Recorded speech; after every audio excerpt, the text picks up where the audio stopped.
Alexa, turn on Dynamic Duo.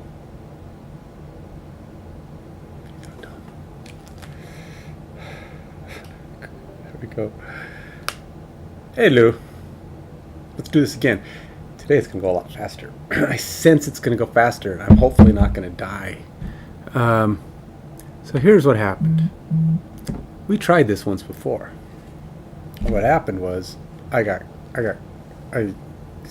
kind of stumbled out the gate. It wasn't pretty. I mean, I literally came out, took a shot at something, whack, whack, I'm dead. So you could look at this as maybe I have it set too hard for only 2 characters. I don't think that's the case. I'm going to review that I don't have any too tough creatures out. I think I'm all right. I probably got a little too aggressive. It was a practice playthrough because I'm just trying to learn it. But here's the thing. I got some news. It sounds like won't be doing this with another person just because it's too much on his plate. And that's fine. I get it.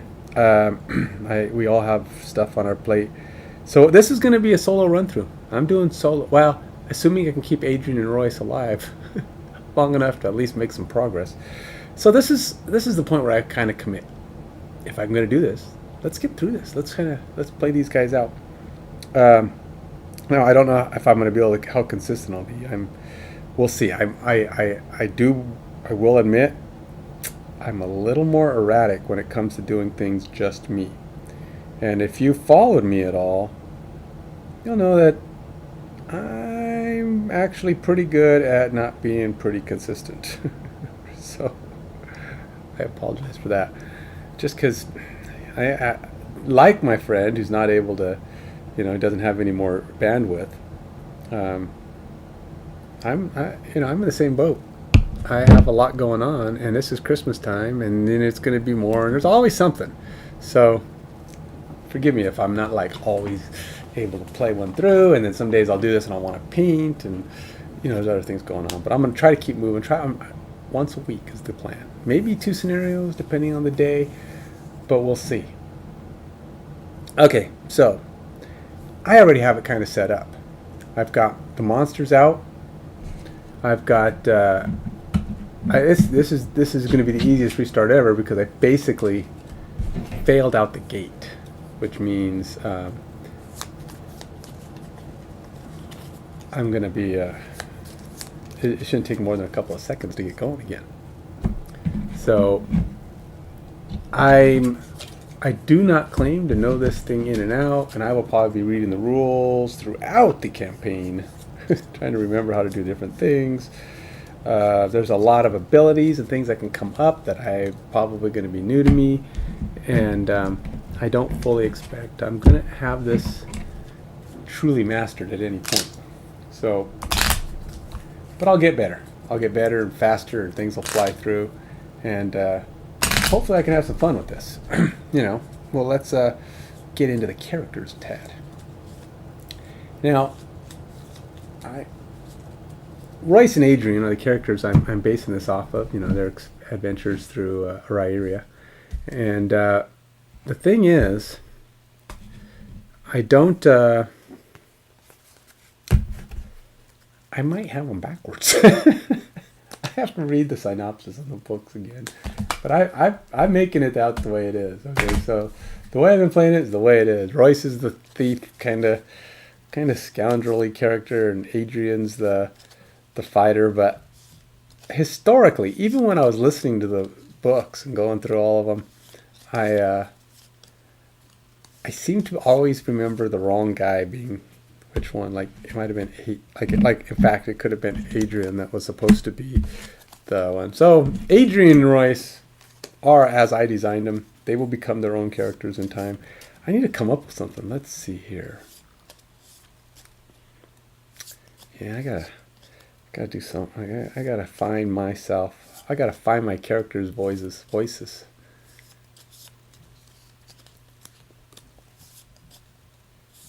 Yeah. I have to think of it. They don't have voices often. Characters don't get to talk in this game, I'm sure, very often. It's not like it's a story of your characters. It's a story your characters are in, but they're not really, it's not really their story.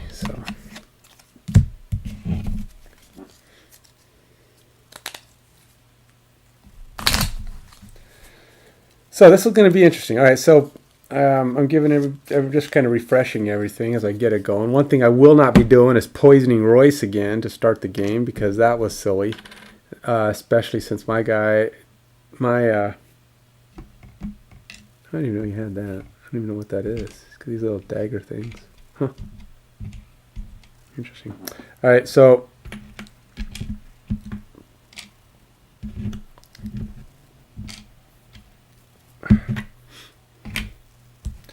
got to put their health back to what they were. I'm setting it back to 0 here. He didn't change. Items refreshed. Decks all reshuffled. Bad guys all set. Let's get started. So I'm going to actually reread the start. So the way this has come to pass is through scenario 0. We came up 10 days of walking. We trudged through the snow. It was intense. We kind of closed in on FrostHaven. We were getting ready to close in on. We saw it in the distance. There were wolves. We fought, killed a few wolves. It's just like, we're almost there. We can hear voices, and we can hear sounds. They greet me. They're muffled, metallic pangs, a voice howling. It's difficult to make anything out with this wind rushing past your ears, but you know that tune anywhere.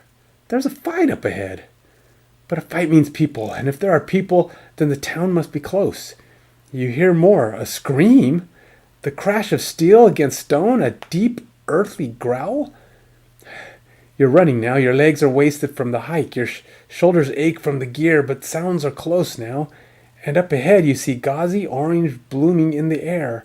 With one light push, you round the final bend in the trail, and you see it, FrostHaven, engulfed in flames. Great petals of fire burst from windows and crawl over roofs. People stream from the town's ruined gate, their faces bend in panic. A moment later, you see the object of their terror, a massive creature with 2 legs, 2 hulking arms covered entirely in thick white fur, 3 gnarled horns crowning its head. "Algok's raiders, we're doomed," cries an elderly porter beside you. "They're stronger than anything else alive. We've come all this way for nothing." As if to prove the point, the Algox you've been watching catches an outposter with one hand, hurls him backwards as if weighed nothing. 10 days you've been hiking. 10 days, this is what you find. You breathe out a thick plume of foggy air and hoist your weapon high.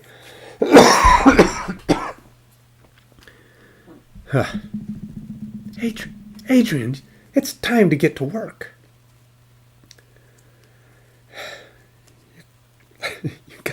You got it, Royce. Let's get these characters and take them out. All right, so I'm going to put together some. Let's get a plan in place that's a slightly better one than I tried to pull off yesterday, which failed me miserably and left me in need to restart. So we've got this one Algox raider sitting in front of me. Algox guard, actually. None of them are actually raiders, come to think of it. I guess all as a team, they're raiders.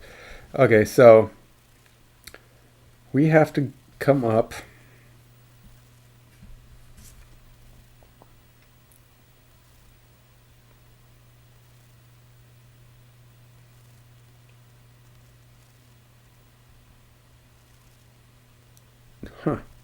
Okay, so I don't know what that is. There's a little arrow.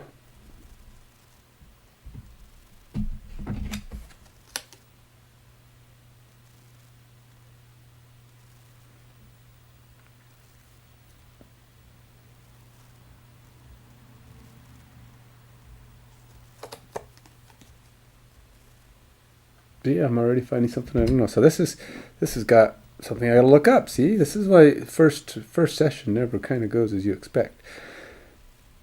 Well, this is actually third session, but I had it. For all I've looked at these. Oh, add jump. What does jump do? Add. Oh, that's what that is. It's jump, but I don't know I don't know what it does. Let's see what jump means. It's probably going to be in this book. I mean, like, I just can, because I mean I can go over obstacles. Let's find out. 14, 15. Probably not blocking obstacles, but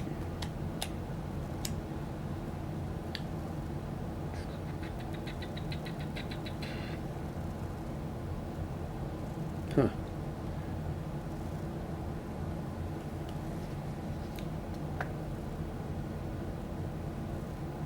Treasure provide that.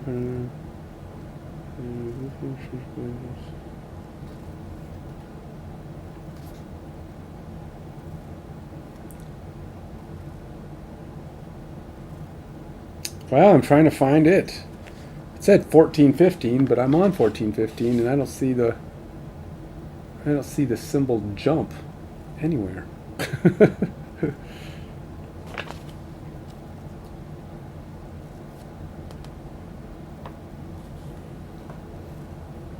Overlay tile art. Overlay tiles.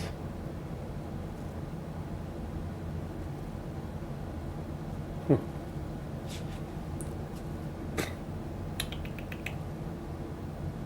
Traps. Oh, okay. A trap is sprung when any figure enters its hex, except when flying or jumping, unless the jump movement ends there. Okay, so basically he can jump over things. It's just part of his movement. Makes it, I guess, more flexible, like he's a rabbit. He can jump over stuff. Figures cannot enter a hex as an obstacle except when flying or jumping, unless the jump would end there. Okay, so obstacles don't really block them, which is kind of nice.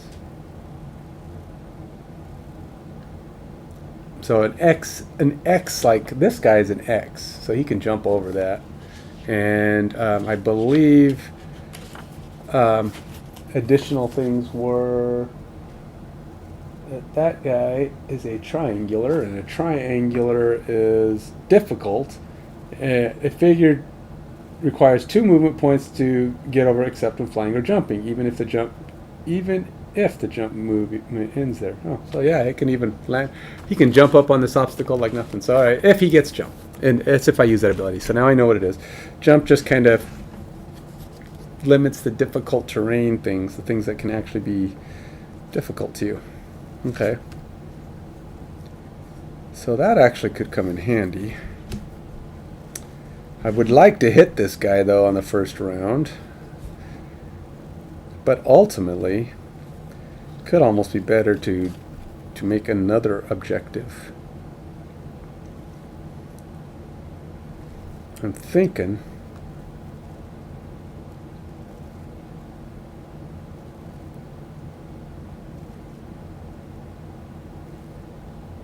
I don't know what that is. Another thing I don't know.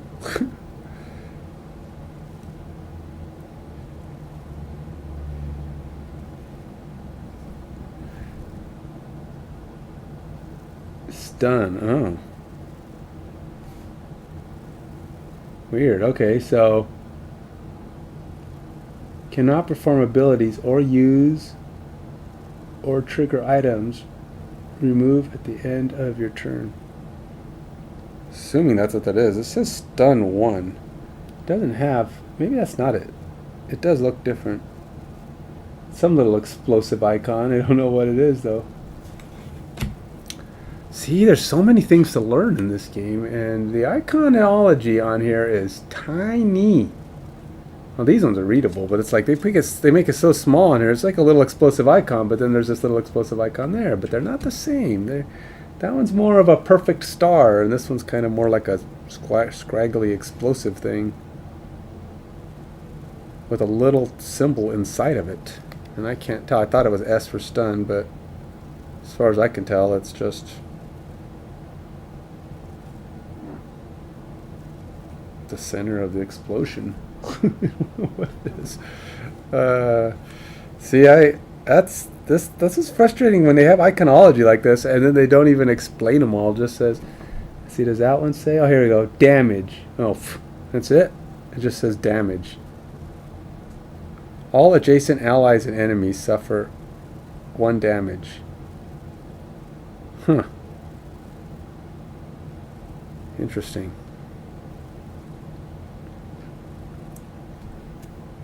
So, I wonder if I could do.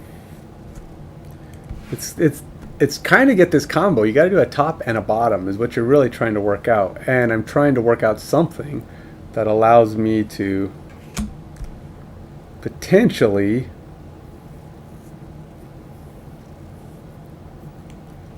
split these guys up, make them not have to hit the same guy, while still being able to get enough damage in to make some progress. You know, kind of. I'm not doing power leak again. Power leak is dumb. Dumb.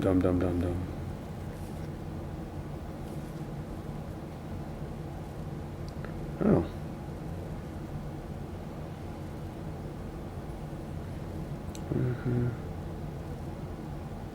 Three. And oh, that one actually has. I didn't even know I had a damage one on the bottom. So that gives me options.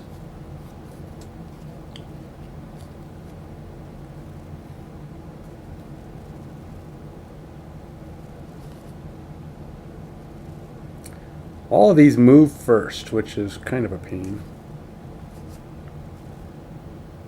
Or don't move first, they hit first. Oh, wait. So if I do that one. And what is that thing?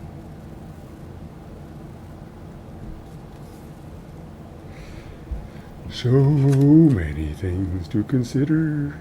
Force target to move away.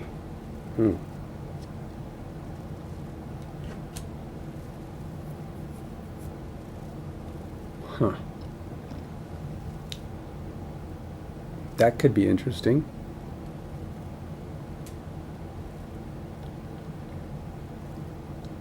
Huh. So if I was to try this guy, move schmack, with that, with a little bit of that.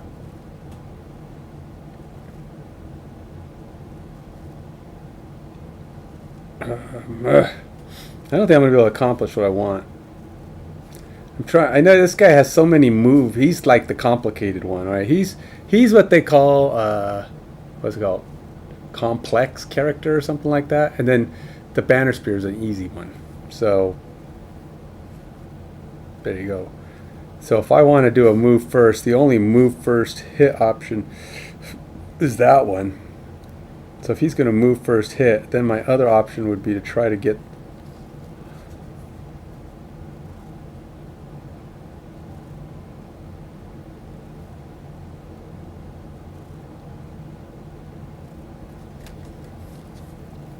so now it's trying to maximize my other options.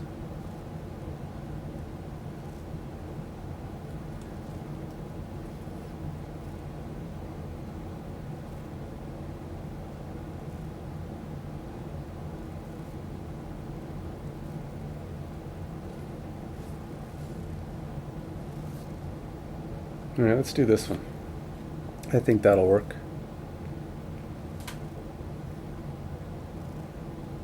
Yeah.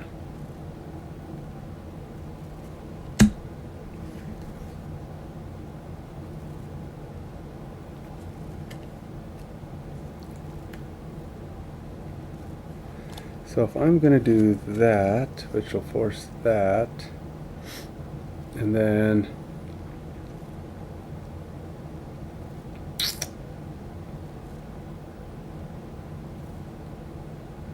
but then I don't have that. No, I'm doing this one. Okay. So that's decision times. This is tough. All right, so I'm going to go with some blurry, some kinetic transfer and a blurry jab, which actually isn't the jab part I'm doing. I'm doing the moving part. So there's my actions. So there's my options I've chosen. I've selected. So those guys are that. Well, now he's going to pick his position in the load. So he's 20. I don't know what those guys are. I have to pick my banner spirit. I think he really needs to draw up a summons and any kind of benefits that I can get just to start the round.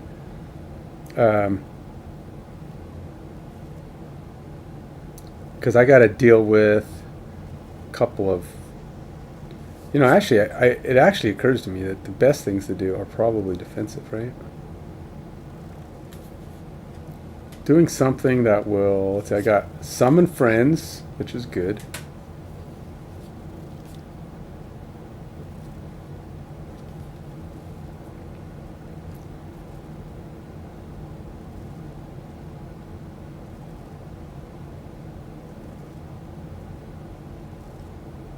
It's so weird. You have to have these weird combos of where your partners are and stuff. It's strange. Mm-hmm.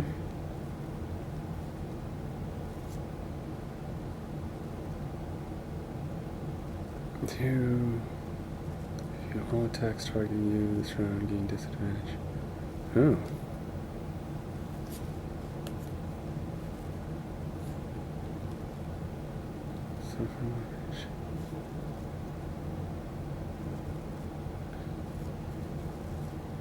Set for the charge. Whenever an enemy moves or teleports from a hex not adjacent to you,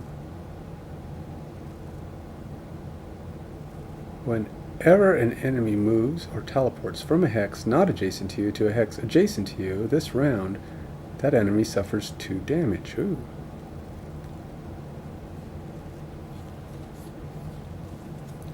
Alright. So I've got 3 summons on this guy. Shield. This only applies to ranged attacks. Eventually I'll know these a little better and I'll be able to go. Now I could show these to you, but let's try to keep things moving, shall we? So I'm going to try to get through this. It is 2:45, so I'd like to see if I can get this done in 2 hours without dying. That's the trick. Last time I got it done in time, but I died, and I'm going to try not to die no more, because now the world is coming into shape. These are actually my peoples now, so I got to be careful. Alright, so, and I am taking advantage. It is harder for my 2 people than if I was another person in my guys. So as a result, I have to play it smart, take advantage of the fact that I am playing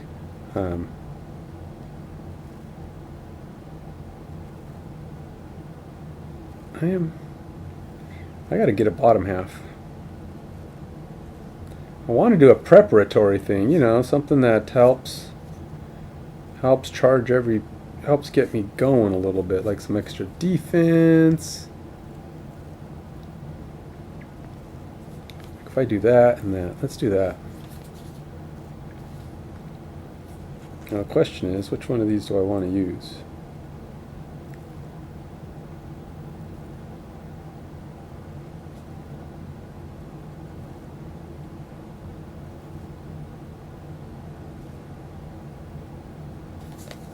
All right, let's do this one.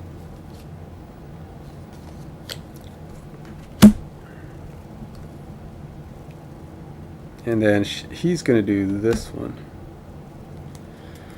All right, so with that said, they're rushing into the battle. The monsters are prepping up. And they're turning all the cards over. They see me coming. Everybody's getting ready. Adrian looks like he's going to be arriving first, followed by the priest, followed by Royce, and then after Royce would come probably the guards or the guard and the archer. Probably doesn't matter here because he doesn't really get a turn. The guard, I don't even know why they're in there. It's for focus purposes. Oh, that's right. when creatures have to a tiebreaker between two guys that are about the same distance, they go after the one that's closest in the that's soonest in the. I'm sorry, earliest in the initiative. So that's why the guards have it. Because if there was a tie in distance to pick, he would go after the one that's highest in the initiative. So in this case, it doesn't matter because they're all going to be. Oh, there is one thing. That guy starts. This guy starts here. I do remember I hadn't moved him. Oh, I did move him. Okay, so here we go. Royce. Adrian. She gets to go first. She prepares for the charge, which basically just means that's going to be in waiting. This when the bad guy does something, which he'll probably do something, and then she's also going to prep this banner of strength, which I don't know what does it look like. I guess it's just any banner, really.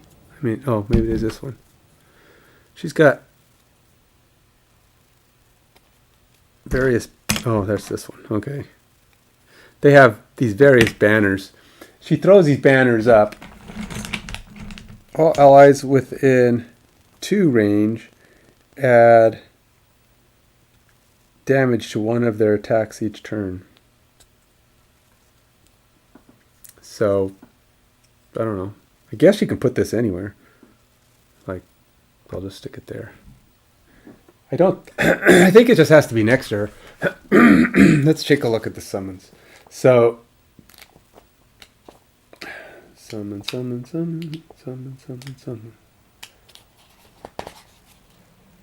I know where it is. I know where it's on the page. I recognize the thought in my head, the position in my head, but I don't remember what page it was. Summon. All right. Figures. These figures known as adjacent.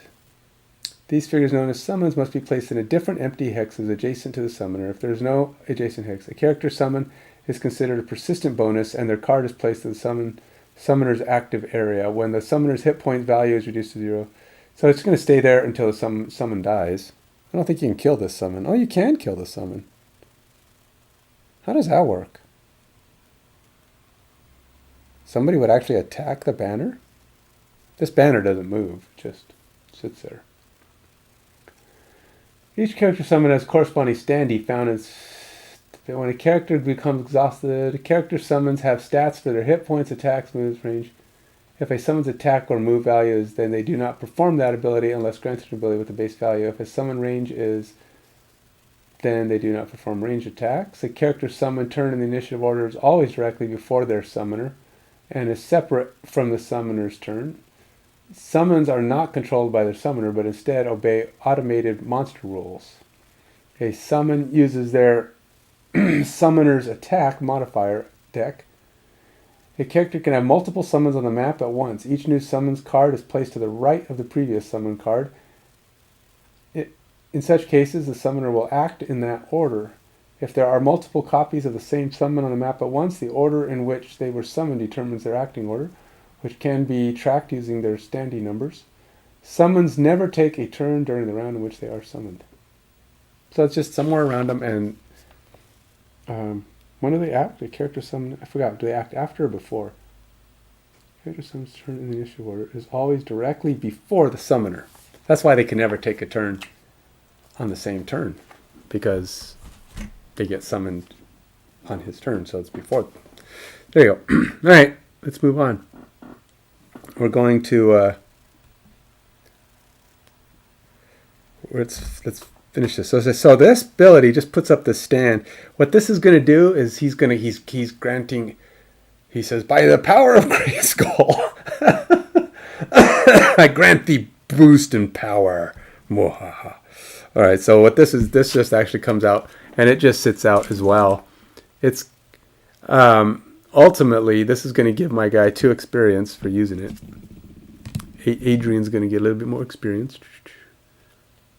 These are preparatory actions. I hope that's not a problem. Hope that doesn't backfire on me.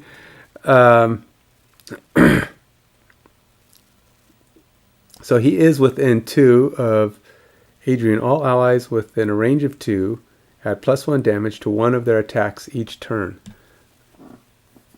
All right. So, that said, I am actually going to have...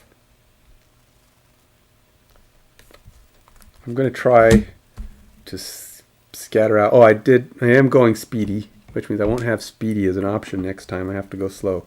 But for now, he's gonna zip out to here.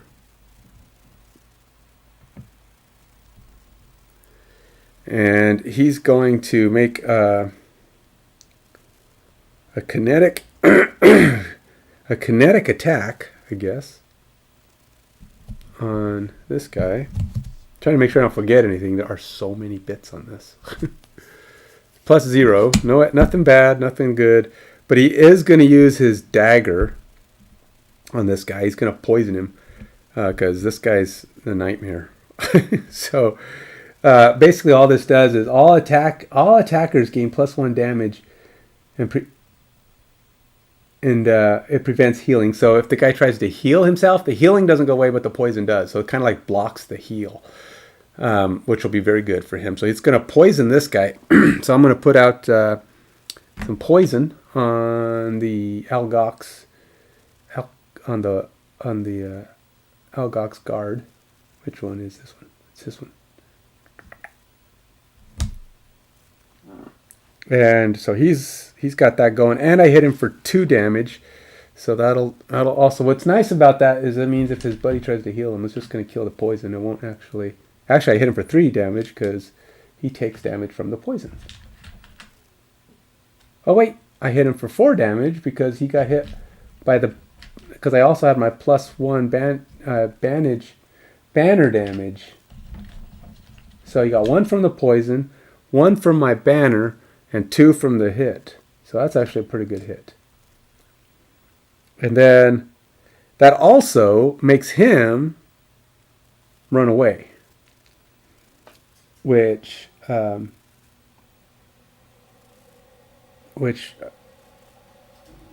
it's called push. It just makes him run away, but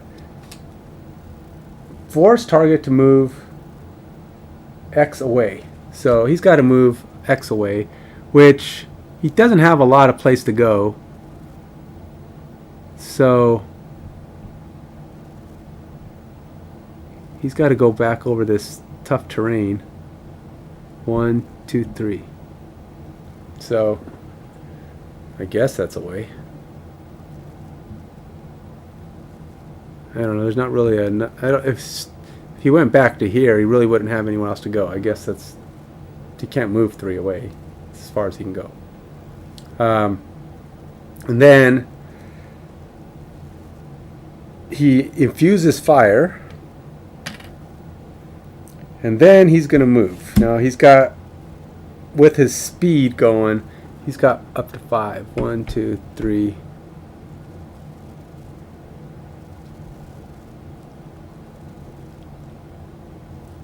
I'm going to have him move farther. I don't want him to be the closest one to these other people. That would be not great. Alright, so he's not actually going to do anything on this turn. He's just coming over here to give this ranger trouble. This might not work. I may have Royce still in a bad place. Yeah, I don't know. Guess we'll see. Did anything here go away? No, these are just discards. Alright, so he's done with those. We will see how bad. Let's see whether I made mistakes on that one. So this is used. I've just poisoned this guy. And now it's their turn. Oops. I did. Dang it. Can't do that yet. I got ahead of myself. It's not his turn. It's the priest's turn. The priest has to do his thing. He has to move 1 at a -1 damage. He can hit 2 targets at a range of 3 with lightning bolt. So he has to move. How does that work? You have to move at least one. He can't avoid the damage around him. Because I found out that they can't not move. They have to move at least one. But you have to move closer based on his foci. So he can't move. The only guy he can see is this guy who's closest on his foci. And he has to do at least one movement, and he can't move onto this tough terrain. So he has to move here. That's all he's got. His movement is... Oh, you know, I think he can...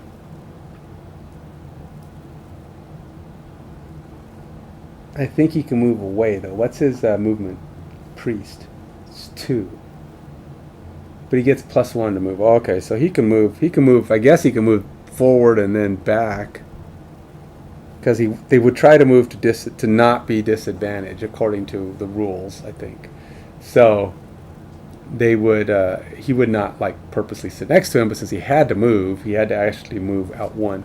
So he gets -1 damage, but he gets to fire twice, and he's going to fire twice at that guy. His damage is 2. But it's -1, so it's going to be a 1. Yeah, but he's taking 2 shots of lightning damage at the guard. Now the guard has a shield, and the shield on the guard is 2. I don't know if he's even going to hit him. Assuming that shield is as I expect, it just reduces the speed. Reduce all attacks by X. So yeah, he's got 2 shield. And he's being attacked twice by this guy. But I think it's... I'll have to see if the shield is in total. Reduce all attacks. It's 2 attacks he's being made on. At -1. His damage is 1. He's doing 2 attacks. He's not doing any damage. The shield is going to protect him. And then... I don't even know what that is. What is that? I don't know what that symbol is. That's a new one on me. That's like the null and void. Was that a miss? Maybe that's a miss. He actually doesn't hit.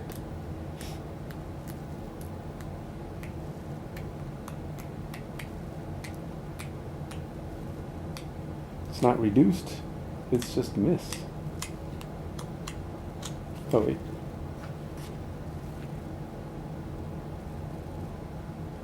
Sorting icon.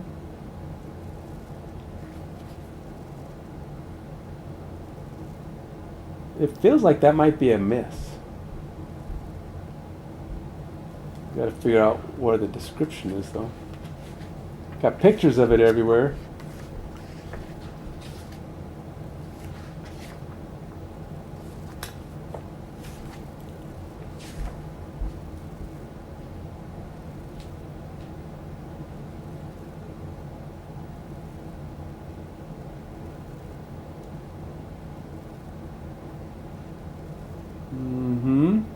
Got a picture of the card there.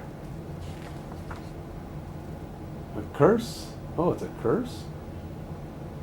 When a curse card is drawn, it acts as a modifier and is returned. Yeah, but that doesn't say what that is. It just acts as that symbol modifier. So a curse has lightning bolts on it.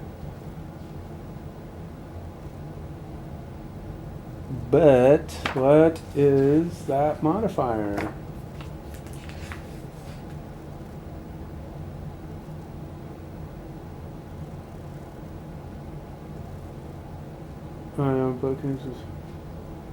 Teleport.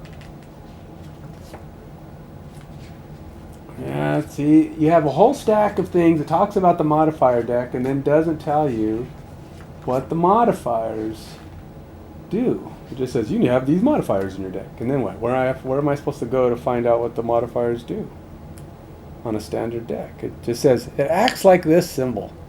It's like, okay, what's that symbol? Alright, so I guess I gotta look up modifiers and see if there's another place for it.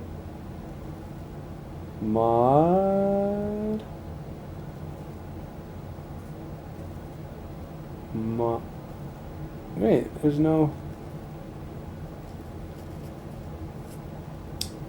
No modifiers. They didn't even mention modifiers in the appendix.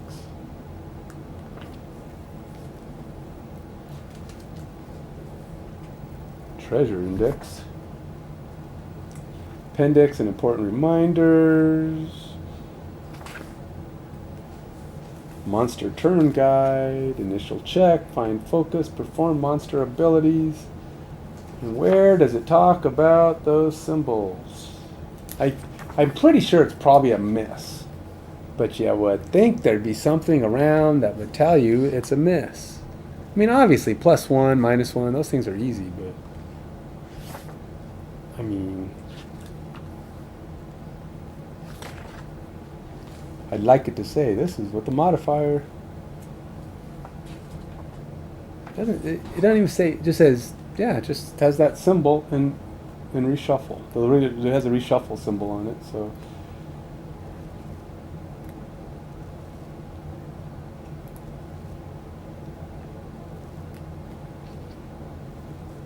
Town guard deck.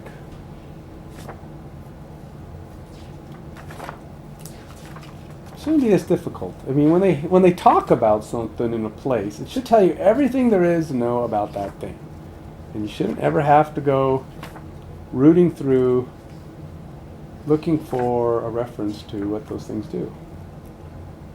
Okay? It's a good guess, but I think it's. I mean, come on. They certainly aren't going to just leave it as not mentioned, so it exists somewhere. But this is where I waste time, and I want to know. It breaks the battle intensity, you know, when you're spending all your time looking stuff up. And I'm giving it the first scenario and a little bit of time as I learn this stuff.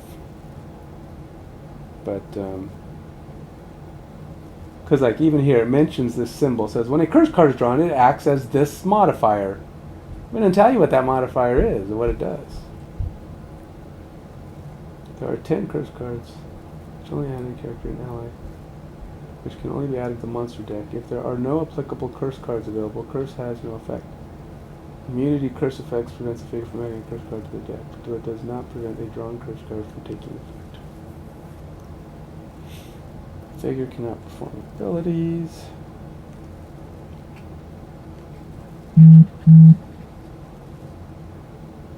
Huh. Yeah. There is no reference to what that symbol is. I am going to say it's a miss. Wait, an attack effect can affect attached to an. The value modifies the attack value. The modifier reduces the final attack value to 0. Okay, so there it is. It's basically a miss. I found it. It wasn't on the modifier page, but it's on attack effects. Okay, so that basically he does nothing the second time. So all that work, he fires 2 lightning bolt shots. The guard puts up his shield, just doesn't do nothing, just deflates. So luckily the guard got off easy. And then the Blinkblade went. Blinkblade is doing his thing. Blinkblade, like I said, he's going to actually do the action that he'll do the same thing. So this way there's no complications here. So he basically makes him run away with his extra damage. We'll just keep it consistent. So the Algox guard did not get hit. So that must be from last night. So that's his turn. Now it's the guard's turn. Nothing special. He gets no extra movement, but he does move. So the guard has got a movement of 2, and Algox guard. Algox guard. Oh, I put these on the wrong guy. These are totally in the wrong place. Algox guard is right here. He's got a movement of 3, which if he's going for the closest guy, it'd be the guard or him. And he's higher in the initiative order, so he has to come after me. So it's 1, 2, 3. So he's come up on Adrian, and And then he just takes a regular smack. It's nothing special. He just moves up to him, tries to smack him upside the head. And his damage is 3. Now, he also has to roll this thing. And he's got, whenever an enemy moves or teleports from a hex not adjacent to you to a hex adjacent to you this round, the enemy suffers 2 damage. So he's going to take 2 more damage. Ooh, that's good. So he came up on me. He ran right into my spear. It's like he came charging up. Tries to stab. Tries to hit me over the head anyway.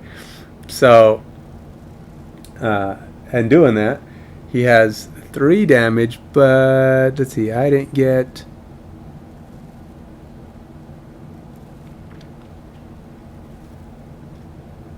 Yeah, nothing else really. Alright, so, but he does get 3 damage on my head, but he also gets it. Oh, this has to be reshuffled because that null and miss card is a reshuffled deck thing. A lot going on in this for sure.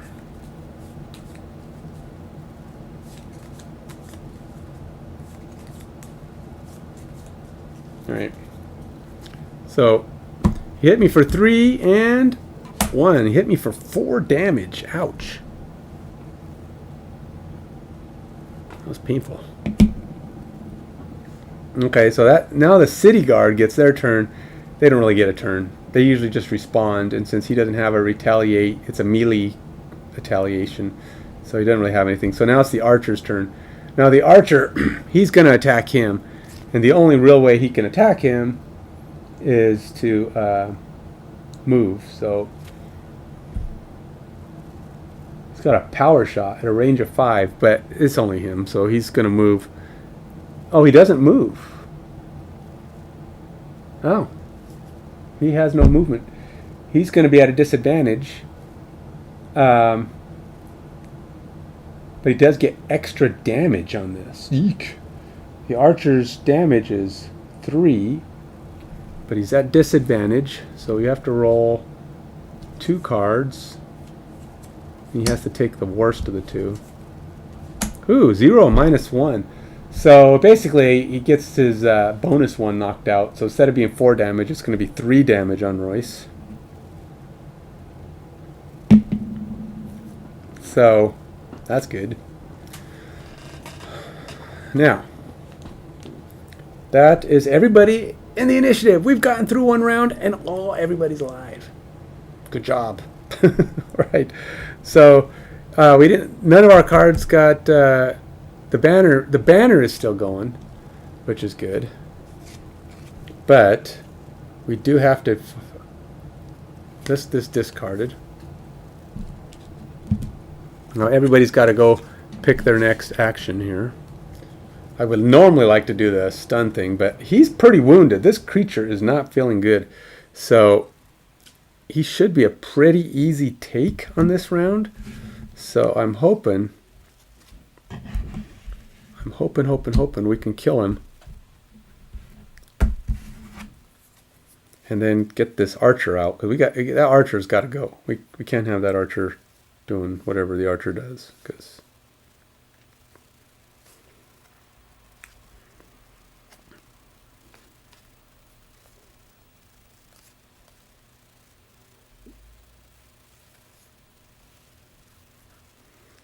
I should have reinforcements, but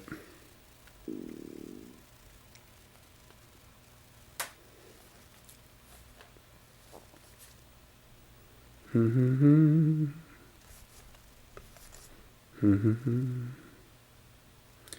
don't have anybody who can take advantage of. I don't have any way to take advantage of this fire. But we did start a new round, so that's going to go down a notch. So unless somebody's got use for fire, I don't have anybody who can use it.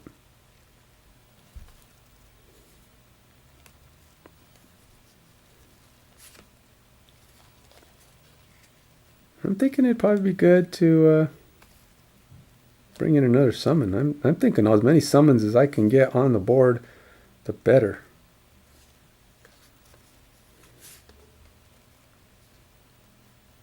And of course got to kill this guy. So that's probably just as important. All right, so we'll do that for the banner spear. Adrian will be ready to go for her action. And then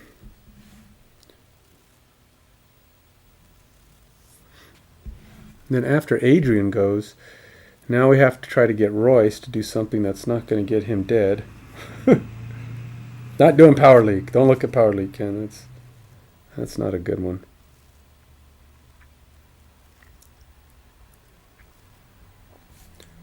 How much? Oh, we have to go slow this time. So we're doing the slow motion bit. So I don't know what options are good for. I don't know if there's anything you can. It's slow motion is kind of bad because it's like you're definitely weaker when you're doing slow stuff.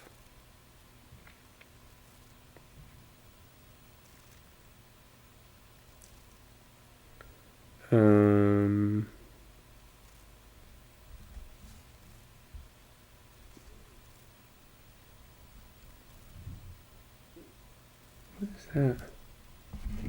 So many things to know.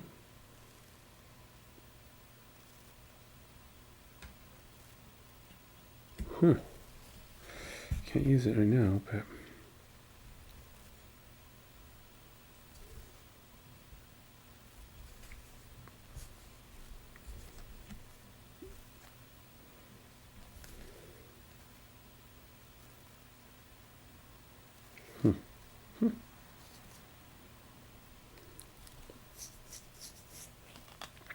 I am just trying to figure out how I can be most dangerous to this guy.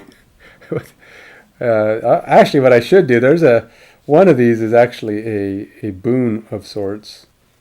I should probably be looking at getting that going.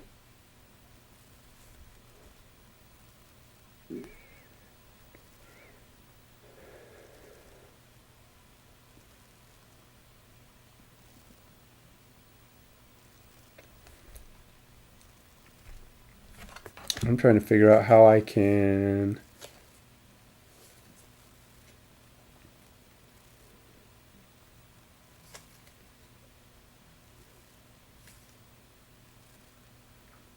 I don't know. I thought I had one here that did some extra recharging of my speed thing. Gave me extra speed. But I guess I'm not seeing it. Unless I already used it somehow. And there was also one that I thought gave me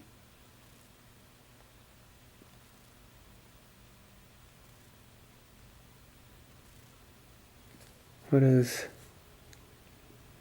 target all, range 2,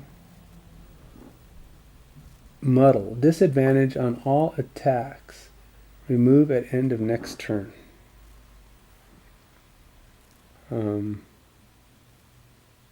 Don't want to do that. He's got some weird things. It's like, why would I? He's got things that hurt yourself. And it's like, I don't want to do that. All right, well, all I can do is what I can do. So let's just hit this guy. And the best one I got is probably this one. And then I need to do something on the ground. Sure, we'll do that one. He's just going to try to hit this guy as much as he can. That's the best solution I've got. Hit him and hit him and hit him some more. What does... See, there's another little thing here. What is that? Half next source of damage, then remove. Oh. Oh, okay, that's the one I was looking for. So if I do that one and this one, let's do that one. So lowest, all right, 44. All right, we're going to try and do that instead. Okay, so these are my options.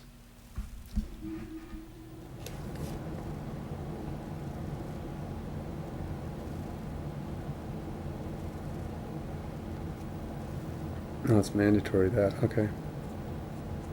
So let's put them in place. So we have to flip new cards up. This guy gets shuffled because he has a shuffle icon on his.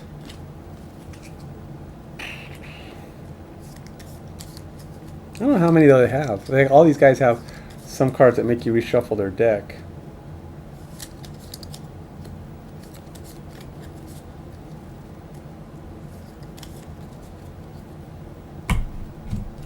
Alright, we'll go that round, and that round. That one turns around. These did not get reshuffled yet, so we're not there. Alright, so we've got 21, 44, 8. Damn, that priest gets to go early. 8. And then 21 would be Adrian. And then we've got the archer comes in for 44, followed by the guard, followed by Royce. Okay, because we've got the priest, we got Adrian, we've got the archer, then we've got Royce, then we got the city guard and the Algox guard. All right. So the first guy to go is the priest, who gets to move with no extra advantage on his move, but he's once again going to have to deal with the city guard, which is good. City guard is distracting the priest. He'll move the priest.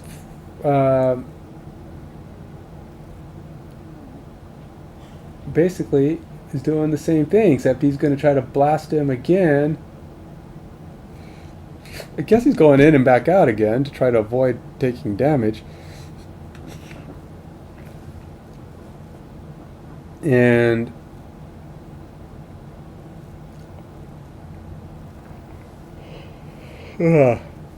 then he gets to move. Then he has -1 to his attack again, which is only 2 at a long range, but it doesn't do anything because these guards have a +2 of shield. Reduce all attacks by X, and this priest just isn't doing any damage. He's kind of weak. The guard is just distracting the priest. The priest's big thing, he's got a pretty big heal if he can get it off, but right now he can't even hit this guard. But on the upside, the guard's not able to hit him back because he's not able to respond because they don't attack. They're just protecting, and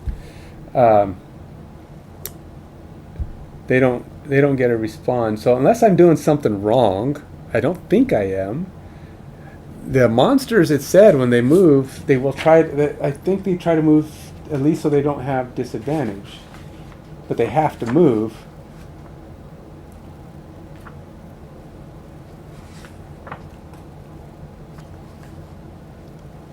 Force movement must follow all normal movement rules for the target. For example, if a flying figure is forced to move while fighting, forces the target to move, each individual hex entry must place the target farther by range from the acting figure.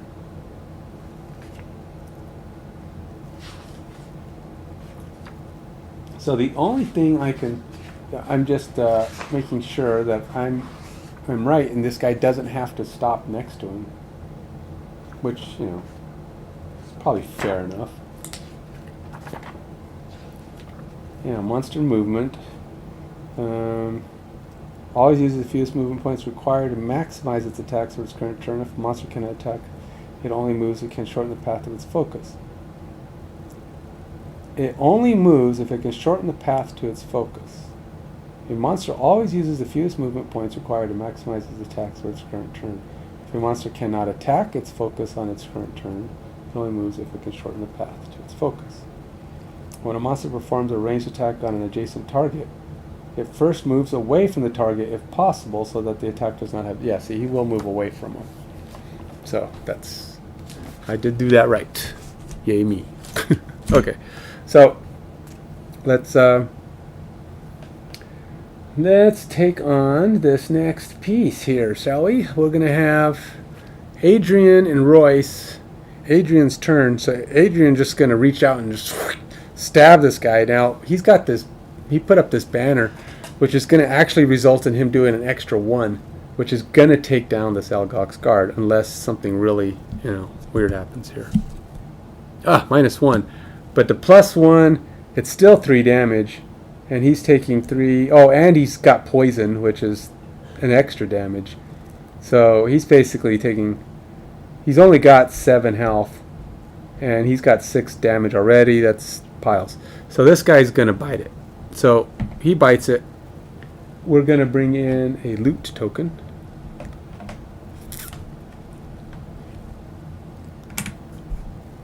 That drops that down. And then as his second part of his action, he's actually going to summon a torchbearer. I feel like I want to have more people on the board, as many people on the board as is practical, because we got more monsters to go, more things to fight, and I don't care to be fighting with. Now one of these is a torch. I'm missing my torchbearer.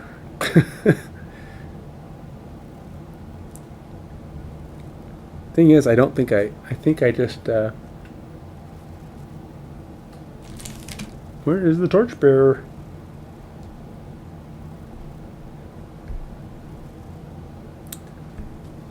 I don't know where I put the torchbearer symbol. Oh, it's right here. Okay.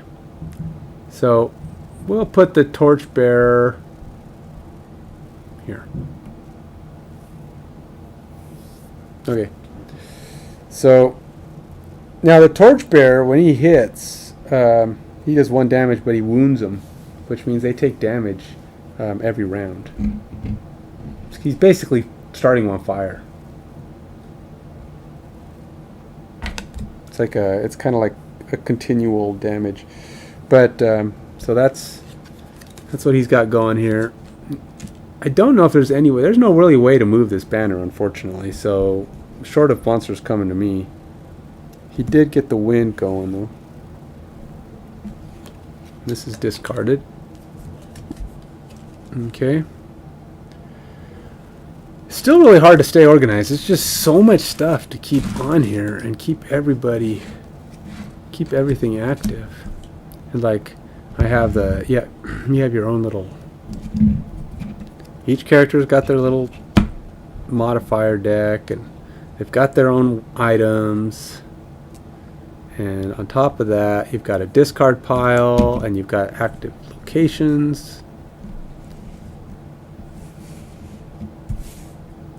And you got your lost cards and the ones the ones you're going to use. So it's just a lot of stuff. So right now we'll just set that there.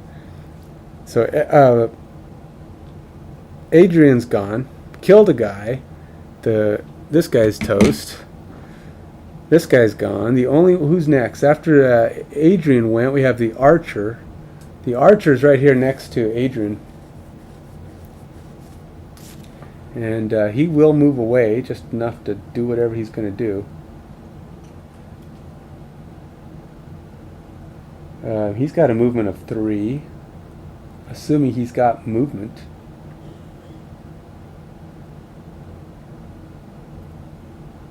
Oh, he's going to have close in. Close in, which is funny because he's going to move away. Moves away so he doesn't have disadvantage. He'll move 1 notch away.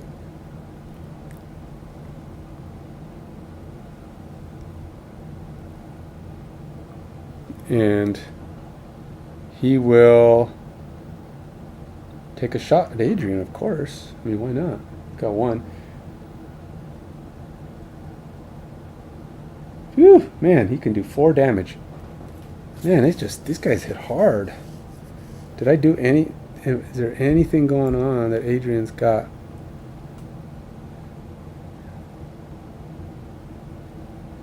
I think Adrian's going to use his leather armor kicks in on this one. It's going to force him to have disadvantage on this attack. So here he goes. 0, 0. All right. Well, that means he won't get more than You won't get more than 4. Man, that hurt though. Royce is getting his lunch, man. Royce is going to have to figure out a way to not die so quick. He's going to be basically running from here on out. He can't stick around. He'll have to let Adrian do all the work because he's running out of actions. Okay, so with that said, it's Royce's turn now.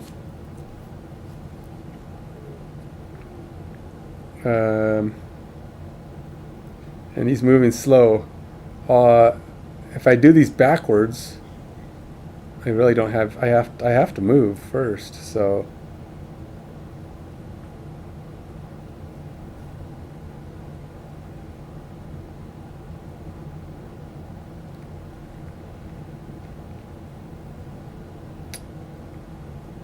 Oh, nice. Not sure what I wanted. Oh, I can. Well, I don't have any move on the top half. I only have move on the bottom half. Okay, so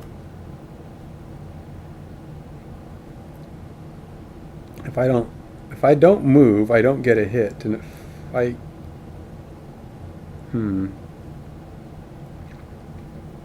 these are pretty weak ones actually.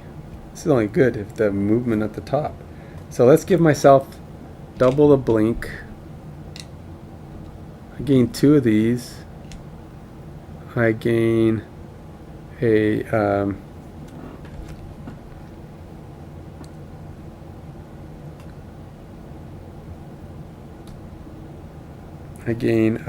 what do you call it? A guard.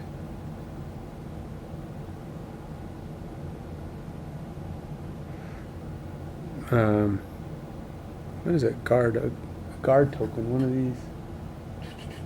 Oh, right. Gain one of these. And I gain one of those, which is a bless, which I shuffle this card back into my deck.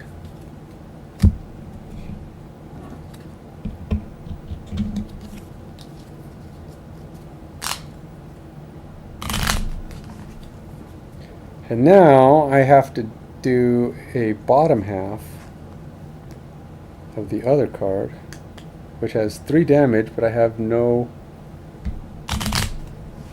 range, so I can move, which I'm not exactly sure how that's going to benefit me.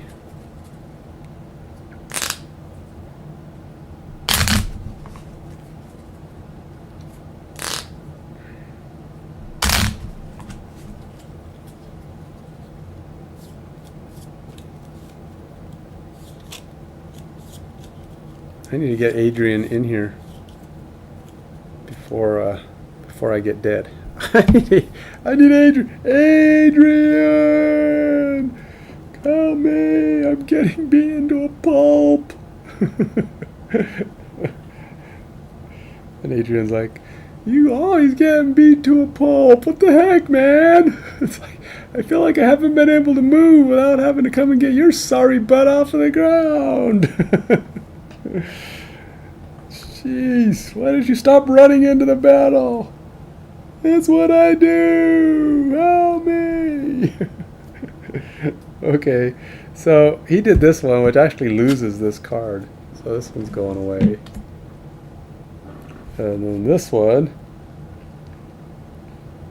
can't do any of it because I'm not close enough, because this guy keeps running away from me like that chicken-livered lily willer whispered that he is.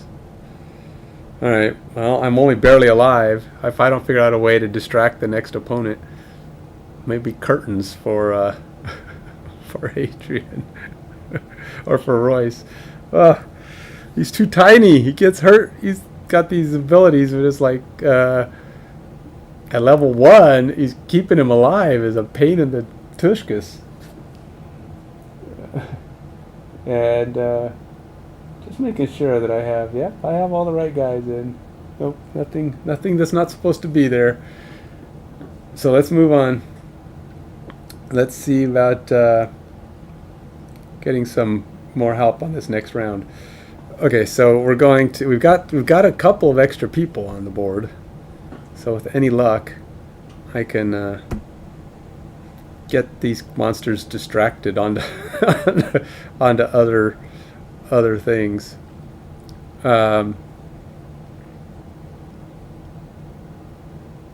Yeah.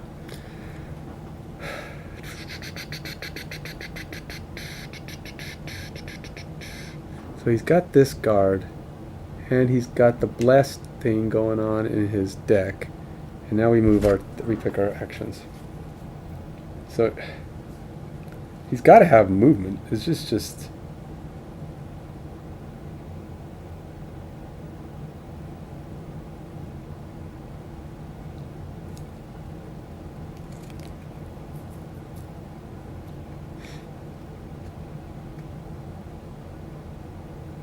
He's probably got to go with being fast this time.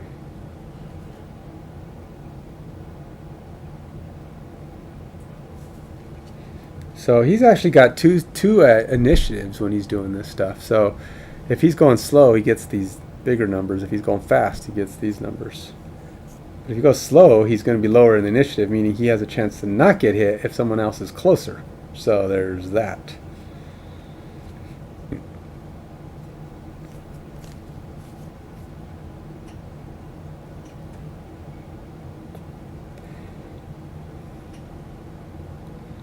So if I say I'm fast,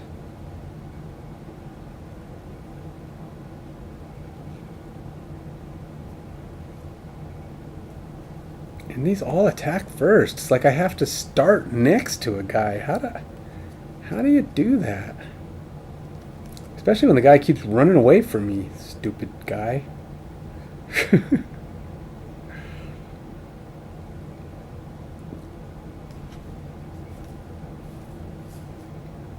And there's like no attacks on the bottom half. So if I want to hit this guy, it's like,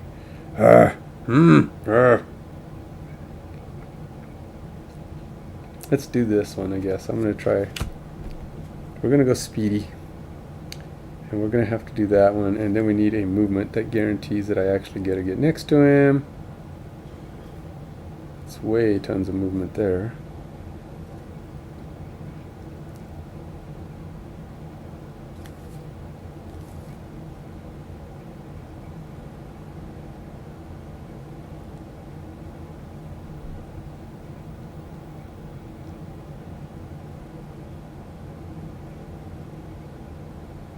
I want to do this, but I can't ever. I got to get close enough to hit him so I can not.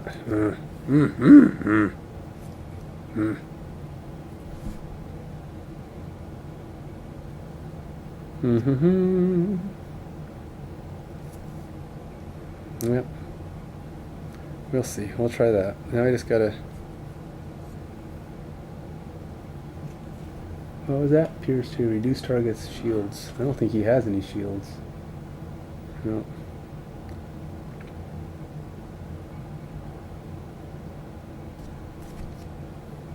Oh, this is gone. There's no fire. We don't have. We don't have any fire to infuse.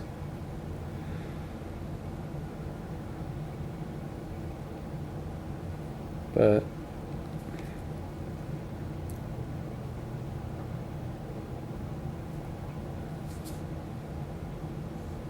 Oh, this one could be good. Gonna move first. Move. Alright, that's that one. And we're gonna try to go that way. And then. How big is this archer? It's not that big.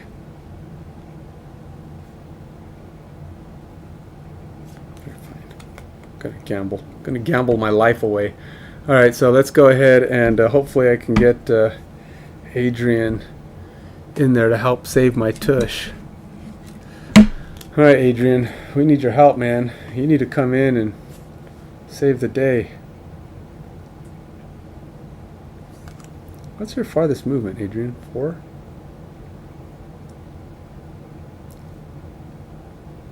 All right, that's a good one. And then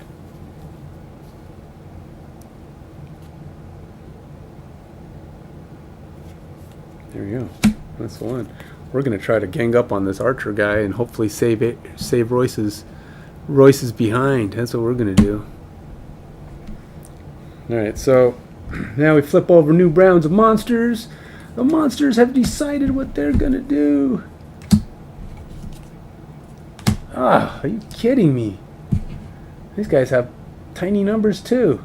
All right, so the priest will once again go first. The archer gets to go. Oh no! The archer gets to go first.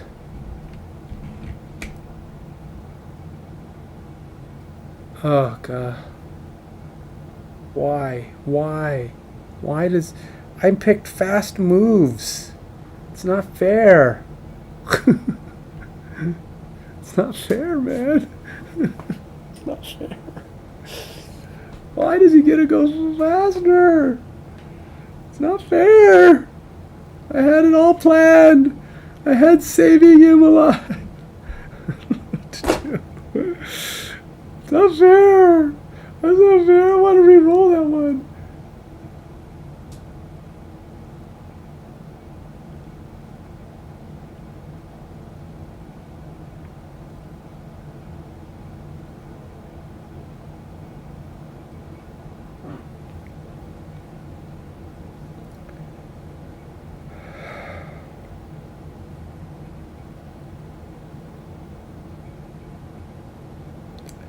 I don't know what to do.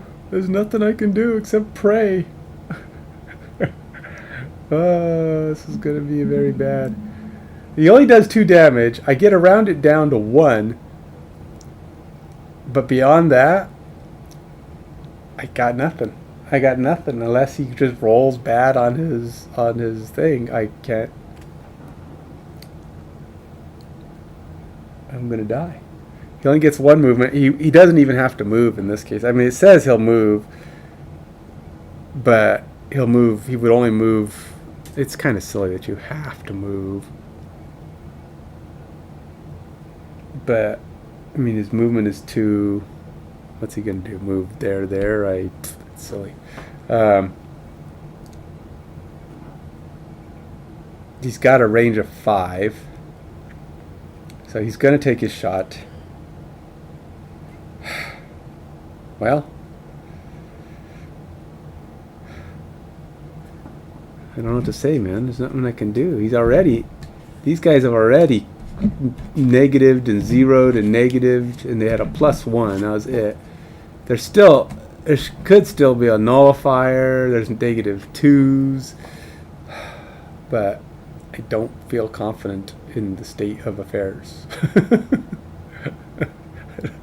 I don't want to roll.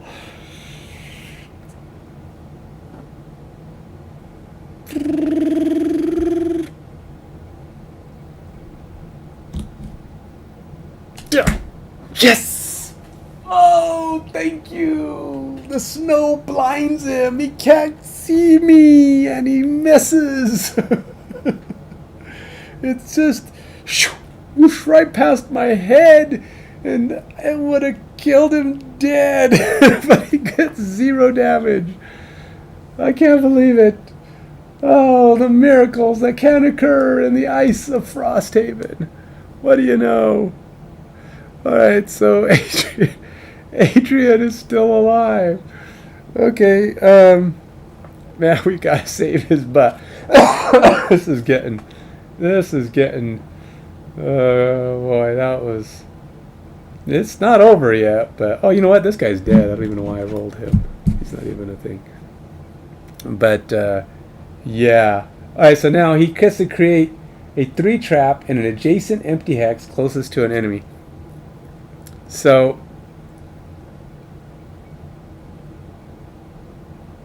I mean, it doesn't matter too much, but ultimately he's creating this little... I don't know, trap.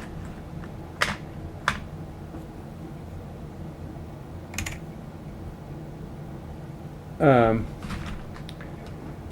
it's a 3 damage trap. If for some reason you walk into it, I don't know why you would, but I guess it has to be an adjacent hex close to an enemy. So it's, you know, one of these guys. So I've just put it there.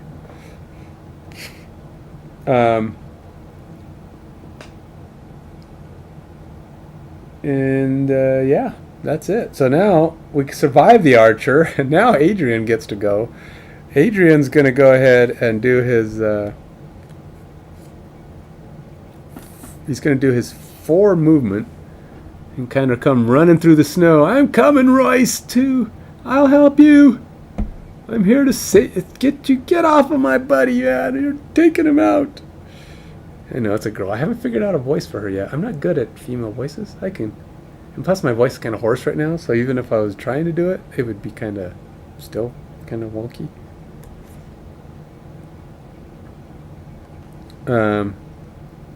But...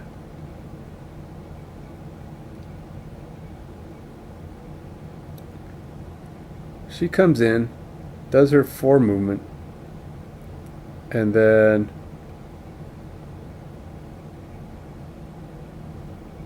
oh, hey, we have the wind here. So he's going to do 2 damage, plus 1 for the wind, with advantage, and gets an extra point. So we're going to suck this up. We're going to do 3 damage to him,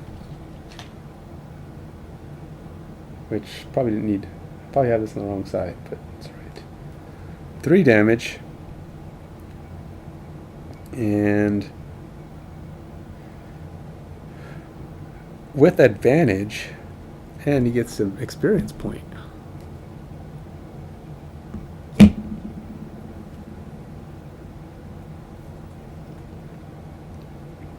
What you're here for, and an experience point and advantage. So we flip over these cards. So the damage he's doing is 3. I put 3, but it could be negative. But it's advantage, so it is negative, but it's 0. So it's because with advantage I get to take what do you call it? The better of the 2. So I'll take the 0, which is better than negative. All attacks targeting you this round gain disadvantage. Oh, nice. So if anybody tries to attack her at this point, which there's only the Algok's guard who's dead.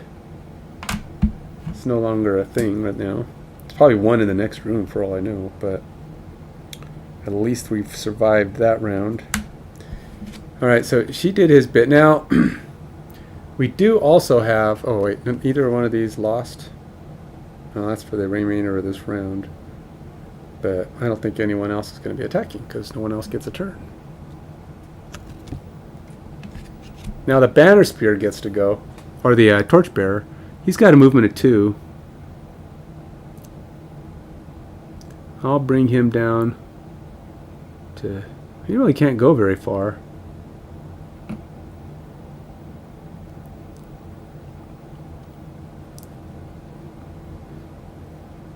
I guess he just goes there.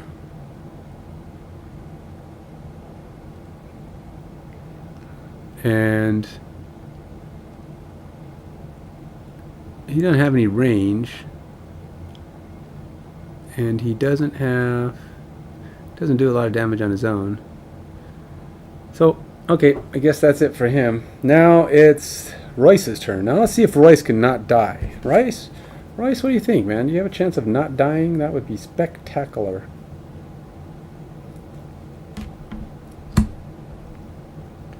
So, Royce is going to go ahead and move here. And he gets +2 pierce to all his attacks this round, but he is going to infuse the wind again. And that's it for basically that. And then he's going to hit. He's going to hit for 3 and cause a wound.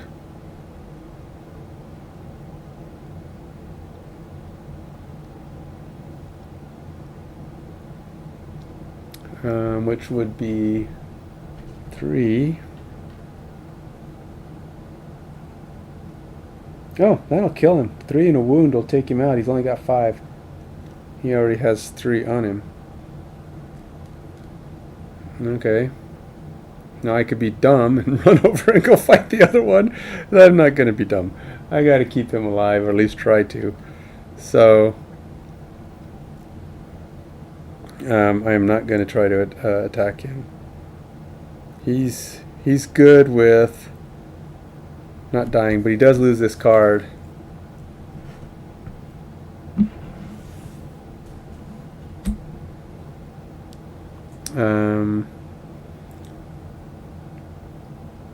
That guy dies, so he will drop a loot.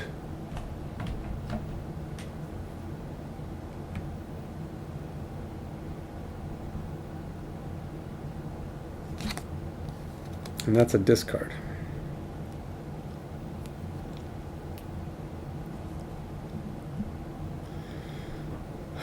Alright, normally you get a loot at the end of your turn, but you have to be in the square. So unless you've got movement after your attack, you have to kind of find time to go get stuff while the battle is going on, because if the creatures die, then you can't loot. So that's kind of annoying. Be right back.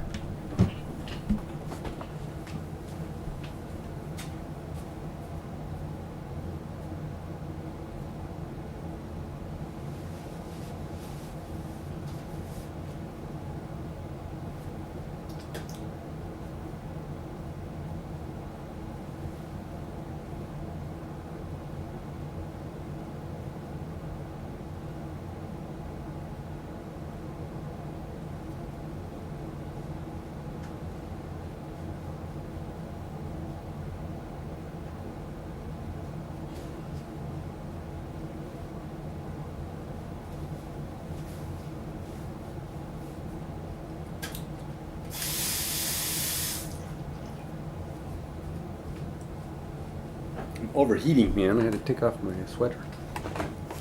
It's actually kind of cold in here.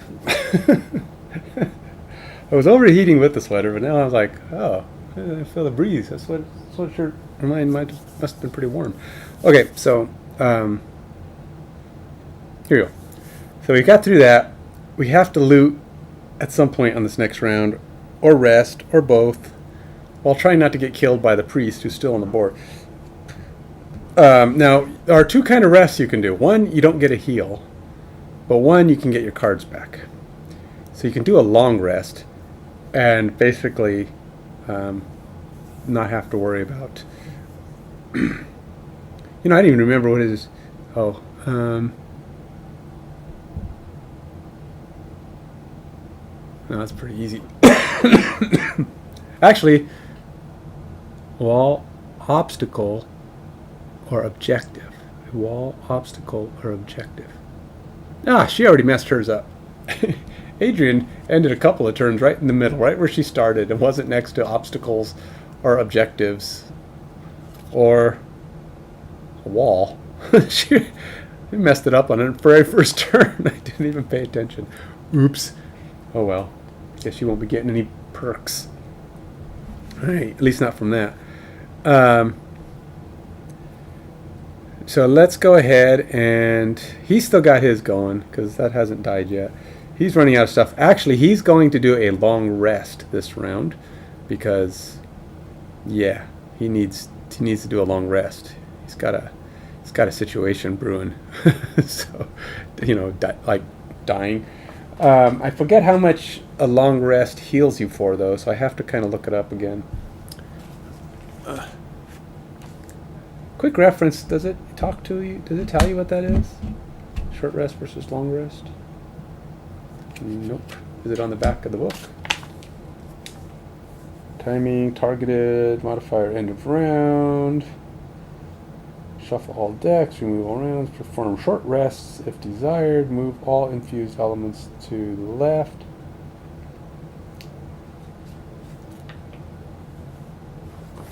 Anyways, I gotta go look at what long rest is. I think a short rest just gets your cards back and you randomly lose one. A long rest 18, 19.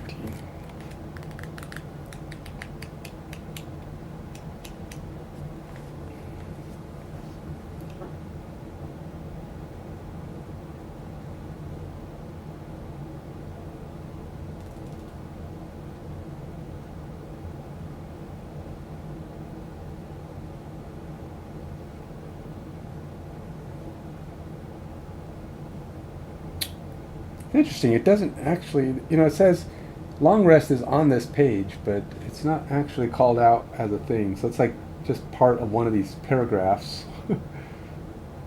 Scenario allies, character summons, monster order. I want to see what, long rest as a topic. Maybe it's 38 because it's in bold.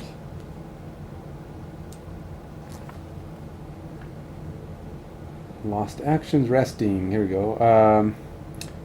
Can retrieve cards from the pile. They have two options when they rest. They short and long rest in both cases. The rest can only be performed if the character has at least two cards in their discard pile. During the end of a round, a character may perform a short rest. During a card selection, a character may declare long rest. This constitutes their entire turn for the round. Instead of playing two cards, it is performing on a 99. When a character's long rest, they follow these steps. Lose one card from their discard pile and return the rest. Heal themselves for 2. Recover all their spent items. That could come in handy later. I say you should probably do that. You don't want to burn through too many though. So, typically it's like almost better to use as many actions as you can, because every time you have to rest. So if he can protect himself, it might be good to try to survive one more round. Like maybe doing a slow move or activating some abilities that would be useful to him. Like this one actually could heal him, and then I can do a long rest.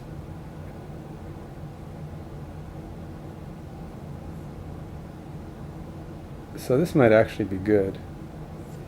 I think I'll do this, which is, I'm going to move slow on this round, which I moved fast last time. I should probably take one of those off. These are actually all the wrong ones. Okay, so if I say I'm going to heal, I'm going to do these two. And then this will be my... Alright, so that's his actions. He's doing slow. Slow.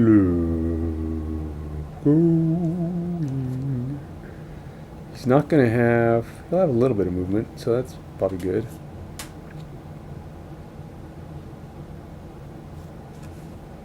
Alright. And then Adrian's going to do his actions. Oh, wait. Where's Adrian's leftover cards? Oh, that's it. Adrian probably should do some stuff too. Go pick stuff up.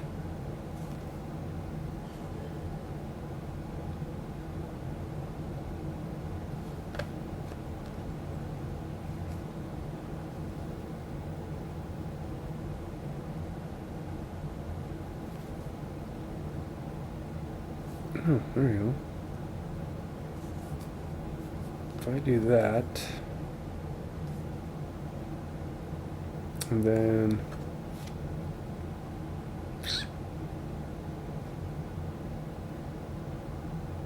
suffer 1 damage for each eye.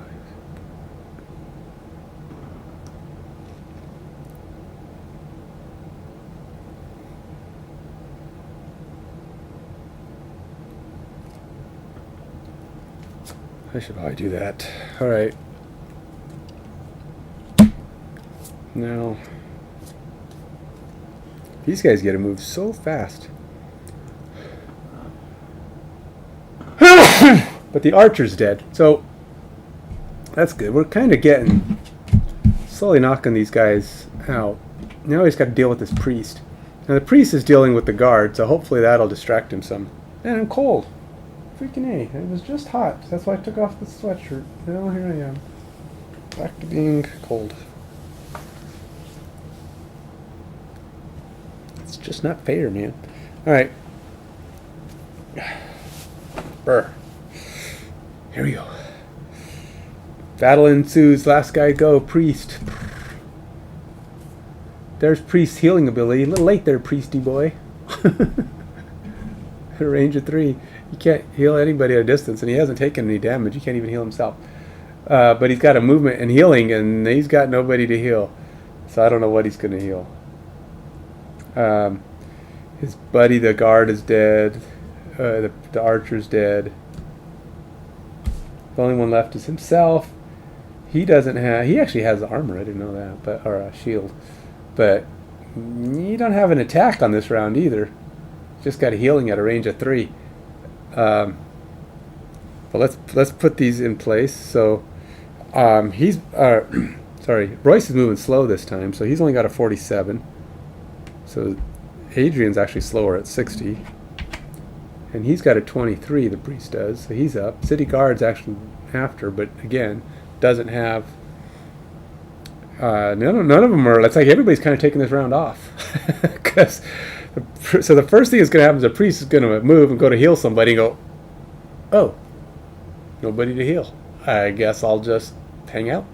So that's it. There's nothing. The priest is like, I heal my friends. Friends heal... I have no friends. Okay. Let me go back and think some more. What do I want to do now? So, yeah. That actually worked out pretty good. So we can actually do our turn. And now, what I plan to do with Royce is he's got a movement that also lets him heal. So he's going to move here. And he's going to heal 2.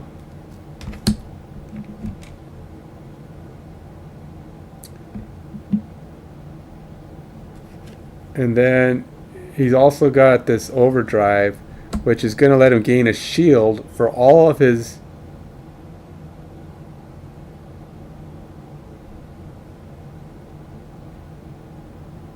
I don't know what that...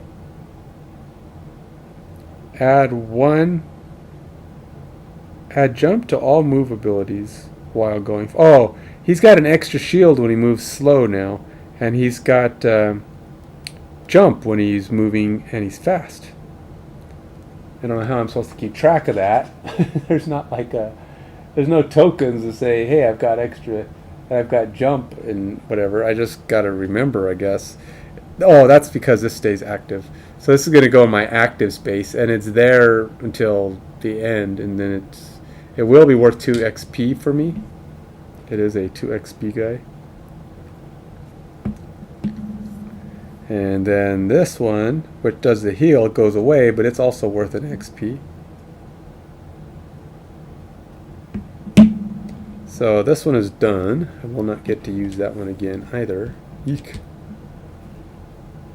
And he can loot. I don't know if you can loot both of the pieces because they're on the same space, and I don't even know if that's supposed to be allowed.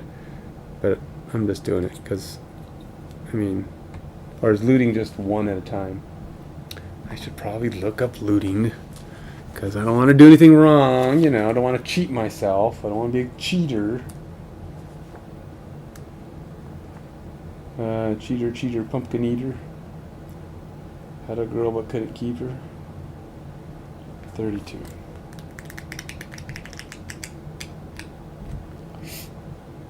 Alright. Is an ability that allows a figure to loot all tokens and treasure tiles within range X, including any in their current hex. This ability is unaffected by the presence of figures or overlay tiles. If there are no loot tokens or treasure tiles, so at the end of your turn, that's what I'm trying to figure out. At the end of your turn, there's a loot. Not loot like do do do do do do. More like loot like, you know, goodies.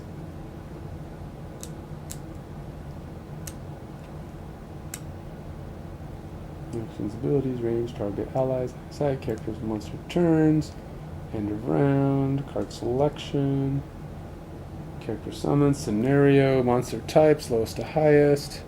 Before any of these steps occur, apply only start around effects from the scenario rules.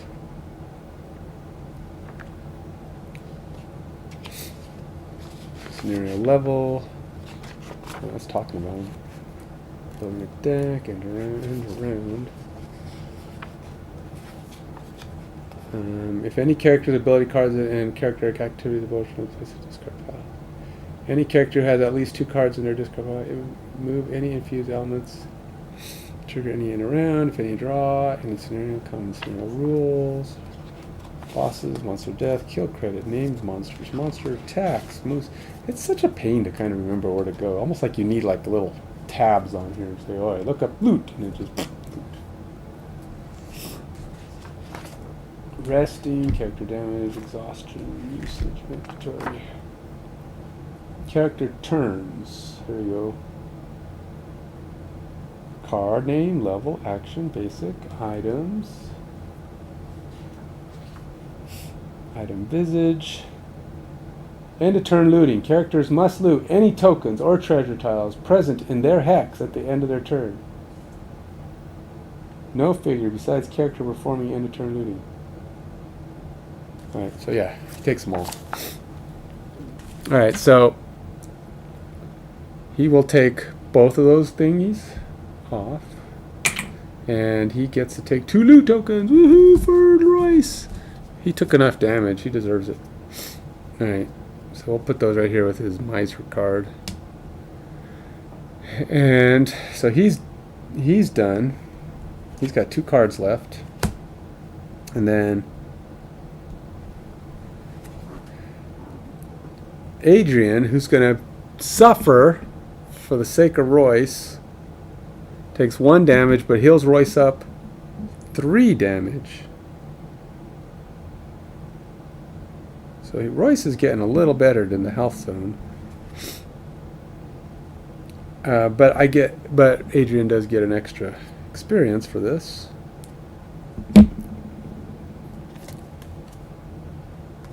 And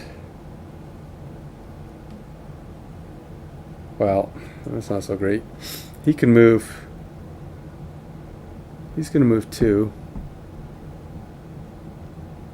He can move 1 and be able to pick up the loot from 1 away, but he'll be too far away.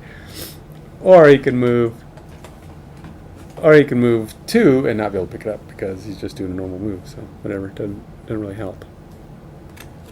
But neither of these go away, so he could just put it back in his discard pile. All right, so now they're both getting pretty low on cards. That said, we have to start the next round.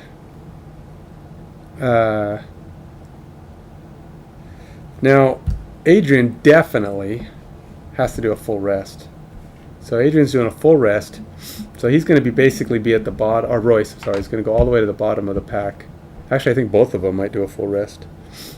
And then he's got a random, or no, he gets to pick.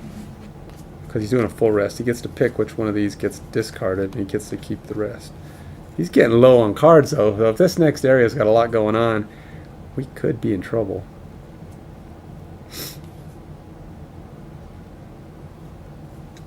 Ugh.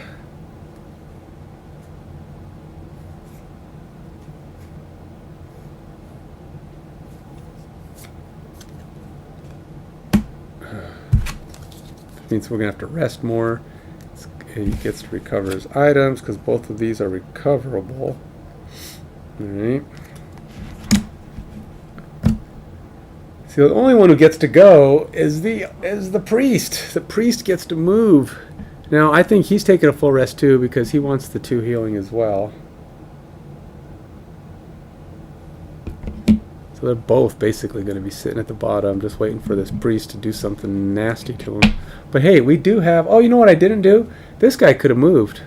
I forgot he had his banner spear. That guy could have moved. And or the flame bearer, who actually puts a wound on the guy. But he does have to roll a card. He rolls from here. Oh, it gives an extra damage. So he actually did 2 damage to the priest.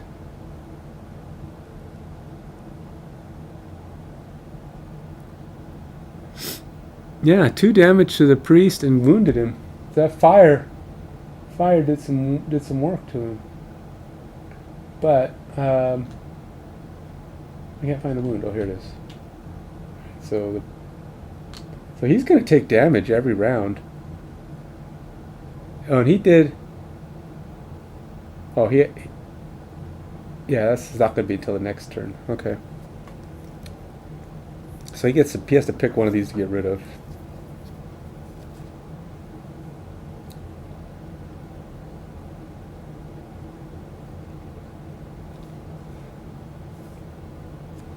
That's got a lot of. I really got to try to use these abilities. Some of these abilities are kind of hard to negotiate, man, because they're just, you got to be in the right place. You got to move first to get in position, and I'm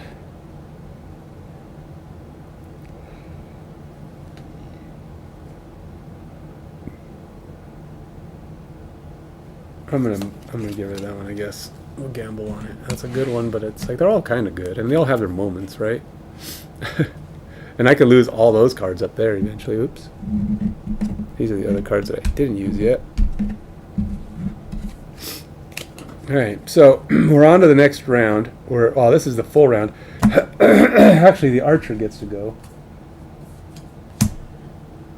We are at 99 because we didn't do anything. City guard, and then the priest. The priest has got the banner, the torchbearer right in front of him. He gets a movement of -1, but he's going to try to move in a position that allows him. So this becomes his primary target, but he wants to move so he doesn't have to.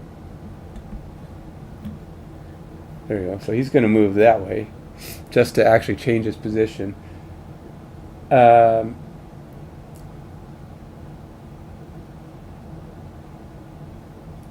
Because it says they move their minimum number of speed of spaces to accomplish their attack without disadvantage.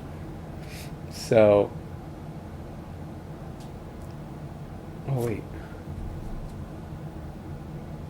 no, I had to reshuffle these. Dang it!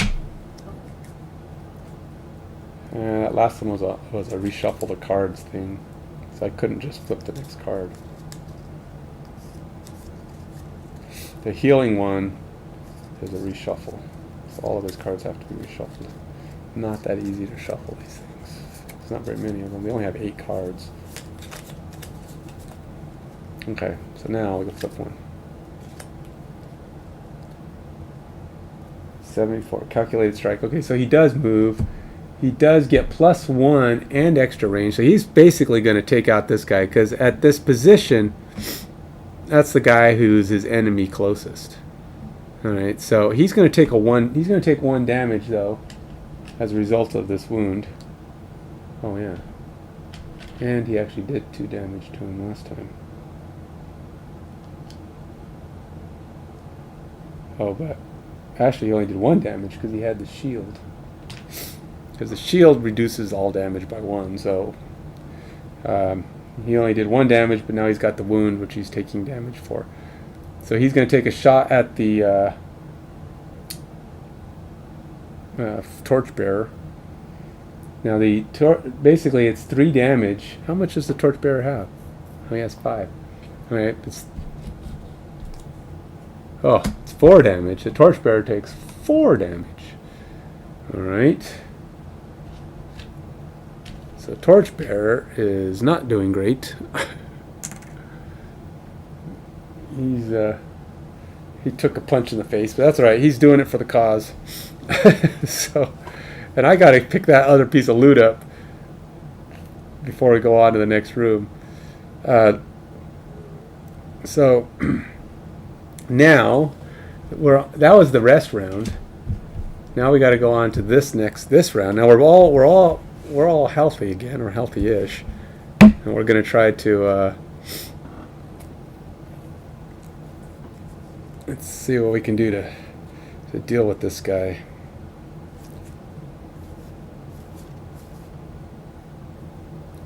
So if I take this one,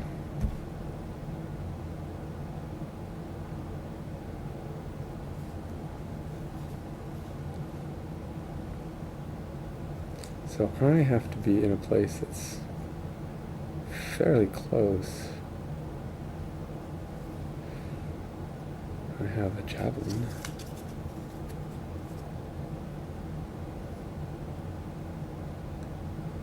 Yeah. Alright, let's do that.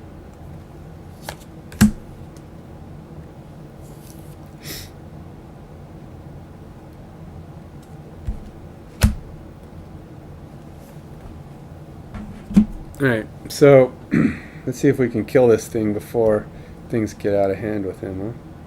But we'll let Royce get involved here. And I'm going to try, I want to set this up. See if I can set it up this round. Because it's going to be necessary, I think, or hopefully, possibly necessary in the next round.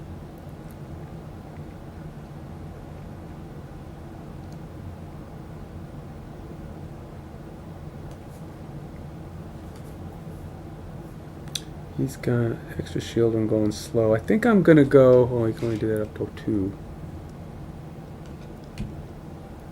And this is gone. I have already used my ward or my protection.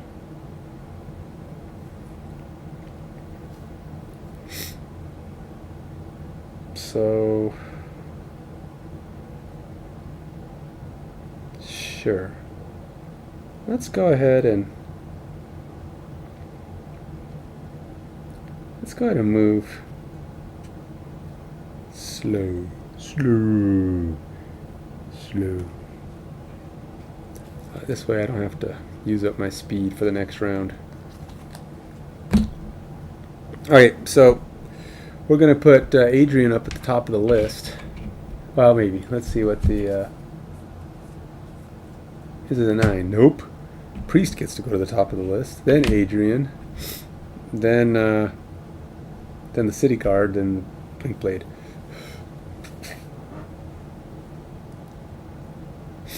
Banner Spear, who's actually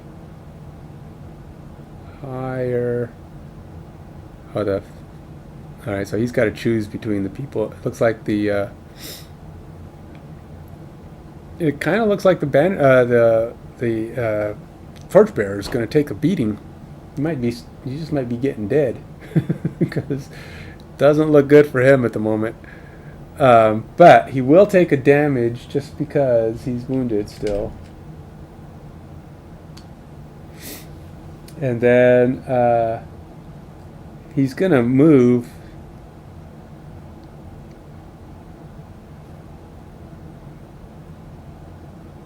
I don't know, minimum number of spaces necessary in order to...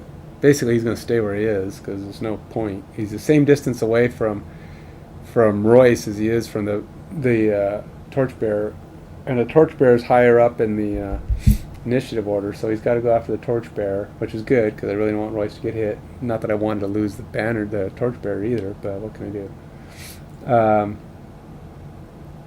You get -1 damage, but he gets to shoot 2 targets at a range of 3. Oh.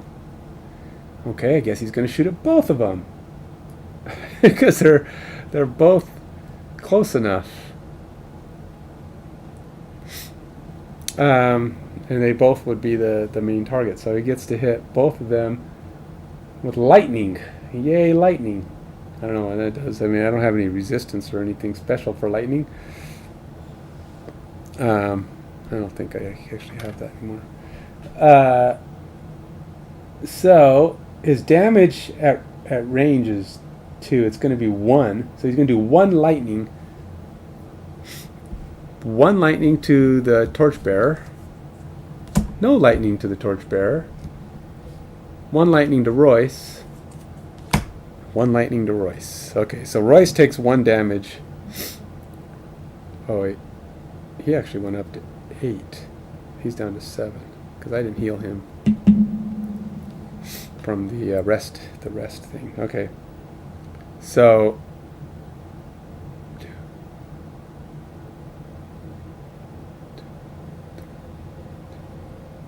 yeah, that's right. Okay, wait, yeah, 2, 3, 8, 6, 7. Yeah, okay, all right. He didn't actually kill the torchbearer. He's really a weak shooter when he splits up his attack. Because he only does 2 damage. At least this version of him. This is like the level 1 version. There are like 7 versions of these guys. They get really high up. Actually, there's 8 versions of them, and they get insanely big. And I don't know if you keep running into them. I imagine you keep hitting variations. I don't know if you hit all of them, but you figure there's 100 scenarios here. And there's only about 30 monsters. So you're going to get some big versions of these monsters. And there's bosses. So you're not going to even hit bosses in every round. So a lot of it's just going to be getting bigger, badder, tougher, different combinations of creatures. You're just going to start hitting a lot more things. So it does get more and more intense as the creatures get more and more difficult. And they are huge. I looked at some of those big numbers. They are big. And this is just round 1. But hopefully Royce and Adrian will get better as time goes on and take damage better and be able to deal damage better. That's the hope. We'll see how perks and that kind of thing play out for it. All right, so now the priest is gone. Now it's Adrian's turn. Adrian is going to go ahead and use his little 1 movement and loot pickup. So he's going to pick up this loot at a range. So he's got his own loot picked up. So we've cleared out the loot for the moment. And he's got 1 loot. And then he's going to throw his spear at this guy. It's just 3 damage. That's at a range of 3, so he's got it.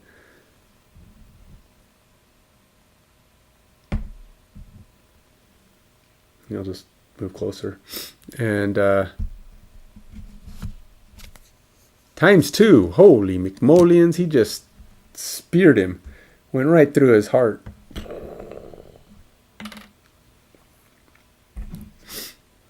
So this guy's gone.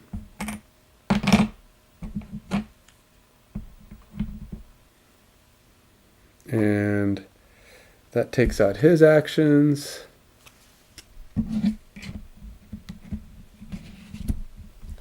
And then it's Royce's turn.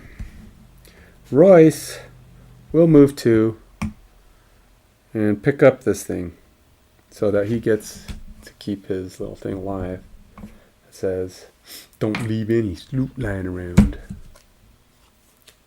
So he got his other item. And now we're not done. This is just the first area. Nindroid 20.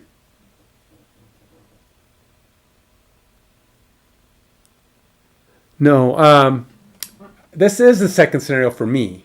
I played scenario 0 last week. And then last night I tried to play this and I totally wonked it. I totally messed it up. And I basically did 1 action and got dead. And I said, oh wow, that was fun. Screwed the whole thing up. But the thing is, it took me probably 40 minutes just to get everything set up and kind of refresh a little bit because it was only the second time I'd played. And so one of my guys died immediately, and I was like, what do I do now? And I was like, I can't get through this. So I said, all right, I'm going to stop and kind of restructure my mental plan. Almost got him killed again today. This morning. I had him down to 1 hit point, and the archer fired at him and got a -1, and he needed only 1 damage on me, but he had a 2 attack. I halved the attack, and then he had to have disadvantage. It was desperation all down the line. And I'm like, here it goes. Just don't be positive. Flipped it. It was -1, and he got 0 damage, and Royce survived. And then Adrian came in, killed the guy, and then we spent time recovering, and everybody's a little healthier now, and we finished the guy off. But now we got to go to the next room. So yeah, that was kind of a yes. I've never played any of the Havens. It's not like there's been a bunch of them, but except Founders. I played Founders of Gloomhaven. So I don't think that counts, but it is in the same, it's in the same world. But it's totally not Gloomhaven. It's just, it's in the same world. It is an okay game. It's nothing like this, though. It was like this extra game they came up with. All right, so with that said, this is the part where I kind of not a big fan of this little piece. Okay, so once you kill the monsters, you're still in the scenario because I'm not done with the scenario. I have to go through the next room. And you have to use your actions and your cards. You can't like just say, okay, well, everybody just moves to the next room. You have to use your stuff just to move. So it's kind of like, well, this might be a good time to summon as many summons as you can and get ready for that next room a little bit more friendly like. But it's still, it's kind of a weird state of things. So I have one more summon here. He's a reinforcement. I don't know what to do with him though.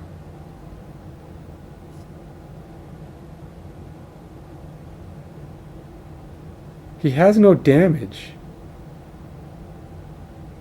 What is the... He has no damage and no range. Why would I... Is he just there to be in the way? That's like... What is... That's weird. I mean, I guess I could summon him just to have a guy in the way. But that's kind of weird. How about you, Nindroid? Have you played the Gloomhavens? Gloomhaven? Have you played FrostHaven even?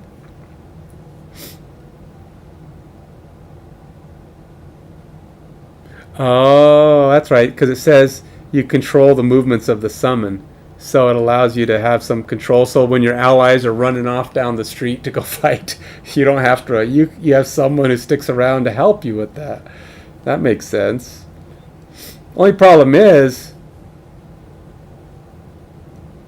they move.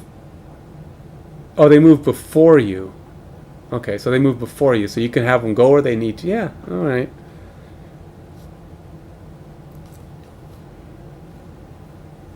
Well, let's bring him in. I'm gonna have him while I'm doing this little transition to the next room bit. I will summon him, and thing is, he doesn't have any top level movements. So it's kind of like you're. I wish I didn't have to use 2 cards. It's like then I have to do all this, get everything going, and then I have to move everybody in. And it's kind of a nuisance, but I am going to summon this guy. I don't think initiative even matters right here. Does the guard even follow me into the next room? They just stay there. It's kind of silly.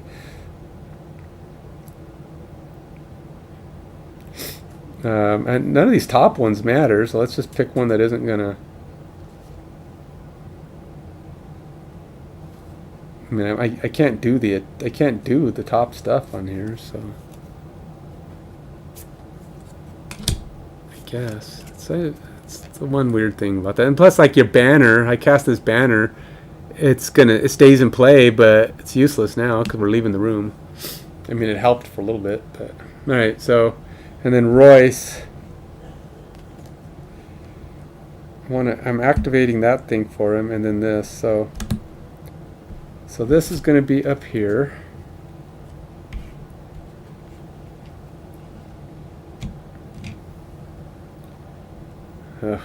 It's just, I feel like I have a fairly good sized table for this, but it's like there's just so much stuff.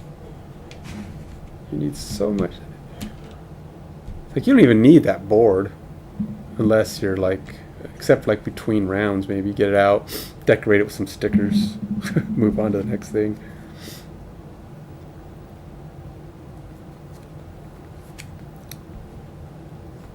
All right, so obviously you've played this. You've played FrostHaven. So you got your copy. A friend of mine said he ordered it. He hasn't got his yet. I didn't even know he ordered it because I told him I got mine. He said I haven't got mine yet. It's like, oh, I didn't know. It just showed up last week. I didn't expect it. I wasn't expecting it.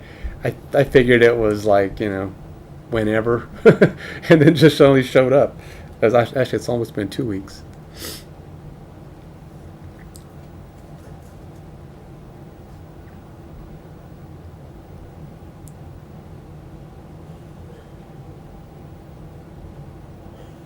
Oh, you don't yet, huh? So you've just been kind of watching other people play, or reading the rules, which I guess helps too. I don't know. So the rules to me are a little scattershot. I will say, I feel like they have a subject they're talking about. Like, say for example, even like the modification deck, they have it, but they don't explain the cards in that spot. They explain them on other pages and other places, or there's other things that's like, it just feels like they only talk about certain things where it's necessary to talk about it rather than talking about it all at once. So I feel like the rules are a little But did the banner spear did the banner spear, so how did you know about the reinforcements though? Is that a character, or is that a thing that exists in the Gloomhaven characters too? Oh. I mean, I imagine some of the abilities are the same, right? So it probably just carries over. This box is huge. This box, I have both games. I have Gloomhaven. It's right back here behind me. And I also have FrostHaven. This box is about 30% bigger. And unlike the Gloomhaven box, I don't know, you should watch my box opening because that kind of shows you everything that's in it. But it's 100% product inside. Gloomhaven, it's got those sponges in there helping fill in gaps and spaces in the box. Not this one. This one, everything has stuff. It's like it's just packed in a way that everything is neatly in there. You get neat little compartment sorting or token sorting bins, and so it does. It comes with a lot more stuff.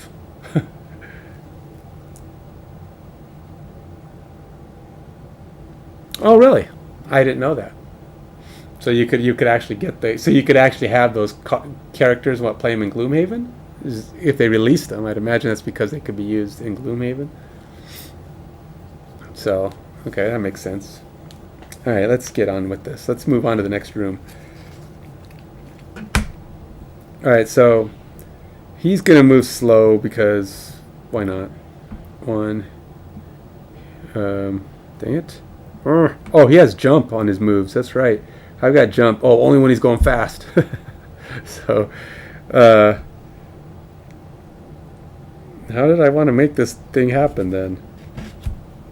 I activated that. That's the bottom, so I have to do the top. And I have to do the top. And all he's got is a -1. He's got one movement, which means he can't if I want the banner spear to move at all. Or the torchbearer. And he's okay, so that's it.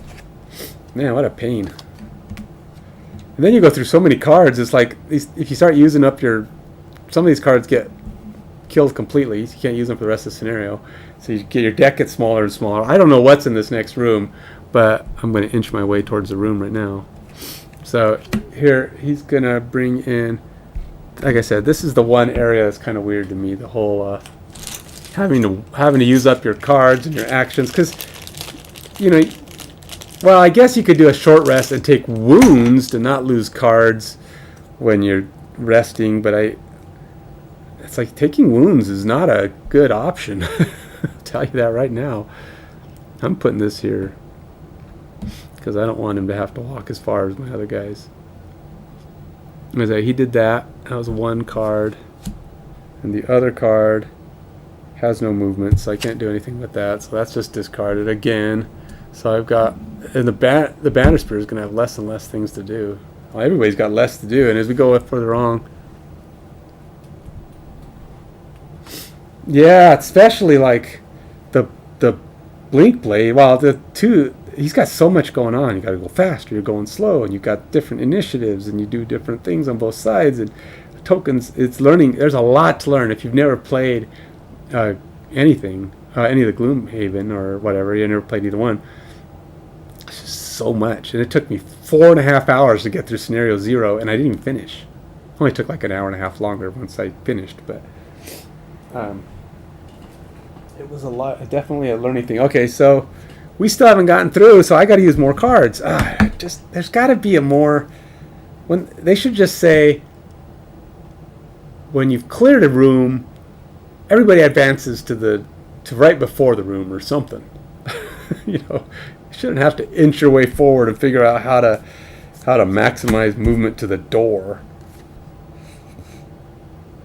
Because it's like I'm just wait. Then I gotta rest. I gotta rest just to get my cards back and take damage just so.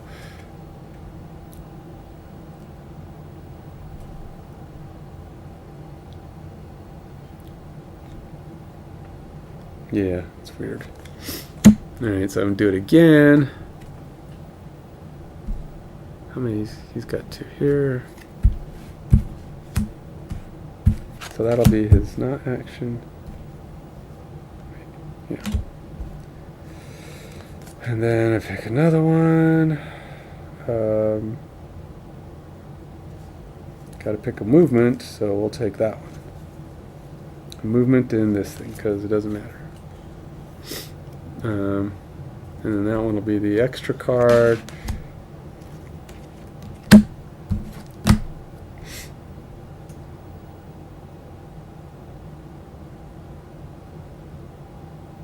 Well, yeah, we're going to move it to the next room, but also the rules say you can't leave a room without looting it, or you can't leave the scenario. You can't loot the scenario if all the monsters are dead. So if I want to loot, I have to do it before the scenario ends. And in this case, the scenario ends when all the monsters are dead. So my guys, if they don't want to lose out on the loot, I have to go pick up the loot, and that means I got to go get it, or try to plan it during the fight. But I didn't have that option because Royce was near death, and all my guys had to run to his aid. So there's that. So this guy gets to move 2. I'm moving him there, and this guy gets to move 2, and Royce gets to move 4. Or Royce only gets to move 3. The guard's in the way. But I'm going to say...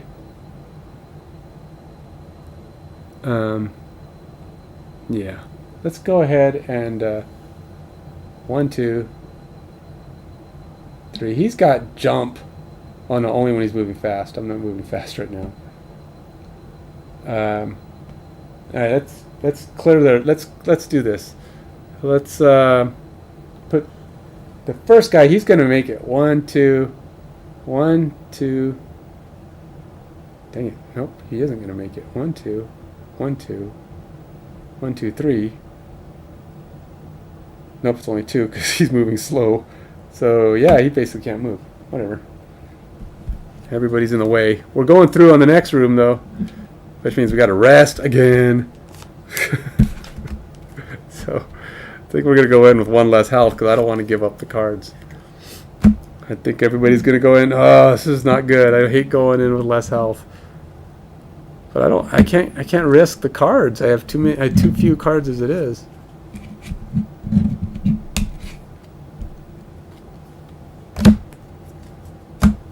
But we'll be pretty fresh going into the next room.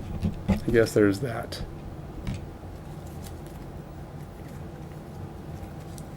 Alright, he's only got 4 cards. 4 cards. That means he can do an action and rest, an action and rest, an action and rest. That's all he's got. And everything else is like... And I had to get rid of one when he did a full rest. And then everything else were perma cards that you use them and they die because that's what they do. And I don't even know what's in this next room. Oh, this is going to be terrible. Alright. Says, when door 1 is open, go to 5-3. So let's go see what 5-3 has to offer.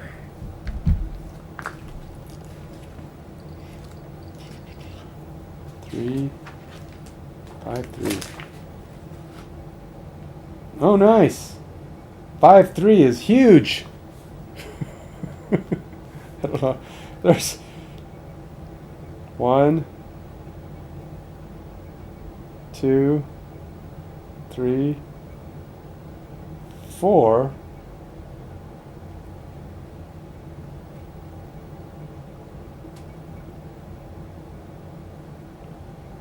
There's 1, 2, 3, 4, 5 monsters in here. And 5 monsters and 4 guards, but the guards aren't anywhere near the monsters. Oh. That's only the 5 I have to fight. There's actually a lot more than that. But for 2 players, and one of them's an elite. I don't think you can do this with one. It's like you come through here. How are you supposed to? I mean, I had to kill 3 monsters with 2 guys to start, and now I'm going to go in there and there's 5 monsters, and I still have this. I have less cards than I started with. I don't know if this is very well balanced for a solo or 2-player game, right? Let's call it 2-player, because it really is kind of 2 characters. But as a solo, I could have taken more characters, but look how hard it is to manage 2 characters. I have to manage 2 characters, and now 2 characters and 5 monsters. That's 7 characters I have to manage. And to think about it, if I took on 4 characters, I'd have to be doing my 2 characters plus the 7 monsters. It'd be 9 characters. You couldn't solo that. It's just... Yeah, I know. Burning cards early. It's... Well, when my guy was dying, he was down to 1 health. I had to do the stuff it took to get him back to usable. But now I've got a couple of people with me, a couple of reinforcements. Not going to help me in the long term if they end up dead. But if I can work some magic and maybe inch my way into the crowd, I'm hoping that this will I can work with something else. Anyway, as you run, it says you run inside the gate, and the breath of destruction becomes quickly apparent. The town has been sacked. Smoke burns your eyes. What structures still stand are bright with fire, and the rest smolder. Their frames like black torch skeletons, and all but the wreckage howl the Algox. And all about the wreckage howl the Algox, celebrating their victory in an unrecognizable language. Wow, that's that. Just basically, you go in there, that's your thing. So this is a big giant 2-square spot I need to do. 13A and 13C.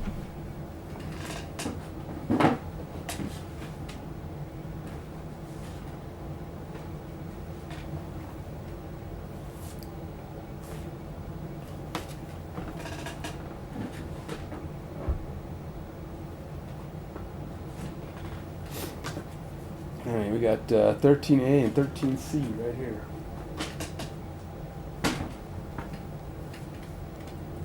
Alrighty.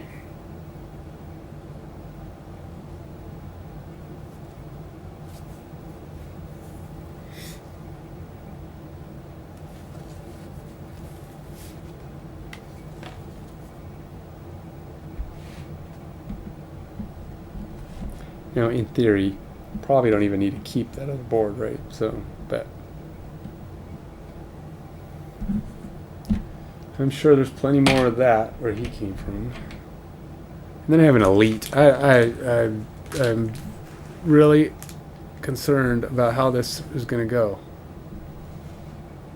Is it balanced? Is it balanced for playing solo like this? I don't know. I didn't really think the first scenarios would be that hard. I mean, really, aren't they supposed to get harder? not start off critically crushing you. Alright, I'm going to have to not use that board. I'll just transfer everybody on as it comes, because this is not going to work. I don't have enough room. So I still got to manage the monsters. There's a bunch of monsters in this one.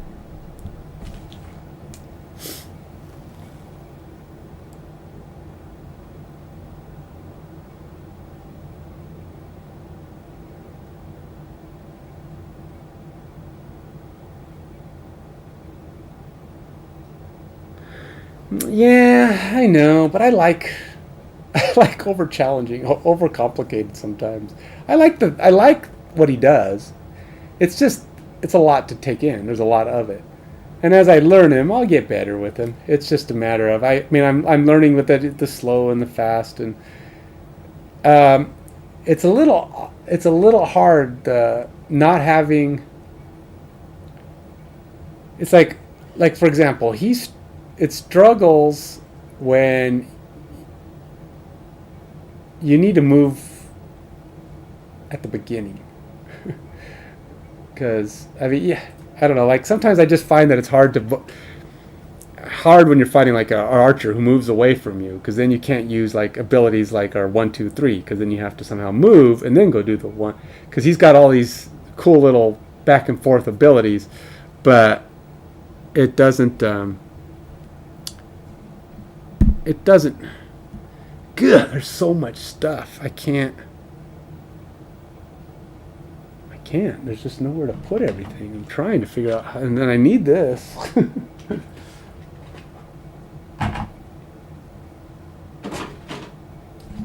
I haven't even gotten all the monsters out, because there's more monsters in this one.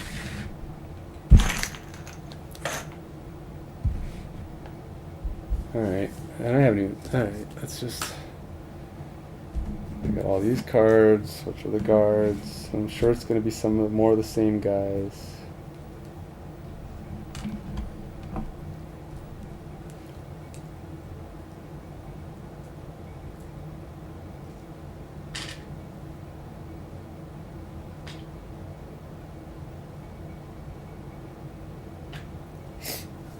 So I was trying to figure out if it's possible to do a scenario in 2 hours, just to see if you can get through one like on a weeknight. At the moment, I'm saying the answer is no. I certainly couldn't do it right now in my current knowledge base, but there's just all this setup, all of the stuff. I mean, like just going into this next room, even if I have everything well organized in some way, getting out all the cards, getting all the pieces set up, all the players. I mean, just that. I'm not even talking about teardown, but if you want to play on a game night, you can say, I'm leaving it up, I'll put it away tomorrow. But you have to get it out. And getting all this out, you have to get your scenario out, you have to read it, make your loot deck, get all of the monsters out, get them shuffled up, get their tokens and their pieces out, get them set up on the board. Your individual character cards, you got to pull them out of whatever package and bags. I kind of had it pretty decently organized. I have all my stuff in one spot. But again, you're just trying to find the space, digging out the monsters. Luckily, it looks like it's the same monsters. But there's a lot more guards on this particular one. But they're like, I don't know, they're all on the other side of the town. I don't know how that's going to help me any. But I'll be putting up a bunch of the guards. Actually, it's only 2 guards, 2 worthless guards. I don't even know why they're in here, because they're not anywhere near the monsters, which means they aren't going to distract. They aren't going to distract the monsters. And if they don't move, the scenario says they don't move. So why would you even?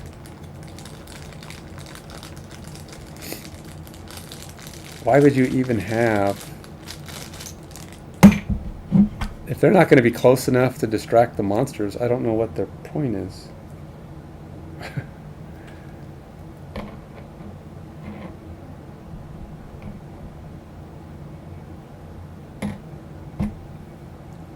Yeah, as far away as possible, guarding the back of the city.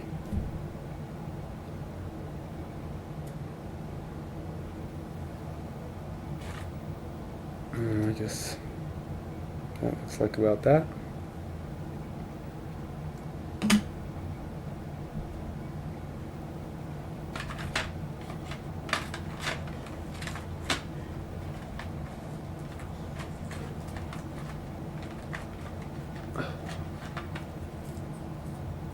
Well, somewhere in here.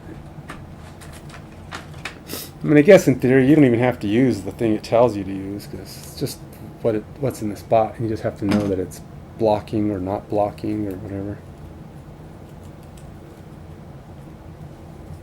Put whatever you want.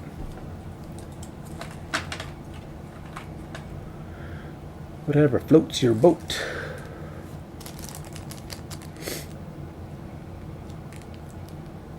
Guess this is all rubble from houses burning down.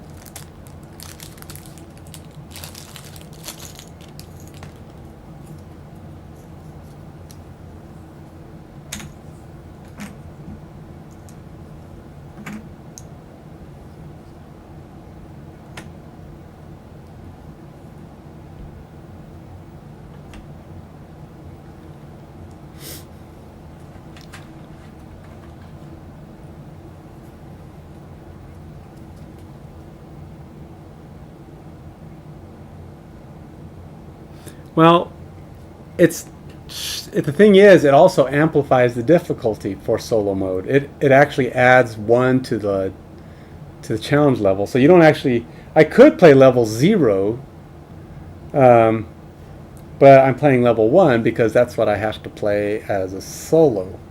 I don't know if 2 people would be playing. 2 people playing characters, they might be playing. It'd be harder for them, so they'd probably be playing level 0. But I'm playing level 1 because as a solo I'm supposed to add 1 to the calculations. It's weird. But so yeah, you get perfect information, but they up the difficulty. Yeah. Well, yeah, I'm gonna play it the way it's supposed to be played. The way they tell you to do it. I understand the idea behind perfect information, and it's true, you do have perfect information.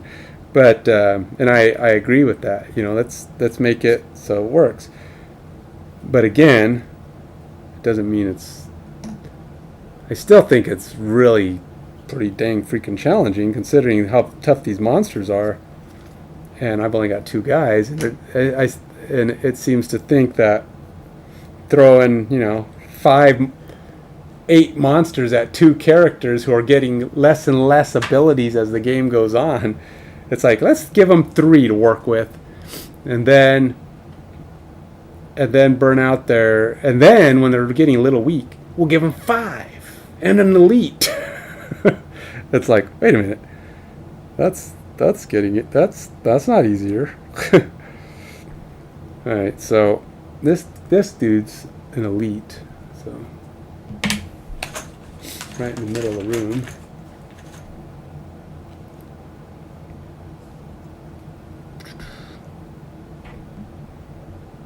And then we have this guy. He's right back here. And then we have this guy, who really what we want is another one of these guys. Definitely want him in the game. That's him back there. And then we have a loot token back here, which I don't know if I'll be able to get to. We got one right there.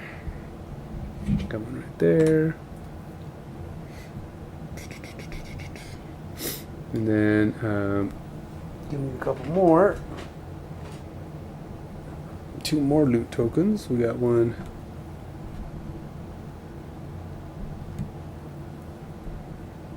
here.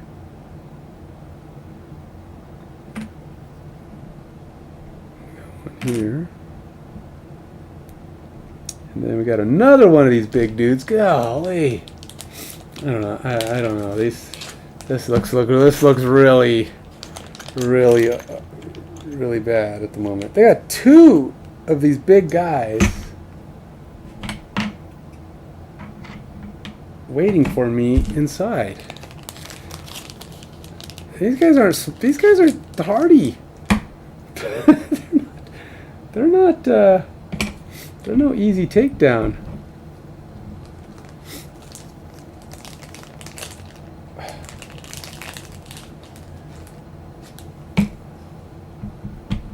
So I have 3 of these guys on the board.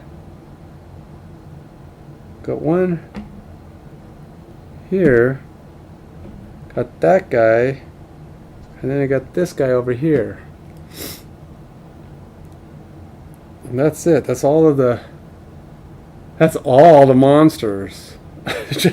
just those. That's all I got to deal with. That should be an easy thing.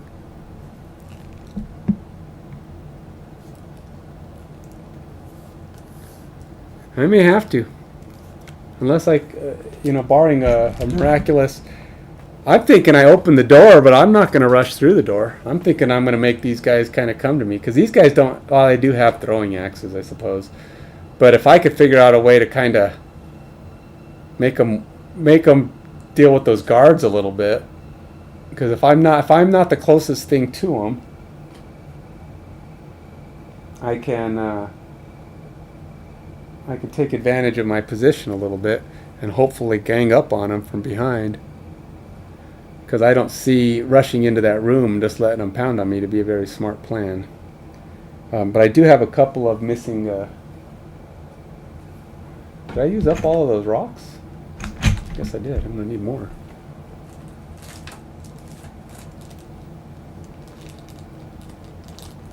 They used up a lot of rubble. So I'm going to have to find some new rubble.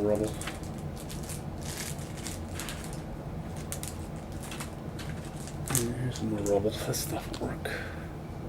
It's kind of close to rubble.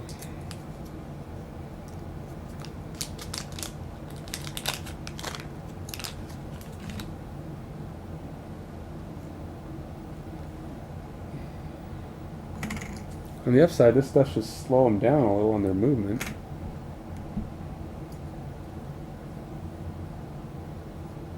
Alright.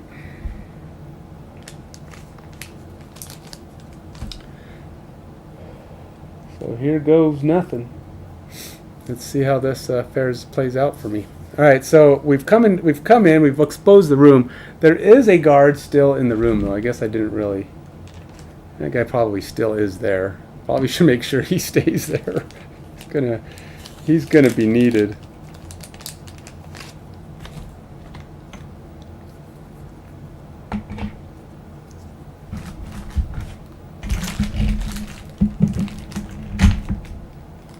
At this point, can't have too few allies. So I'm gonna have to somehow utilize this guard. He hasn't been killed yet, so as far as I'm concerned, I wish he moved, because he's only going to sit at this doorway. And as a result of sitting in the doorway, it's not going to be much help to me. But maybe with all of my friends, we can work out some kind of an attack plan to go and end there. But I don't think it's a lost cause if I can somehow work out a couple of these guys getting killed without having to deal with that, because they're going to have to work. If I can get them to kind of spread out and go fight these guards, because those guards are closer, then that means I can deal with these guys, and then I can come after them. But I most certainly cannot afford to just run in there head on. So we're going to have to make this work. Okay, so we've opened the door. Obviously, we stepped into the space, but we're going to have to...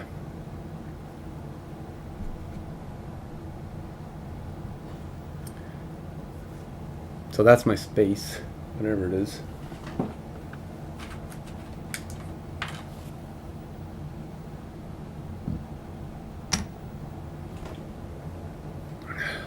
Alright, so let's get on with this. I guess we're in the room. We've moved up. I forgot. Let's see. Who moved last?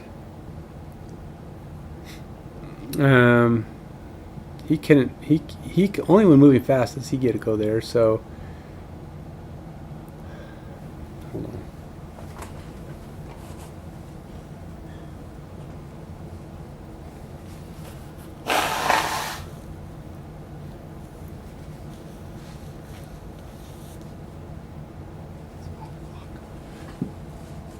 Alright, what did I start at? I think I started at 2:45. 2:45, 3:45, 4:45. So it's been 2 hours. So yeah, this game is not a 2-hour game. I think once I know how to play it and go smoothly, you're talking about a 3-hour session every time you play. If every scenario is at all like scenario 1, and I'm sure they get harder and more difficult and more to do, because in reality you're going to get better. Your stuff's going to get better. It's going to become more complex. You'll have more items. You'll have more things to do.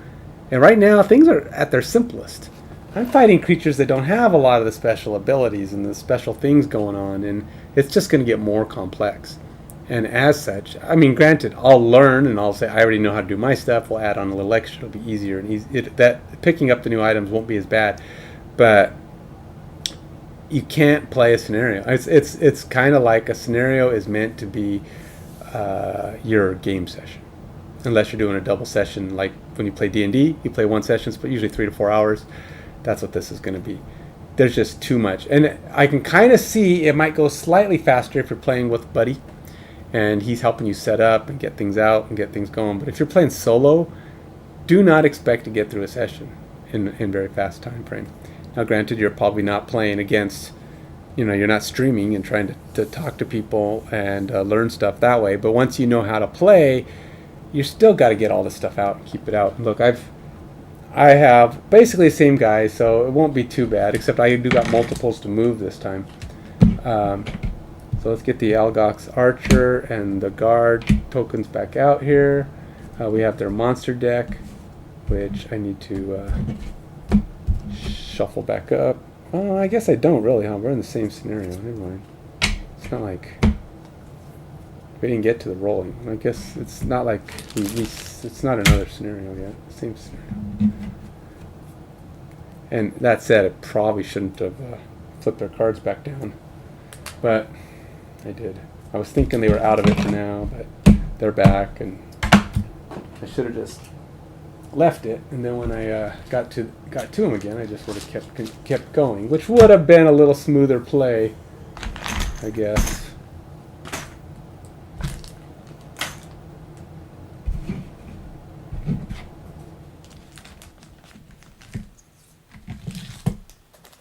I'm glad I didn't add new monsters, because that would just have been a pain. But by using the same scenario monsters, it does make it a little easier. So I just got to move everything over is basically what I'm doing here. I'm reshuffling the Archer, the Guard, and the Priest stuff because I messed up. I shouldn't have put them back down. Oh well, live and learn.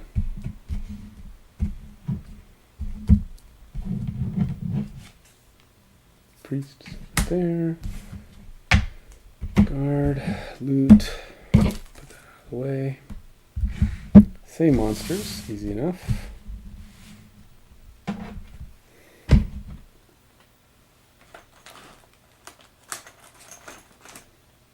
Now you do definitely have to learn to calculate their distances. If you're not the closest thing, then the other guys are.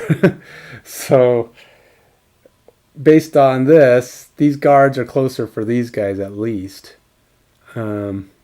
This guy, I don't know who he's going to find the closest. 1, 2, 3, 4, 6. 1, 2, 3, 4, 5. So yeah, these 3 guys are going to come after us. That's all I can do, man. It is what it is. And then the other guys, these other 2 are going to go deal with those 2 guys. And we'll just have to... 1, 2, 3, 4, 5, 6. Yeah, he's right in the middle. He's right at us. Okay. So yeah, we have to fight the big boys. That's all there is to it, man. There's no dodging it. Let's see what happens. Wishing me luck. Okay, so we're going to my 4 cards for Adrian. Adrian's just going to have to really... he's not going to have any cards left. I don't even know if we're going to be able to get through this. Because you just... 4 cards. I mean, it's 2 turns. And then if I rest... It's not even 2 turns. It's 1 turn rest, 1 turn rest, 1 turn rest. How do you do that? Oh, that's... Honestly, I think that could be the end. I mean, that's deadly low. I mean, I don't even know how that's going to function. So, yeah, I'm going to be resting a lot. No, I can't even rest because I lose cards when I rest, or I take damage when I do it. Oh yeah, this is not going to work. I don't know. All right, well, let's see what I got. Definitely don't want to lose these cards. He's going to have to start doing some special attacking. What is the movement? And those guys only move 2 at a time. So No, the Algox. Oh, the guards move 3. Archers move 3. Oh, it's the priest that only moved 2. Okay. Alrighty, well, I'm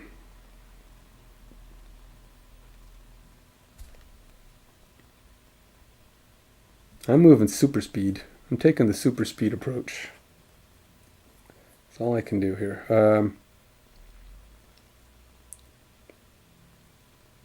The question is, can I do this and not get dead?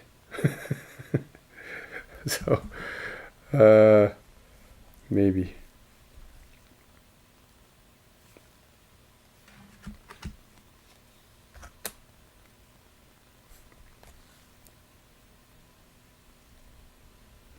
On your next 5 attack actions, while moving super fast, perform 3 at the end of the action. Oh, that's going to be helpful. Alright, so at least I got 5 actions where I can move my butt away.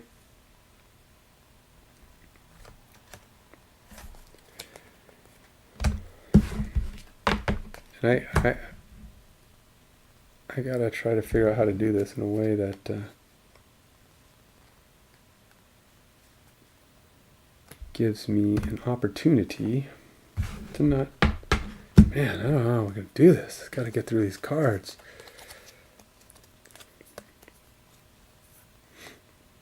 So he's gonna get basically 1 action each time, and then he's gotta...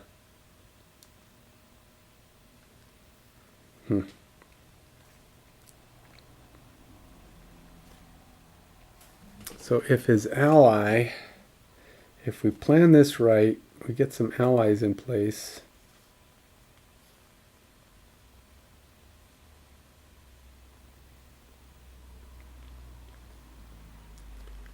We gotta line up on these guys.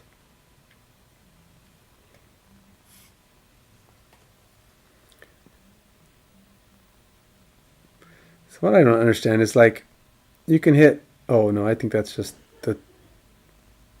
I don't know what Unbreakable Wall is. Because it's like he does... It's got him and his ally, and then he does a push action, 3 damage. But he's not doing 3 damage to each. I guess he just hits monsters at those positions. Those are his target spots. Okay.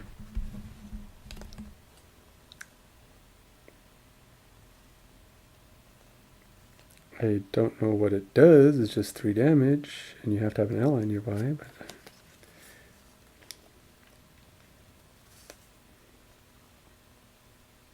pincer move. Oh, both of us. Let's get a lot of damage in if I can pull that one off. Some of these is like, do I know if the monsters are even going to be nearby enough for me to do this? 3 and a wound. I don't know. This guy's kind of a pain to figure out, because you got to position your guys, and you don't know where these guys are going to be sitting, especially if you're not first.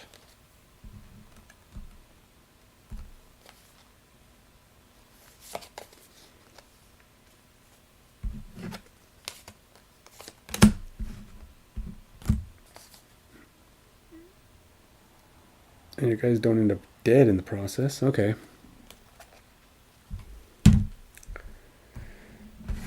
Alright, so we got that. We got that. I'm going to have to pull out the maul. Use it. Save ourselves as much pain and agony as I possibly can. Alright, so now we flip over these guys. Guard, archer, and priest. Now, we have, who's the lowest one? The archer gets to go first with his 16. And then Adrian, then the priest, then Royce, then the guard, and both the guards. All right, so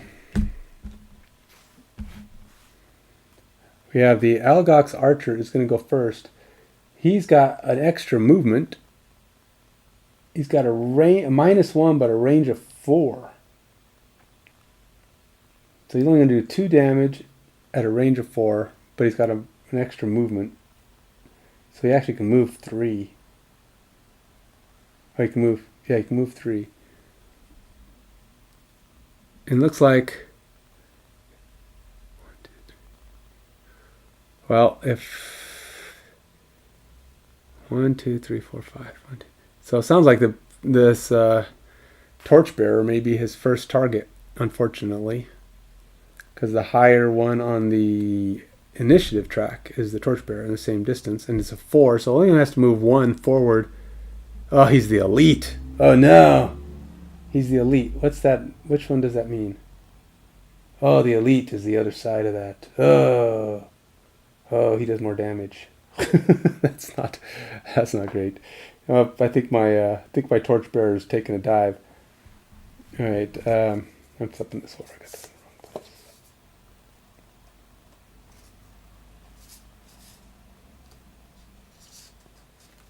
These sleeves aren't great. I mentioned that yesterday, I think. All right, so the archer's he does 4 damage, but he's -1 for the extra range. So he's 3 damage, and that will, yep, that's going to kill him. But let's see what his thing is. Oh, and extra damage. No, he pierced him through, man. Bye. So my torchbearer bites it. Torchbearer bites the dust. So I'll probably be needing those. That goes away. And yeah, torchbearer bites it, but I do get 2 XP. I think. Oh, okay. I do get 2 XP for that. 1, 2. A lot of XP to be had if I survive through this. But that's one less dude I'm gonna need. All right. And then the other archer. Oh, there was no other archer. Okay.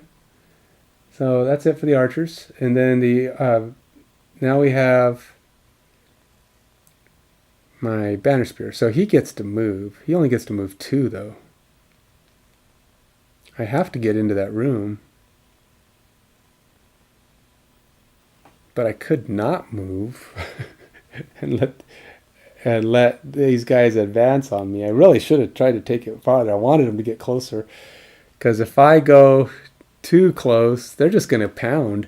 I'd rather have this guard take the damage. I don't see the point in running in there and just letting these guys pounce on me. The guard ain't gonna move. I wish I could move my banner. I'd love to get my banner cast back over here, but I can't.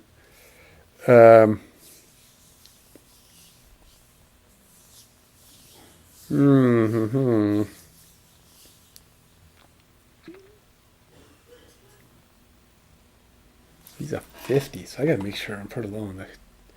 These guys move how far? Guards move how much? 2? 3. 3.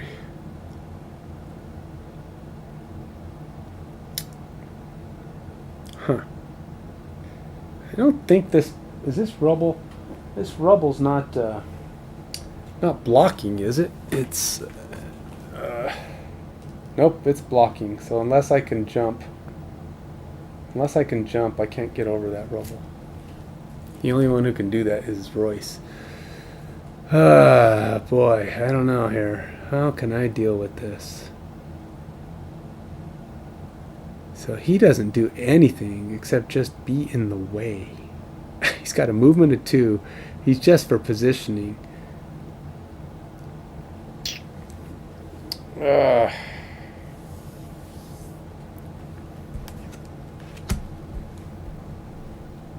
He moves. I'm not going to move him. This is probably high risk maneuver, but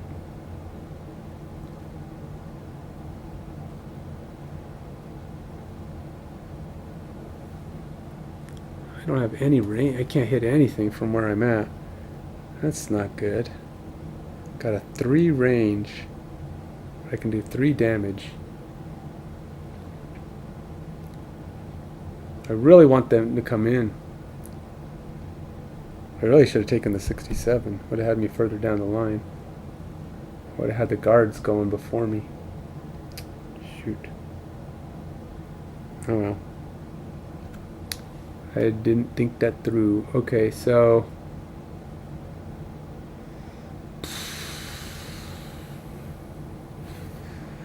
waste my entire turn. That would be terrible.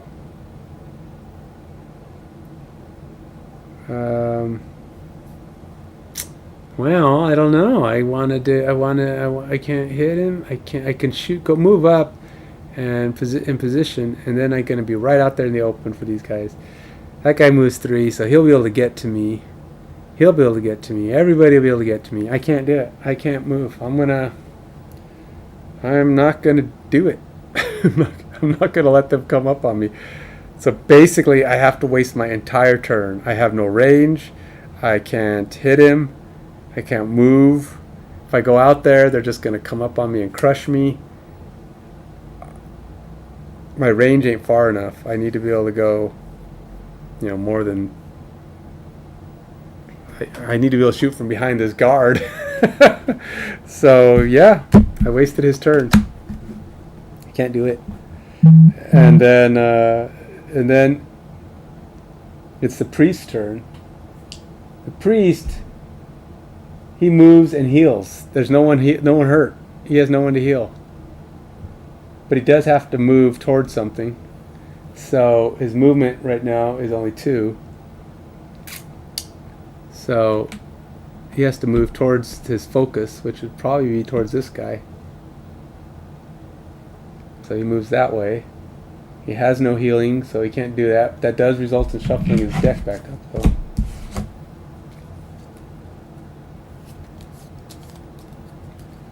And now it's Royce's turn, who's pretty much in the same boat. I think he's gonna have to waste his turn too, because I can't run him out there. He'll get attacked by 3 different guys, and there's just no way I'm gonna let him do that. I need them to come closer so I can hit them. Use my range in the future. Thing is, Royce has to skip his next turn because he's got a... I don't know how we're going to do this. I don't think this is doable. I'm not going to do it. I'm going to be... You can't... I'll never get an attack. I'm going to run out of cards.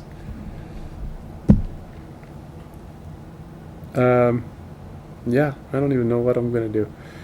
I can't, it's just like there's not going to be enough turns. Every turn I'm going to run out of cards because I'll be having to heal. And then when I rest, I lose a card. I rest, I lose a card. So 2 turns I rest, I've lost too many cards. I can't go down to 0 in cards.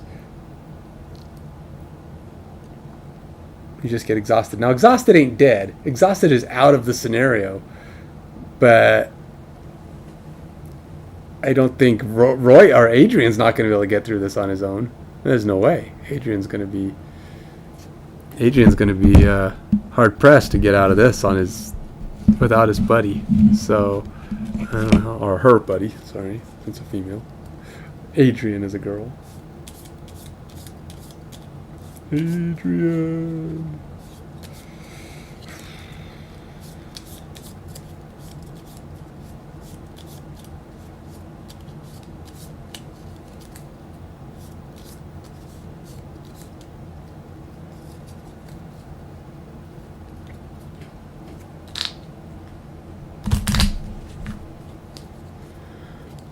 That card had a reshuffle on the last one, so. Okay, so let's see here if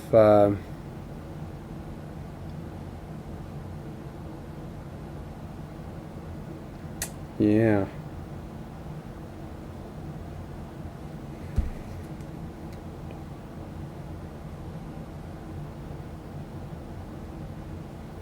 he can move, and then he can move away.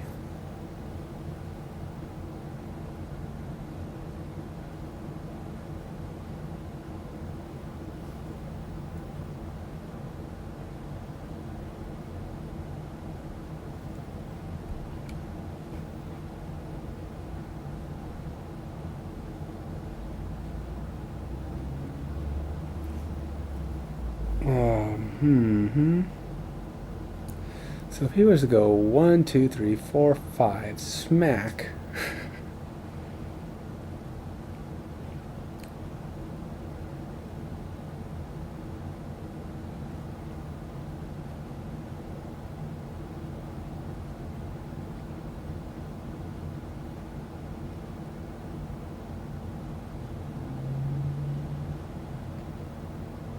All right, I'm gonna try this one. I think I'm gonna try it. I got to do something with him. All right, so he's gonna take his 5 movement.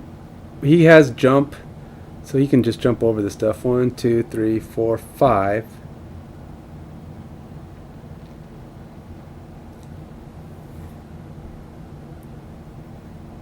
And then he's gonna do a twin strike, which I'm gonna use. Screw it, I'm using this dagger, man. Poisoning him. And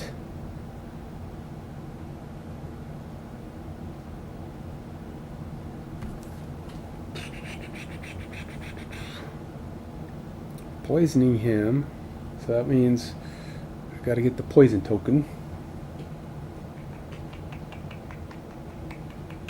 So this is big dude guard number 2. Okay. Because he will get poisoned in this strike. Does it do anything immediately? No, it just adds the poison. So the poison, all attackers gain 1 damage. Right, so that means he's going to actually hit him. So he'll be doing 3 damage on his first strike.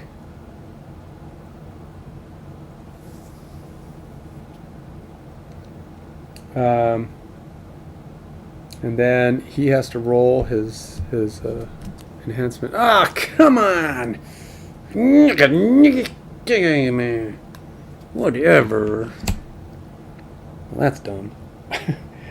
But then, okay, so he does basically. He nullifies the damage, but I guess he just pokes him enough, puts poison on him, because it was 3 damage with the poison. So he takes 2 away. So it's 1 damage is all he's getting on that attack. Let's go ahead and use this thing here. Alright. But then he's going to do a little shuffle foot thing because he can. He's going to move.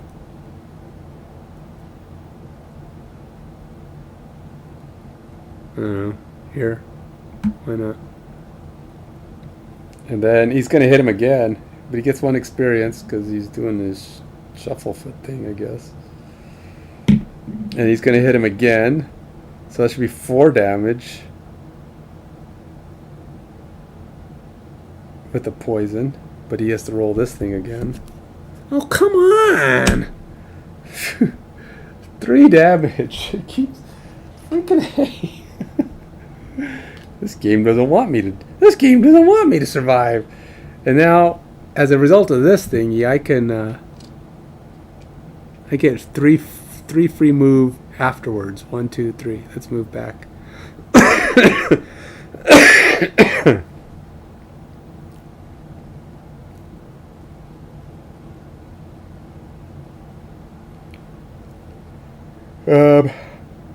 Okay, so that's that. That's those actions. That was lame. I got -3. Yeah, -3 is just devastating. I mean, it's devastating when you're in this kind of condition that I'm in. That's like it's doom. It's doom speak. It's all it is. I needed like critical hits, not critical misses. That's just bad mojo. Alright, so he's done. Algok's guard gets to go. Now, based on their order of progression. We got 2 here, gets to go first. And he's the one I hit. He's going to move up to whatever his movement is, which is 3. And he's going to hit. Nothing special. 1, 2, 3. Now, he's coming in. He's going to hit, he has to hit Adrian because he's Royce. He's the highest one in the list because the city guard is not high. But his other friend won't have a choice. Actually, his other friend can't get here. So that'll be interesting. He won't quite be able to make it because he has no range. So he hits Royce for 3. 2. All right. Well, Royce dodged it slightly. I mean, for what it's worth, he dodged it a little bit. Royce is not yet going to use his leather armor, although he probably should have, but he's going to wait because I forgot. And then this big buddy gets to come in. He moves 3. He can't actually get here because he's not in range. So it's nothing he can do yet. It's not close enough to hit anything.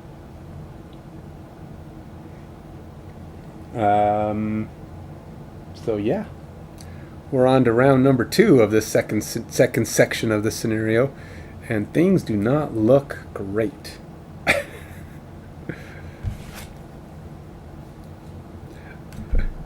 I'm not taking my card. I'm losing another health, so I can pick these up. I'm doing a basic rest, just so I can get these cards back and not have to lose my turn. But I can't afford to lose the card. So now we're all plenty close to the bad guy. So we gotta do some significant harm to him, and we gotta do it fast and furious like. Oh, these are the ones. These are my cards here. So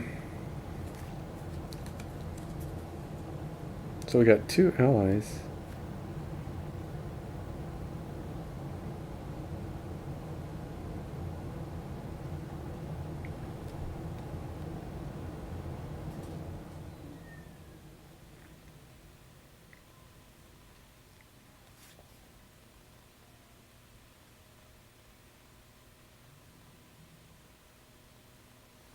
Yeah, I don't have pincer move as an option. That would be nice because it'd be worth 5 damage, but can't do it.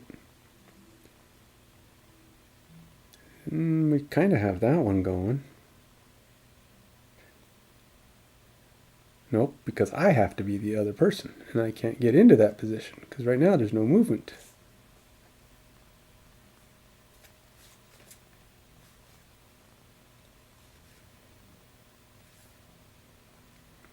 Now I could move guys. Trying to figure out how to work these positions. I have to be in the right place. So I can make him move. But he only moves 2, which isn't great.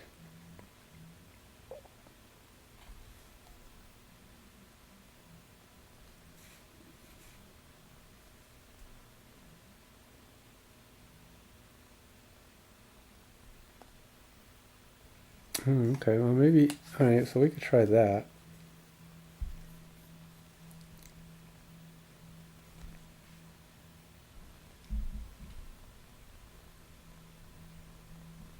Alright, so if I do that one, I can give him enough movement. He's going to end up dead, but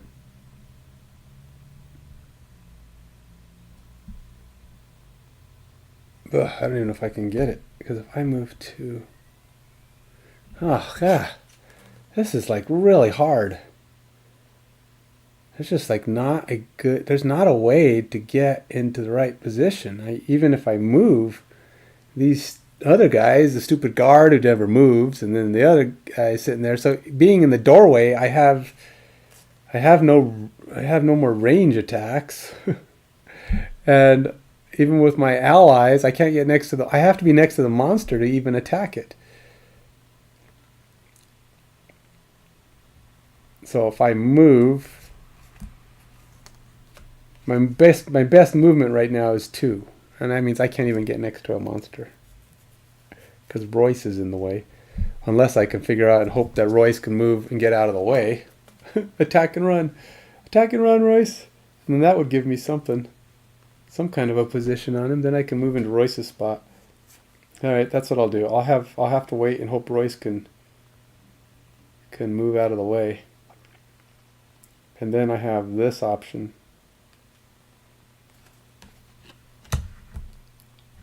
And I don't even know what a breakable wall is supposed to do. It does let you hit. It doesn't give you multiple targets. It gives you multiple targets, but you could hit. Yeah, I just don't know how that works. I don't understand these X's. Because it's like, you could just hit one of those guys. Big deal. It's like, you could have hit those guys anyway. I don't understand it. It's like you go through all this complication to get something set up, like your two guys are next to each other, but all you're doing is doing 3 damage to one of the guys, and it just allows you to reach this extra spot and maybe push them away. I don't know. It'd be better if like you could do 3 damage to all of them. That would be cool. But I don't know. So this is like what I'm talking about. So this card here shows Unbreakable Wall. It says you do 3 damage and you push them away 1. But then you have to have 2 guys, you and an ally in front of up to 3 guys. But it's like, you could still do 3 damage. I mean, it's just a 3 damage attack, except you have 1 extra guy you can hit. It's like your optional targets. It's like, I don't get it. It'd be cooler if it was like, with this, you can do 3 to all 3 of them, you know, if you can get the scenario set up. But it's not what it... that would be asking too much, I think, if you could actually... If you could actually hit, I'm gonna verify, but I'm 99% sure they're just overcomplicated maneuvers. Be close to them. Hit 5. If you have a guy, you can do more damage. I can understand the 5 or doing the 3, but I don't understand why there's 3 X's. Just be next to an ally when you hit a guy, and you can maybe hit this guy too, because he's a little further away. Let your ally take the damage or do the damage. I don't know. Because really all you gain is 1 extra possible location to hit. It doesn't... It's kind of like extending your range. I don't know. It's like making a ranged melee attack. It's weird.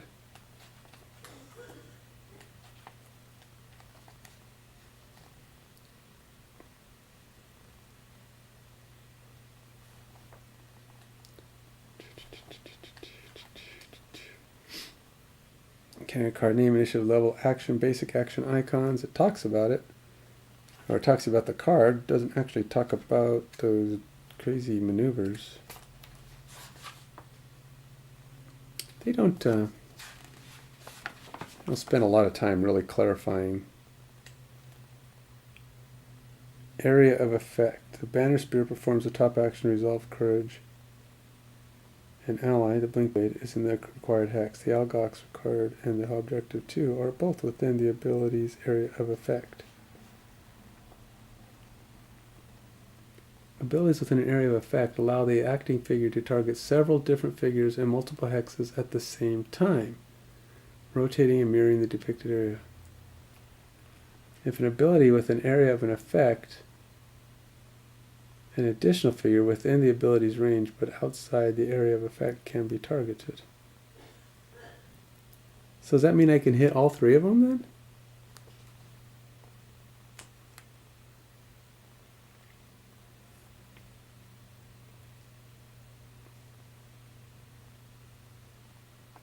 I just wish they would be more, they'd have better examples. Like they would just grab a card and say, for example, this will do this much damage to all 3 of these guys, you know, or all 2, or just do 1 damage to each, or it just, they have terrible, their explanations of how cards work is terrible. It doesn't really clarify, and it's very generalized. It's like it talks about things in a very general fashion, and it's kind of frustrating actually. They give you very minimal explanation. You know, I can understand, you know, you learn, but it's not, it is frustrating a bit. And at some point you have to just commit and go, screw it, I'm doing it my way. But I'm doing it the way I think it's supposed to be done. This does not explain it. It does. All it says is you can attack these guys all at once. And if that's the case, I might be able to work something out where I can hit both of these guys for, you know, 3 damage each because I have an ally and I can flip it and turn it or whatever it takes to get the damage. But I'm not going to.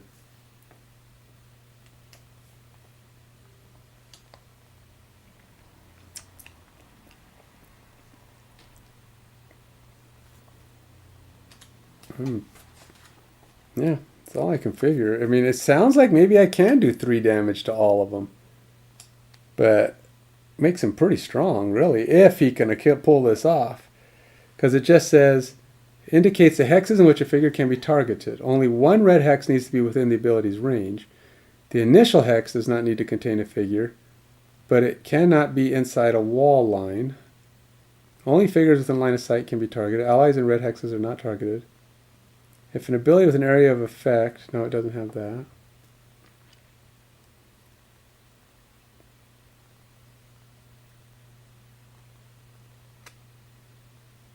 Common effect, or conditions usually highlighted in essence, all conditions effects those depending on consuming elements or paying with another cost.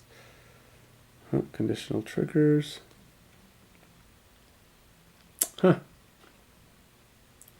Acting several to target several different figures and multiple hexes at the same time. Alright, well, then I'm doing it. I'm doing it. I'm just saying, I'm making a call. You can, I can hit them all for 3 if I can get this pulled off and if I can get position on it. So, screw it. I'm trying for it. I'm gonna try for one of these things that lets me do some extra damage. Which means I just need to get into position that allows me to do it, which would probably be this one. Alright, so we'll do that one. And it's only 1 guy, unfortunately, but can't gain the position on the other one.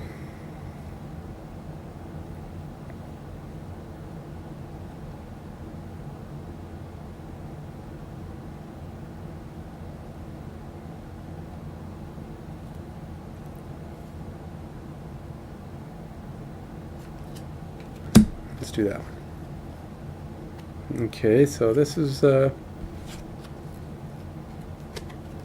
from last turn. Discard. And this is what's left over for now. This is what I get to do. This is that. Alright, so now he gets to pick his action. And I did Speedy. I'm doing Speedy again. Screw it.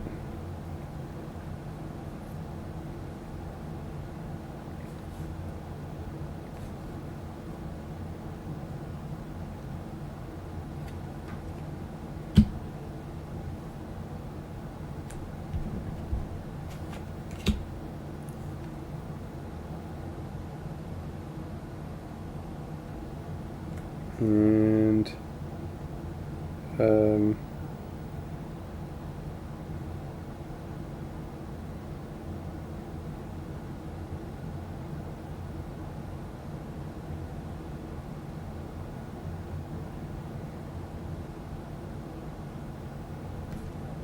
Let's do that one.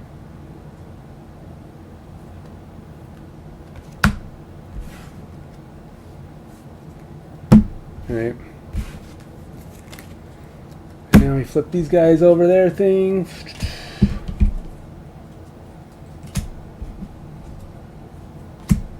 Of course, the priest gets to go first because he always seems to go really freaking high. And then next will be Royce. Woohoo! Royce gets to go really early. And then the archer. And then the guard, which doesn't really matter. And then the city guard, and then the Algox guard, and then me. I gotta go last. Ugh. Alright. But that's probably good, because that means this guard's gonna take most of the heat on this attack. Alright, so the priest is gonna take a shot. He gets to move. He's gonna move towards the guy, which right now is still this guy. And his movement is 2, or yeah, 2. And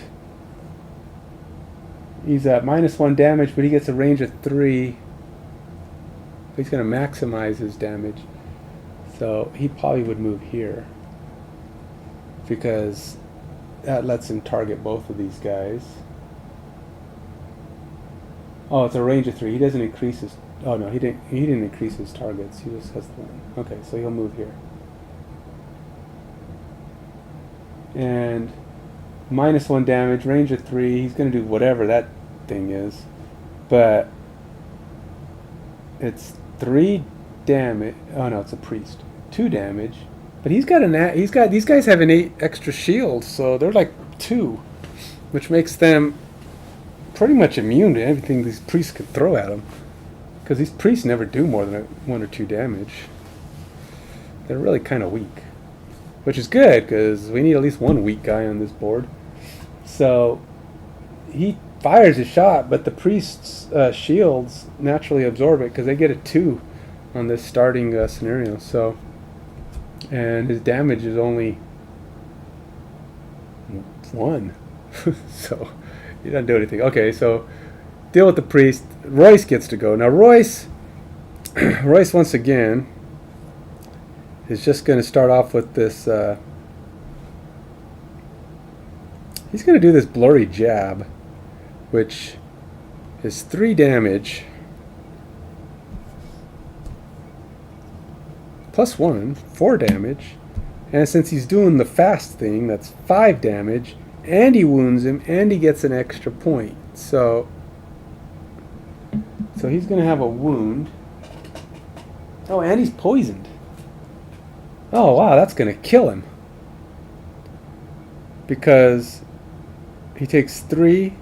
He does 3 there. He does 1 for the speedy, that's 4. 1 for the poison, that's 5. He already had 4. So yeah, he's down, and plus he gets the extra 1. So they actually kill this guy. Nice. Which will at least alleviate 1 oncoming danger of a dude. He got his 1 experience. Now he's gonna move. He actually can move. He's got a couple of possible move options, but he's gonna do his.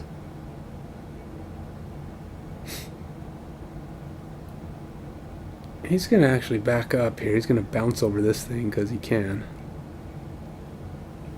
He's just gonna do a basic. No, I don't think he's gonna use the ability on that card. He's just gonna stop there. Just use 2. He's just gonna use the card basically. Minimum hurt on the on that. So he might actually.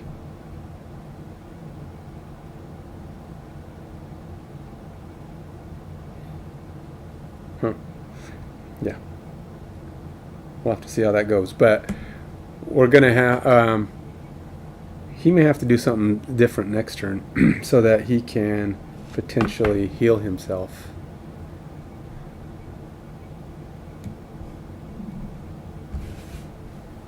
If he's got that. I am going to have him go farther away. just because he's got decent movement in general.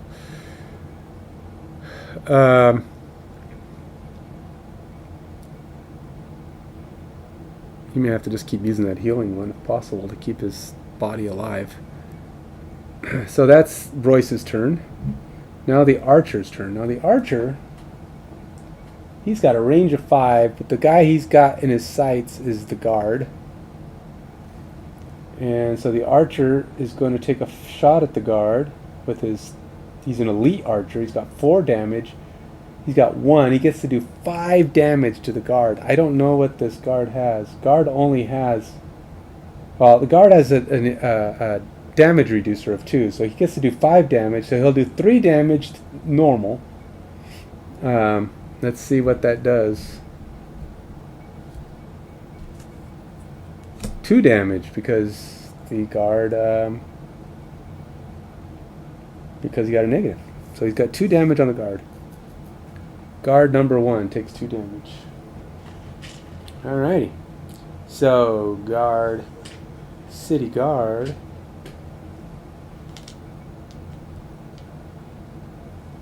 City guard number 1 is kind of wounded for the first time after all this. Just sitting there dodging bullets, literally. That guy's not a thing anymore.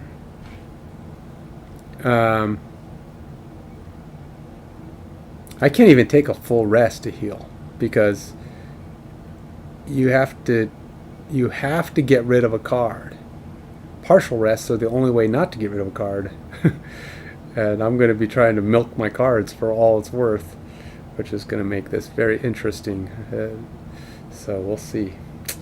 Archer, city guard, Algok's guard now. Now he's this guy. Oh, you know, I didn't even move this guy last time. He has a movement of... Algok's guards have a movement of 3. So 1, 2, 3. He would have been going after that guard. And this guy, he's going to move up on the guard. And he gets a +1 on his attack. So he does 4 damage. He's going to do 4 damage minus 2. So 2 damage plus 1. So he's doing 3 damage on the guard. Eek. Guard is getting kind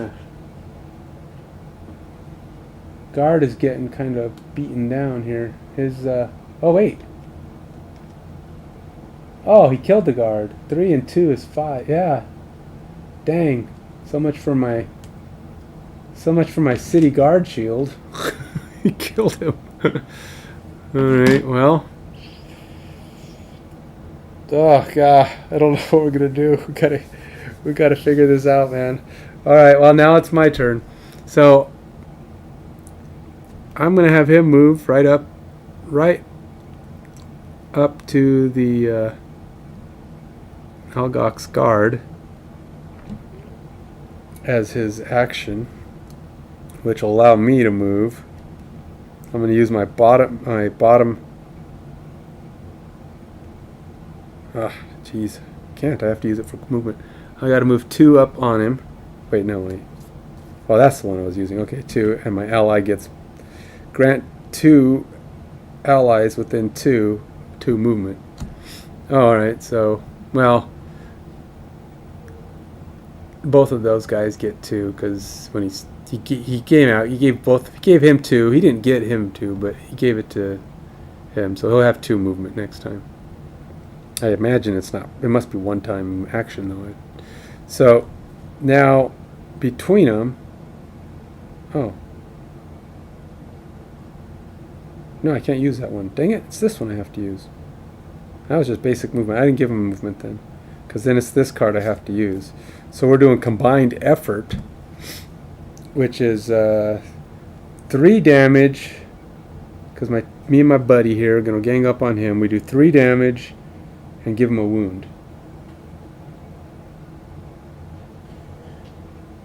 So the Algok's guard number 3. He's got a wound. We're doing 3 damage. I gotta flip one of my cards. Gosh, have I not attacked that often? Ah, come on. Man, what's with all the negatives? With all the negativity, man. 2 damage in a wound. Not great.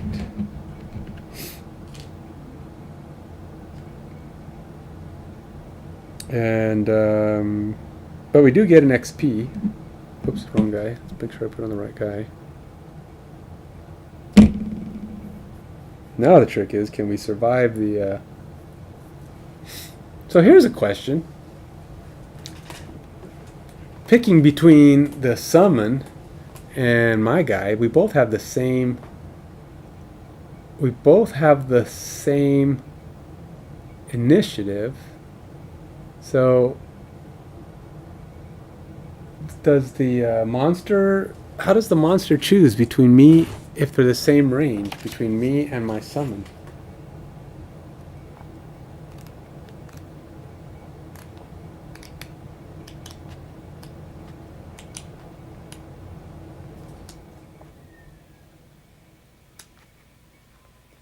Character summons considered for some bonus, up to 0, summoner now.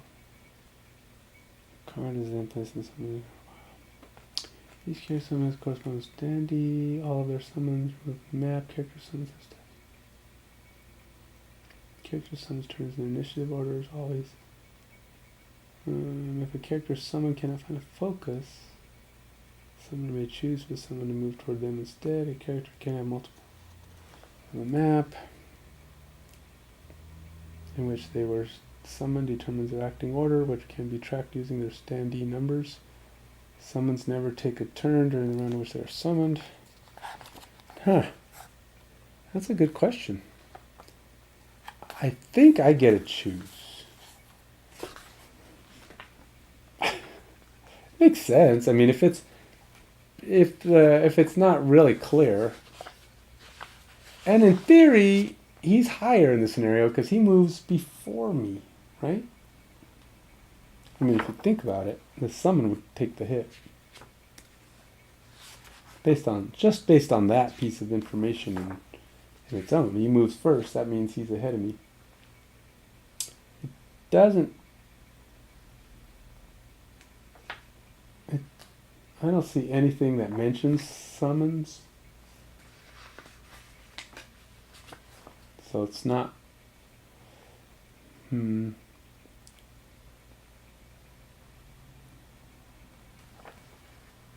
At the start of the turn, determine immediately first possible hex, which you can perform an attack if the monster cannot attack uncertainty because of the sun.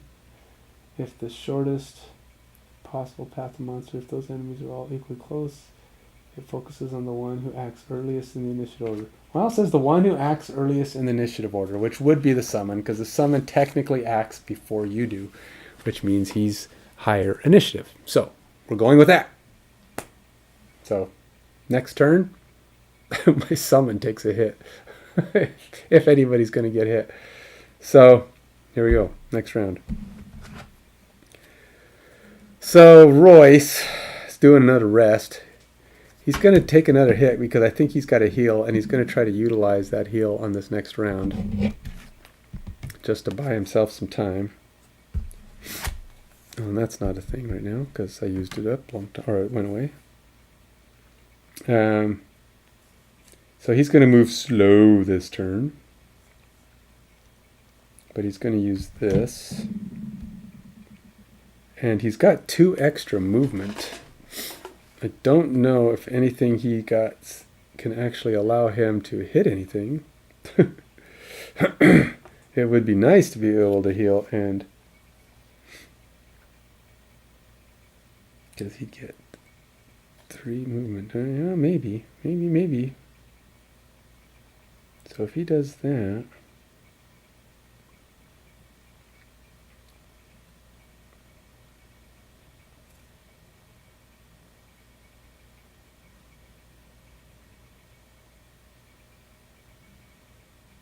I don't know what that is, but I'm not doing it. Or does he do it to the other person? Muddle. Disadvantage on all attacks. Remove at end of next turn.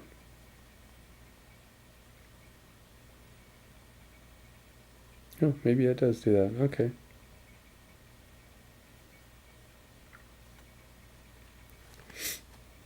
Okay, so if I do that, and we're moving slow. Okay. And we'll see how it goes. Kind of a risk, but I got guys up front to take the blunt of the blow, so we'll see how that works. Brunt of the blow. Brunt of the blow. These are gone from last turn. I think I may have to pull this out. Maybe we wait. We gotta really... I don't know, I'm trying to make sure I kill this guy, but we keep taking negative hits. It's not helpful. Alright. So these are my... Oh, wait. Oh, I have to do the wound thing too. I have to take my cards back. Because I don't have enough cards to... Can't let yourself run out of cards. That's a bad thing.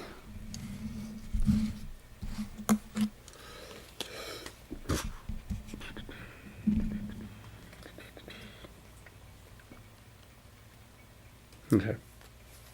Get all my cards back because I'm not giving up my cards. Just don't have enough of them to be risking giving up cards right now. I got to do the damage. If I can pull this one off now, still might not be able to pull it off because I can't get around this guy in a position that's going to be favorable. I need to get behind him. I cannot because you can't go through him. If I can maneuver something like that,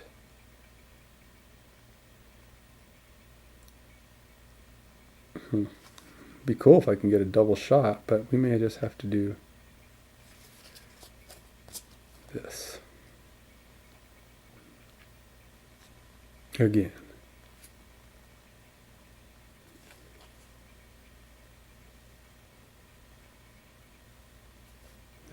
Nope.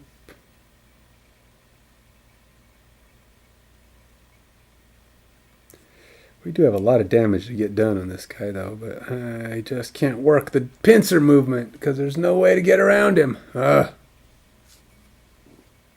want to do like something that would do significant. Oh, I kind of have that.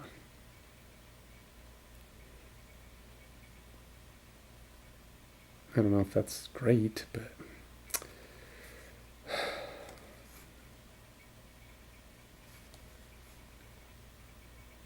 Where is that? That's a ranged attack, though. Alright, I'm going to do this one again. So we'll do that, and I got to do a movement thing. What is that? There's a... pull. Pull? There's a range of 3. I pull. I don't want to pull. I mean, that ain't going to do anything. This only applies to ranged. But you know what? I'm going to put it on. I'll use that. Alright.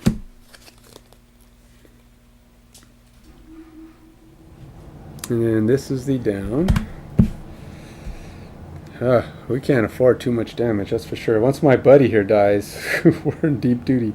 Okay, so I'm doing this action here as fast as I can possibly get the action off. And then him, he's going slow, so we're just gonna let him go slow. Then we're gonna let them flip. He's gonna have to reshuffle. There's a reshuffle now. He flips. All right. So as you can see, I am getting a little bit of rhythm, but I'm indecisive on all the actions to take and whether I'm playing them right because I've made plenty of mistakes along the way here.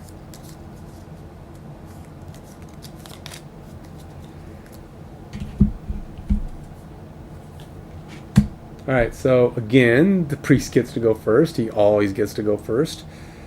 But now Adrian gets to go first, or second.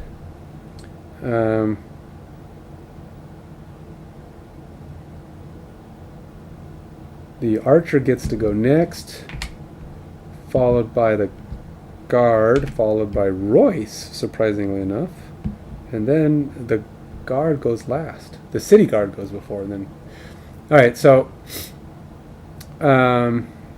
first things first, priest. Priesty there is going to do no extra damage. He's going to move to adjust to pin somebody down. He's going to pin the guard, I guess. At his range of 3, he's taking his shot of 2. But I ain't going to do anything again. But he did pin the guard. The guard who never moves. He thinks he pinned him, but the guard is just actually like, okay. You pinned the rubber of his shoe down. It didn't do any damage, but he's like, I'm not going anywhere. It's like, just try to get through me, man. Just do what you can. That's that. So the priest is done. Now Adrian's up. And so Adrian is going to try to work with his friend here, and he's going to put on this shield, which actually increases his armor for the purposes of ranged attack. So he gets +2 on his armor, which means this is going to stay in play. Another card I won't have for a while, but at least it stays. And then we're doing this again, which will increase his experience one more time. We're doing another wound on this guy. So now he'll be taking. So he takes 1 at the start of each turn. Oh. Actually, he should have had 1 last time. Because his turn came. His turn was after me last time. So. And this wound doesn't do anything yet, but at the beginning of his turn it'll do something. And then damage I'm doing is 3. And it's 3 times 2, 6. We actually get to do some wreckage. That will take down the Algok's guard. Yes. So he does not survive that encounter. Okay. So we drop another.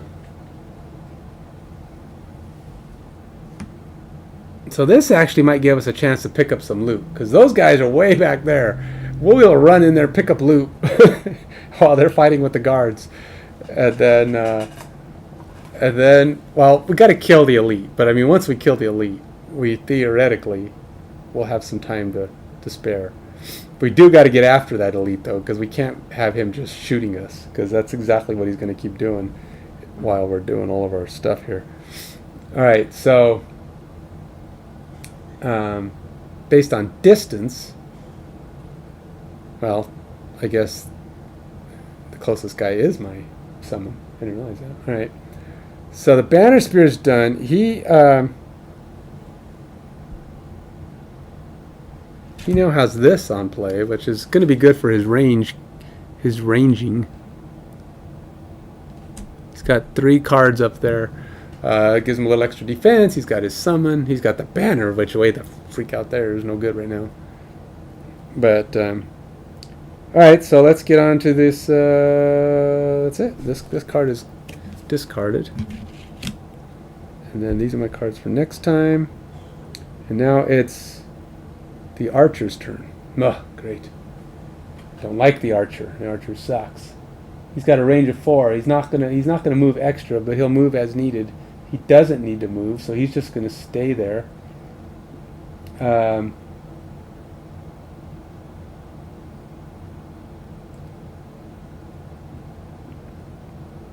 Algok's priest. I mean, it says he'll move +0. I don't know. I mean, it says they move, but they have to move at least 1 to be having considered moved, so they have to move. So I could just move him there, I guess. But he would move all the way into him and back if he had to, just to get out of disadvantage. It's weird. It says they have to do their moves. It's kind of strange. But you got to do at least 1 square. So, whatever. So the archer has a damage of 3. He's not getting extra. He's definitely got the range for it. He's going to shoot him for 3. Oh, he misses. It's a null and void attack, and that will reshuffle all these cards up.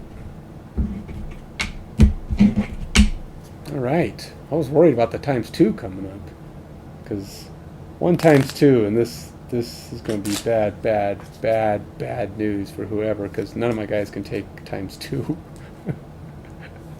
The ×2 is just going to wreck me. I don't know how I'm going to get by it if he hits a ×2 on me. I'm hoping he pulls it on somebody else, but it's a risk, man. Unless I can get lucky and have him at disadvantage or something. Alright, so he missed. And now the next thing is a city guard who doesn't do anything, and now it's Royce's turn. Royce, he has 2 extra movement granted to him by Adrian. Right? I did do that one this time? Oh no, I guess that wasn't this time. Never mind.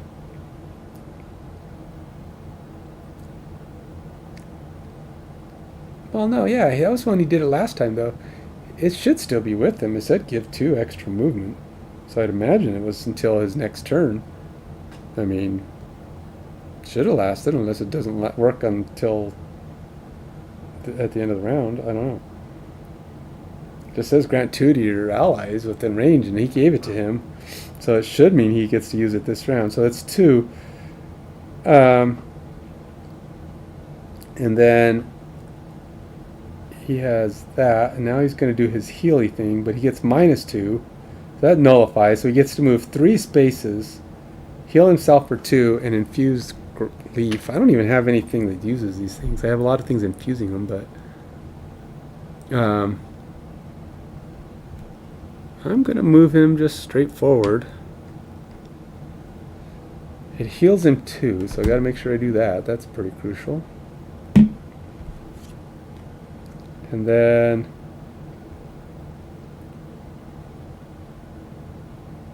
now he gets to do his other card.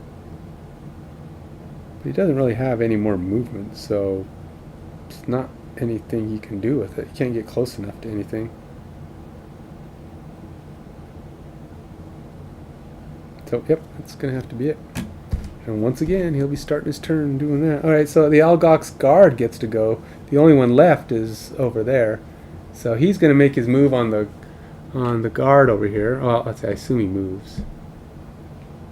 Moves at a -1. Algox guard has a 3, so he moves 2. 1, 2. And then damage, no extra damage. But he gets to do he gets to do whatever that is on himself. I don't know what that is. Strengthen. Advantage in all attacks. Remove at end of next turn. Oh. But that's after he attacks. So he'll get that.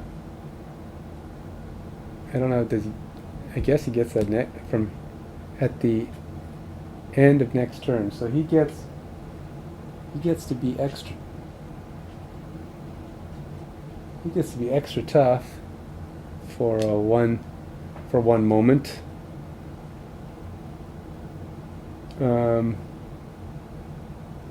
He does damage. His damage is 3,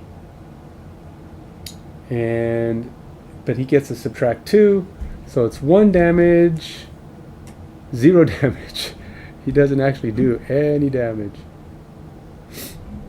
I don't think that takes place because in order, you have to do them in order, so he doesn't actually get the strengthen until after the attack. So it's only going to be good on the next attack. But he will have to shuffle his cards back up for the next round.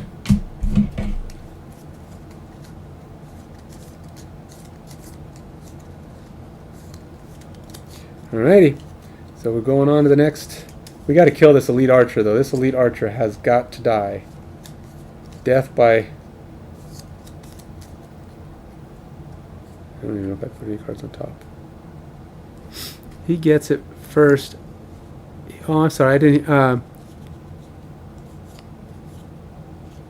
Okay, cool. Thanks. That's kind of what I thought, because it did say that you have to do the things in order, and that one was after. So yeah, thanks for clarifying that for me, Android. I wasn't sure. All right. So now we're going to see. We got to kill this lead archer. He does a ton of hurt when he hits things. Luckily, he's been having some bad luck on his hits, but geez, last time I didn't even realize he ended up with a miss. But had he not missed, he would have killed him. This reinforcement has 1 health. That would have been it. There's no second shot for the reinforcement. He is one lame guy. It's like they picked this guy who is in the back, the beggar who just sits back there. He says, "Hey, go stand behind him for me, would you?" And the beggar just walks over and stands behind people and does what he's got to do. Stand a little to the left, would you? And he stands to the left. Meanwhile, the archers are shooting at him. It's like, so far he's been lucky, and the arrows are flying over his head and he's missing. But he's dodging bullets, not knowing that they're all trying to kill him. All right. We're on to the last. Oh, I got to do it again. Oh, I can't. Well, I can, but all right. So I got to do the same thing I basically am doing each time. I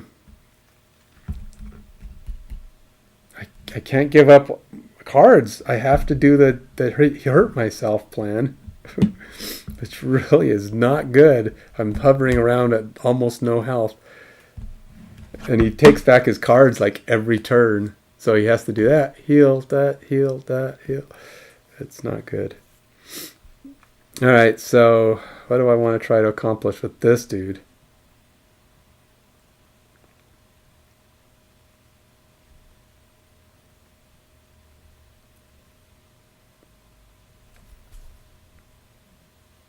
Man, I can't get in position to do the pincer movement. Breaking walls not going to be all that great. I'm just going to try this. And we'll do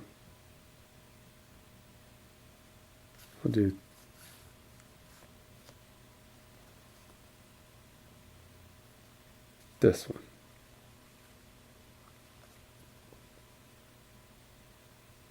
Sure.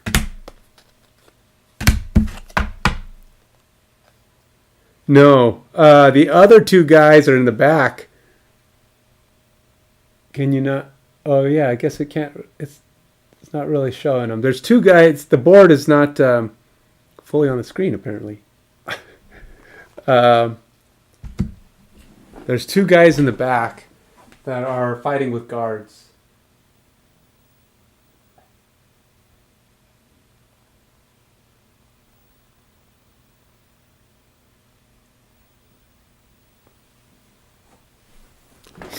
There you go. There's this guy and this guy, but their focus was these 2 guards because they were closer to them on this side of the board. So I killed the 2 guards that came up on me, and now I'm trying to kill the elite archer, and then we're gonna go forward and try to take out the 2 guys that are fighting with the guards right now. But this is a priest and this is the guard over there, so they got pulled. Luckily, they were the ones pulled back.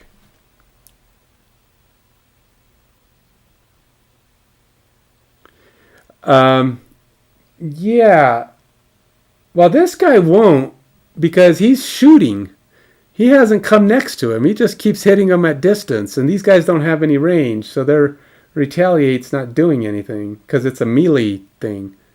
And then this guy, he just got there and he just hit him, but he didn't actually do any damage. Do they retaliate if they don't do damage? I thought they only retaliated if they were damaged. I'll have to look that up.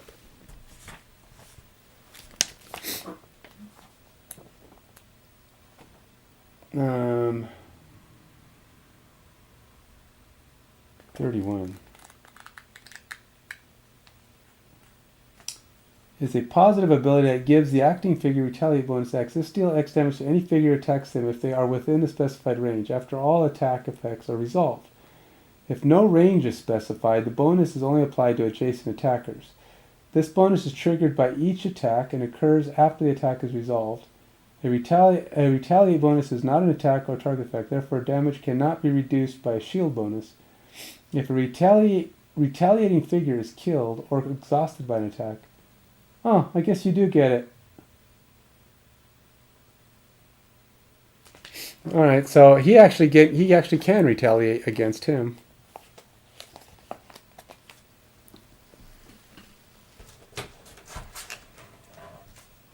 I may have missed the retaliate option with this guy. I know the archer shot him and did some serious damage, but I think the Algox guard I was fighting with, well, he killed him. So no, maybe he never would have got a shot off. But this guy, he probably would have got his retaliate. And it's 2 damage. It was just a city guard. Hit the Algox guard 2. Because that's what he has for 2. Yeah, Priest is really weak. Yeah, he hasn't done too many negative damages, but he's done a lot of like 1 and 0, and the guards have a 2 armor or 2 shield, so they're basically just absorbing it all. Doesn't do anything. So I have a fairly confident feeling, since I have 1 heal ability with Royce, that he can kind of heal and stay alive. And then I just kind of let Adrian do a lot of the work right now. So, alright, so we're going to set these up. And I'm going to try to pick up, do some looting while I advance on these other guys.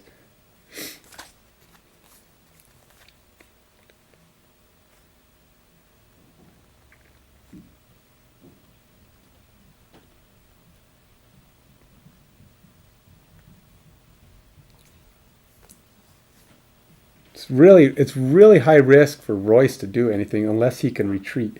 Luckily, his attacks, every time he attacks right now, he gets to move 3 afterwards. So I'm hoping I can take advantage of that and move in on stuff. And I'm going to... I should have this because I went slow this last time. I have one of those. I am going to do speed this time. I'm going to do speed. And that'll allow me to get some extra oomph in here. But I do got to be able to move first.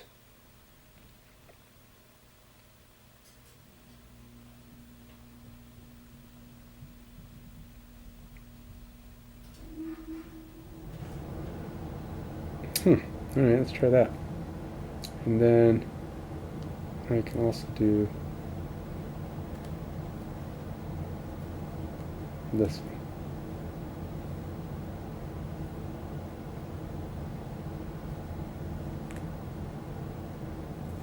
Take advantage of my 3 movement to get farther away. Alright. It's gonna be weird, man. It's crazy talk. Alright, we'll do that. Now we'll flip over the guards action, the priest action. Oh, not the priest, the archer, and then the priest. Whoa, the priest actually has a slow attack? Is that on the right guy? He has a 62? All I've been drawing is like 10s and 9s, and he always goes first. Alright, so 20. Oh, no, Archer gets to go first. Oh, no. Archer gets to go first. That's lame. And then Royce gets to go second. And the Adrian goes next. And then the Algox guard. The city guards don't do anything when priest. Alright, so the only one I have to really worry about is the archer, and of course he's the one that goes first. His 4 damage attack. But he gets to move. He moves 1. Doesn't really matter. He's got the guy in front of him. I think it's kind of silly that they have to move.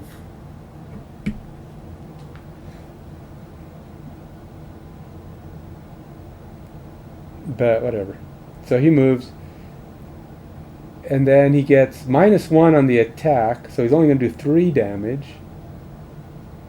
But he's going to take out my summon. I know it. Unless miracles happen. A miracle! Woohoo! I got a miracle!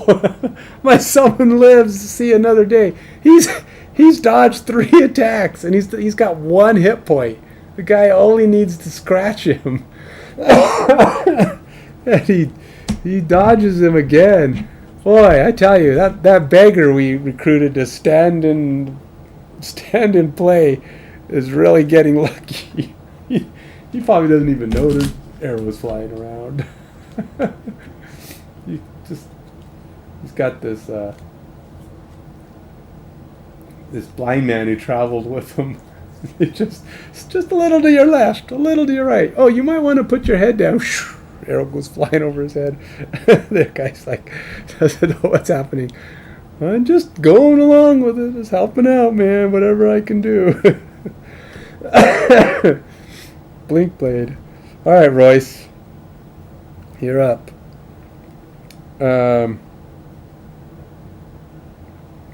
So Royce is gonna, in his 3 health points, is gonna take a chance. He's gonna move in. He's gonna move 4 spaces. And all adjacent allies and enemies suffer 1 damage. Just like that. It's not even an attack. Just take wound. Because basically I built up a little electric shock. It's cold out here and it transferred right over to the archer. So the archer takes 1 damage from kinetic damage, and then I'm going to blurry jab him for 3 plus 1 for my hyperspeed. That's 4, and I'm going to wound him. So it's 4. I get an experience, and it's going to get +2 for 6 damage on the archer. Dude, you're the man. So that's 6 damage. 3, 4, 5, 6. Wow. 6 damage for Royce. Good job, Royce. You've got him on the ropes, my friend. In fact, with that wound, he's not going to live to see another shot. That's awesome. Because a wound should kill him on the start of his next turn. Wow. I was pretty sure this was way too many bad guys. But Royce just wrecks. When Royce hits, he's potentially a murderous guy. This has got an extra thing on it, though. It says, oh, I can push him 3 if I spend another one of my hyperspeeds, but I don't have any more.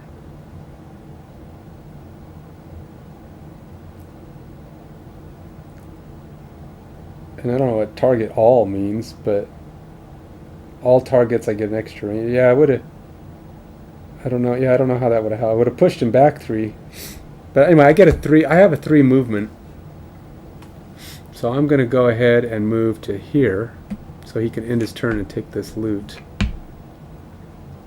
And so yeah, we'll pull that off to the side. Grab him a loot. He's getting some money. And now it's Adrian's turn. Adrian's going to move 2 just to land on there. And he's going to throw his spear and infuse the wind.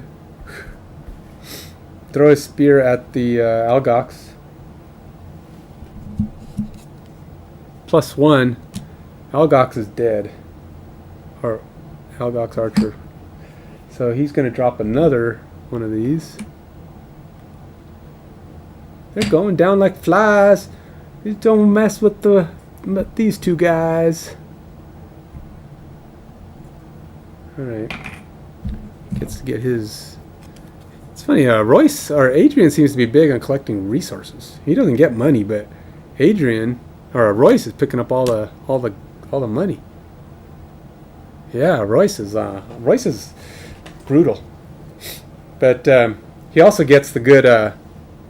he seems to be getting all the money, too.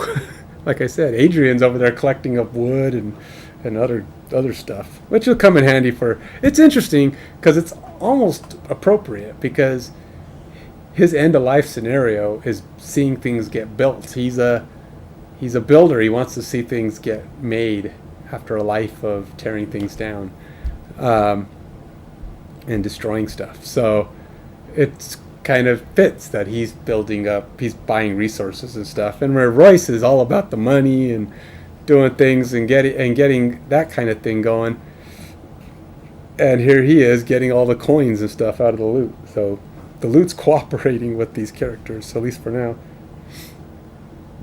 Alright, so we got to do next round. Sadly enough, I've got to do another rest. I'm going to do another 1-point damager, because I still have 2 guys to go, and I don't want to use up all my cards.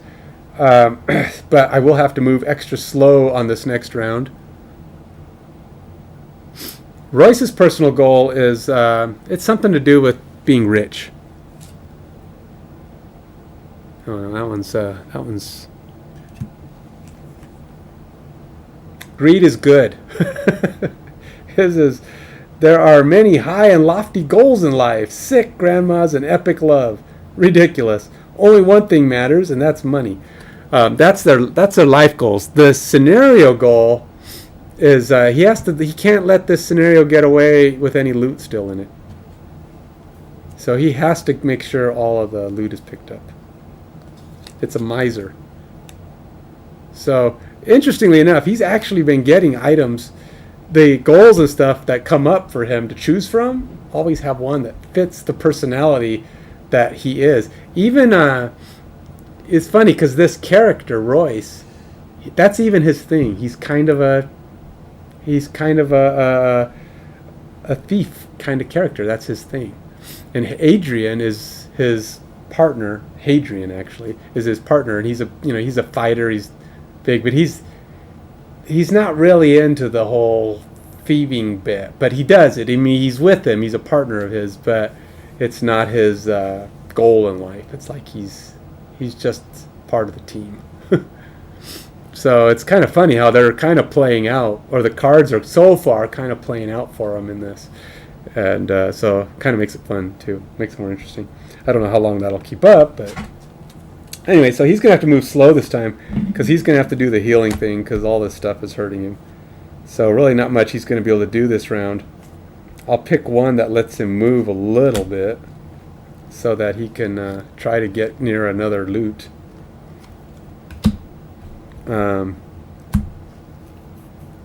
But he has to... He takes the damage. He got his cards back.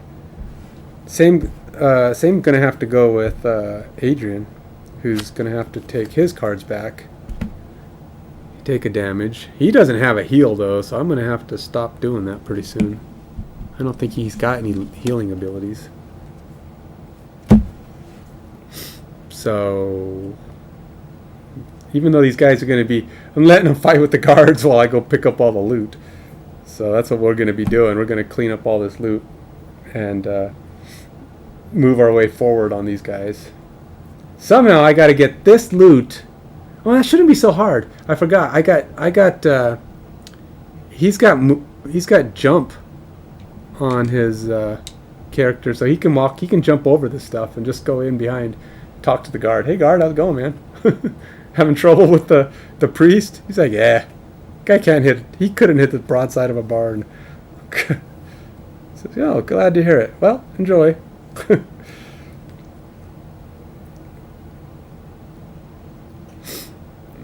Alright, so alright, we got to figure out how to get maximum. Oh, here, let's do this one. Definitely take that one. He doesn't have any top level movements. They're all attacks, so it's like everything else is throwaway. I don't have. Eventually, we'll get some stuff built up where we can do some infusions. Use more of the infusion stuff. You know, get more fun stuff going. But right now,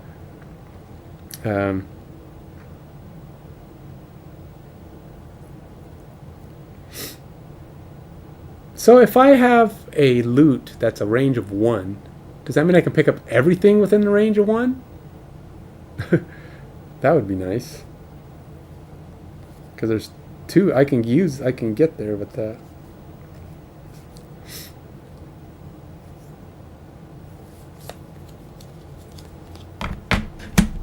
This doesn't really matter. But we'll do the time management. We'll get it through. I'm gonna do this one just because it has movement on it. Although everything's slow. I gotta do this one. So that's that and that's that. Alright. Might as well go with, we're doing slow, so 54. We'll flip over cards. Got one for him and one for the priest. The elite is dead, and there are no more coming, so that's gone. Of course, the priest is back to the top of the list because that's where he likes to be. Archer is out of play. We got slow. All right, so the guard gets to go before me. Then Royce gets to go. And then Adrian. All right, so priest. Priest is going to do, he gets to move. He gets to pick 2 targets. And at a range of 3. And he's going to go here thinking, I'm going to hit both of them. And ultimately probably not hit either one of them, knowing how bad he is. Because he gets -1. So his damage is 1 against both of their shields. So right now, it's, unless he gets like, geez, I don't know, a +2 might hit one of them for damage. Alright, so he's going to hit the guy on the left. 2 will not be enough. Will do no damage. Guy on the right, -1. Again, does no damage. So Priesty is pointless. He's not doing anything. The only thing he's good for, which is in that one yesterday when I got killed, first thing he did was heal the guy I hit, who turned around and finished me off. It was just a really bad round. I mean, everything went bad immediately. I got critted. He hit me for like 4 or 5. I had accidentally poisoned myself. I have this stupid ability on the Blinkblade. It's called Power Leak or something like that, which poisons me. I don't know why. I said, that's all right. I'm at full health, 8. I'll go down to 7. I'll heal and fix it. Never got another chance. The guy hit me for like 4, and then the archer in the corner crit me for a double damage. That was it. And he was down. I was like, what just happened? Just killed me. I was dead. It's like, okay, we'll call that a practice run. Try that again today. And then here I am. All right. So the priest did his thing. The Algog's guard is going to try his. He's taking his shot at the... he's 0. Again, it says he has to move. Let's move over there. No extra damage on this. It's just nothing special. And it's only 3 damage. So that will be 1 more than the guard has. Nope. It will not be 1 more than the guard has. He gets -1. But the guard, on the other hand, gets to hit him back for 2. Oh, wait. Oh, he did have strengthen. Oh, he had advantage. He gets to get one more try. Oh. So he does get 1 damage in. So the guard takes 1 damage, and in retaliation, and in retaliation, the guard hits him for 2 damage. Which guard is that? 2. So the guard has been wounded. He got through his defense. All right. We gotta get things cleaned up before these guards get dead, or before those bad guys get dead. All right. So Royce gets to go now. Royce is in the slow-moving category. He has no real attack, but he's doing this healy thing. So he gets to move 1 space. I guess he'll move... there's so much loot to pick up. I gotta pick it up, though. I need this loot. It's going to infuse the leaf. And he gets 2 health back. And then he's going to do kinetic transfer, which lets him move 2 spaces. And, oh no, 1 space is all he gets. Dang it. Because he's moving slow. He's got range. He also infuses the cold. That can do. Don't even have anything else for that. So he's got +1 range, which is kind of... Or he can shoot. He can shoot at 1 range now. But you don't have that, so... Alright, well that's that. That's his action for now. Now it's Royce or Adrian's turn. Adrian's just going to take advantage. He's going to move here. He's going to pick up both these loots because he's got a loot pick up a range of 1. So he's going to pick up both of those. Sorry, Royce, too slow. That's what you get for getting yourself wounded. You don't get to pick those up. Oh, nice. Cool. I'm glad it's nice to have someone who knows what they're doing around, or at least knows what they're doing. I'm slowly becoming more familiar with it to the point where I have an idea of what's right, but having confirmation is helpful. Okay, so that was it for him. His next thing is an attack, which he can't do, so that's going to go away.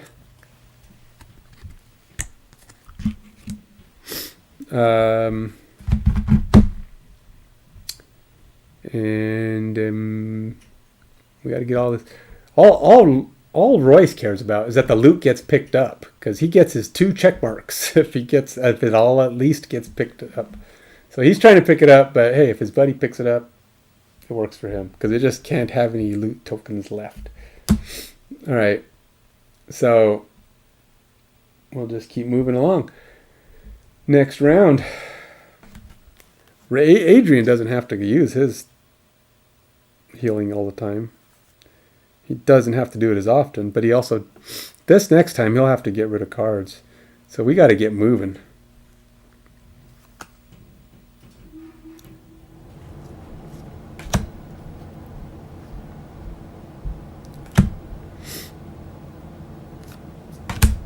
And then he has no choice but to basically rest every time. And he can't afford to give up cards. So he's constantly taking 1 damage. And now he can do something, at least for 1 turn. Oh, he should have, since he moved slow that time, he gets to have his token back.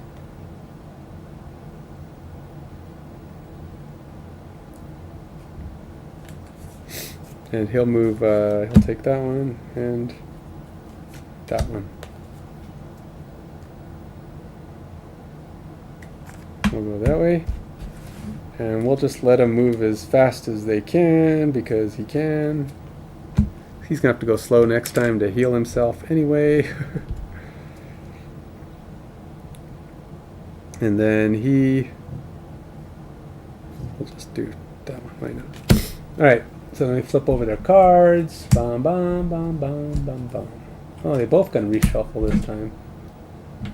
Priesty gets 23, so that means Adrian gets to go first. Priest gets to go second. And Royce gets to go third. The guard getting to go next. Alright, and then so first and foremost we have Adrian. Adrian's gonna move. Adrian's just gonna use his bottom card for movement. Move up to here. Take the loot. Take that over there. He doesn't have any more movement because that's the end of his turn. He has no. His other thing is an attack, which he can't do from here. And then we have Royce, who's doing the little upsy downsy on the healing bit. But he does have a movement of 4 with his lightning speed. And unfortunately, he still doesn't have enough movement to get to the space that he's trying to get to. Because he moved 4. And yeah, the other action on here doesn't move, so he can't do anything there. So all he did was get closer. Oh yeah, I didn't even have him move. I should have had him move this last time just to be in the area. I should have him start moving down towards the bad guys because we're going to need him down there while we're cleaning up. Alright, so we got to do this bit again. He's going to take his damage again to keep his cards. On the other hand, I am actually going to, since I have to lose, since he doesn't want to go any weaker, just to finish these guys off, not take any risks, I'm going to go ahead and I'm going to take a full rest with Adrian. Lose a card, but get 2 health back. Get myself up to a nicer state of 6. While those guys while the guard finishes off that guy, and then we go hunt the priest. Things will be easier, less stressful. I don't want to get rid of the javelin. These are kind of complicated considering what's coming up. So that'll be one of my out cards. Alright. So now we're both down to 4 cards as we go into the home run stretch of this thing, and we start moving towards the bad guys again, getting ready to kill them off. Hopefully before they kill off the guards. I've got to get to that one somehow though before. I might actually have to. So how do you, it says when the monsters die the scenario ends and you can't collect all the loot tokens. But a monster dies and drops a loot token. So how do you get that loot token? I guess you have to time it right so that on your turn that he dies you're able to get it before the round ends. So I presume you can at least finish the round. I mean that'd be silly if you couldn't do that. Alright. So let's do, I have to go slow again because I don't have any timer tokens.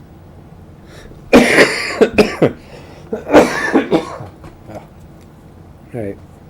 Yes, I'm getting over a cold thing, and it still kicks up every now and then to show me it hasn't totally deserted me. Like I'd be so concerned. Oh, please don't desert me. All right, we'll do this one for slow. And what do I got for movement? Nothing. Nothing. It's all just nothing. Alright, fine, we'll do that. Alright, so we're going to do this. Right, I know. That's what I'm saying. You have to time it so when you kill the monster, you still have movement to get on his space, because unless you have loot at range of at least 1, you have to be on the space. So it's harder in these early scenarios to actually end your turn with no loot tokens available. So, you know, you have to be in the place. You got to finish your turn, but it's kind of like a. It's kind of weird how they reference things on here too, turn and round. They don't have a round, but a round is technically supposed to be everybody's turn. But in here, it's just a turn is everybody's turn. It's kind of, at least that's how I thought I was reading it. So, all right, let's do a movement. We'll go with.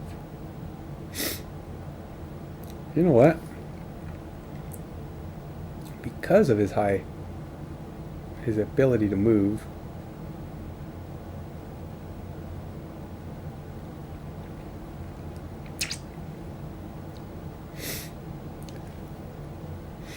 might be better to just allow Adrian to have these so that I can get it done,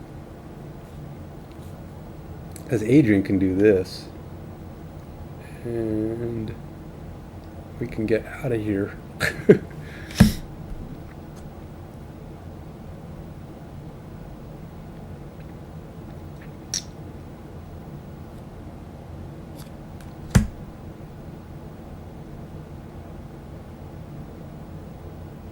Yeah, I'll have to do.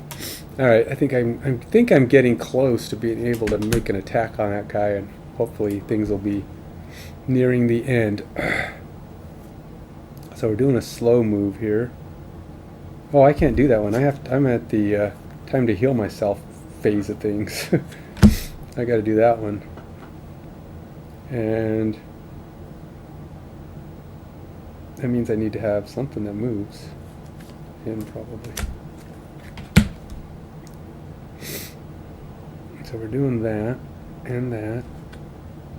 We'll just go with it that way.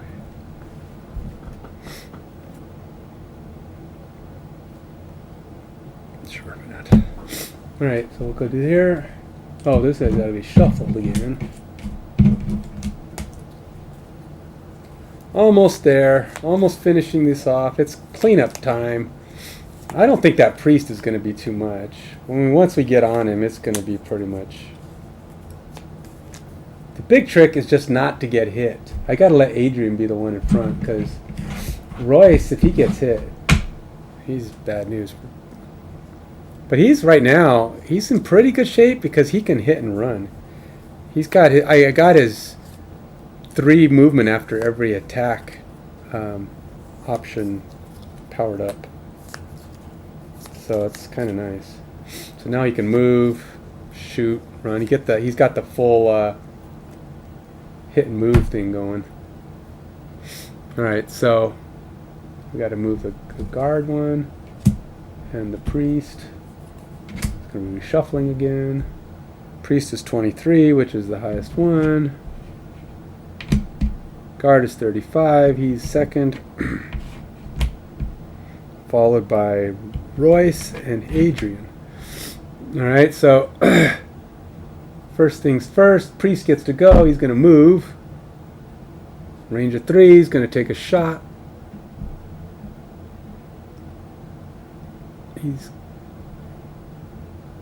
Guess he moves there.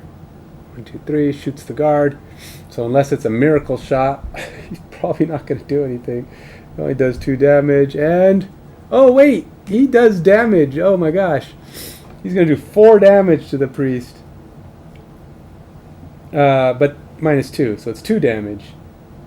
Okay, so that priest takes his first... that guard takes his first damage.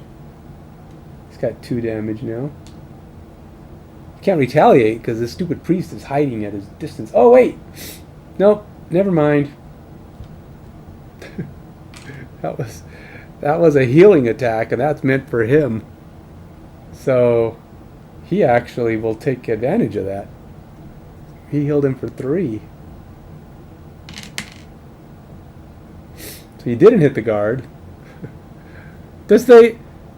Oh, it's not an attack, huh? The heal is not considered an attack, right? So technically, I shouldn't have exposed that card. Pretend like I didn't expose that card.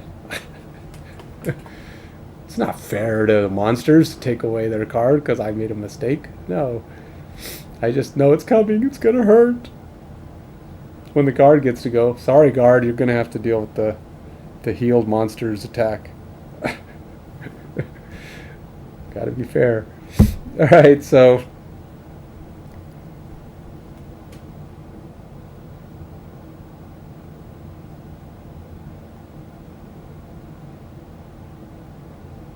right. That's what I'm saying. You got to time it out so at least somebody gets that thing picked up, and that's why you got to be in the right position. Somebody gets to move. You're all close enough to gather the loot before the round gets to be ended. Yeah, it's a little bit of strategy just in planning out the loot landings. All right, so first person up. The guard went. Oh no, the guard's up now. Oh, never mind. Okay. He gets to move. He's going to shift. Again, he's doing the little boxing jabs off to the right of the guard. It's kind of, you can see it, in the battles. They're doing their spinny moves and they're hitting each other. They're not standing in one spot. So he actually has a range of 2. Wait a minute. Does that mean he has to move away to range now because he's got a range of 2? So now he moves to throw the axe at him instead. So the shortest, he would move back like that. And well, I guess he has to do that. So it's 1. So it's still, at this time it's a range. Algox guard does 3 damage. Which is 1 more than the guard's defense. Now we know he's going to do 2. So he's doing basically 4 damage to this guard. These guards are taking a beating at the moment. And he doesn't get to retaliate this time. Uh-oh. 4 damage. Oh no, he killed the guard! Ah! There's 1 less guard in the world. Your little fancy footwork, move away, shoot him bit. Took the guard down. Now there's only 1 guard left, and uh-oh. My guys are in are in target range now. Suck. We gotta kill this guy. We can't let my guys die. So how does that change things up? I think I'm going to have him move here so that he can end his turn right there. I've got a plan, I think. Yeah, I got a plan.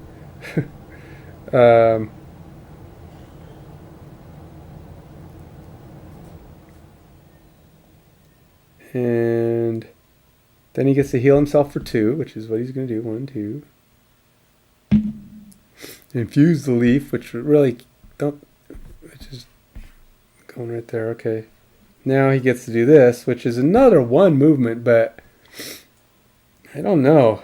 Moving 1 and then attacking, which, technically he has a range. Huh.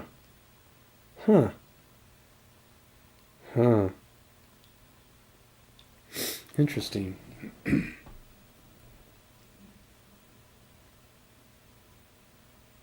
He could actually move and shoot this guy. Oh, but he has, after an attack, he gets to move 3. That's good. No, let's do that. I'm going to move the 1. To win the 1. And then he gets a range, so he can actually shoot him where he's at. It's for 2 damage. And then he's going to infuse the cold. Go get him, Royce. Put him down, man. Put this guy down. And do I have anything else? Nope. Oh, Royce, you missed. You noodlehead. He got excited about that opportunity to hit him from a distance. Yeah. So then Royce jumps in there and shoots 1, 2, 3. He decides he's okay with letting his buddy get the loot. He didn't do anything. Took a shot, totally missed. Now he's got a he exits dodge. That was not impressive, Royce. Not impressive at all.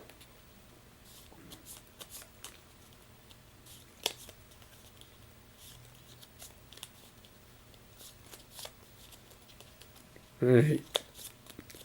Adrian, what are you doing, girl? Let's see here. Let's make my move. I'm going to move.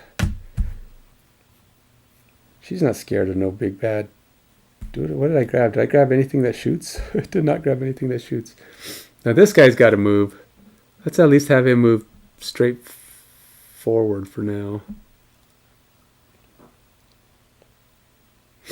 We are going to have to deal with this guy. He's going to come up on us.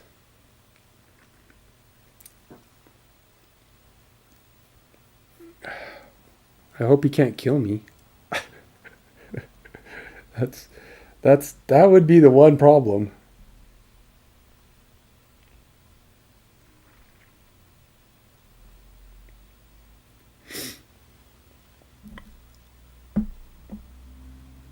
There, I'm going to end my turn because I can't actually hit him from back here. I'm going to take the loot. And then he has no range. So that's it.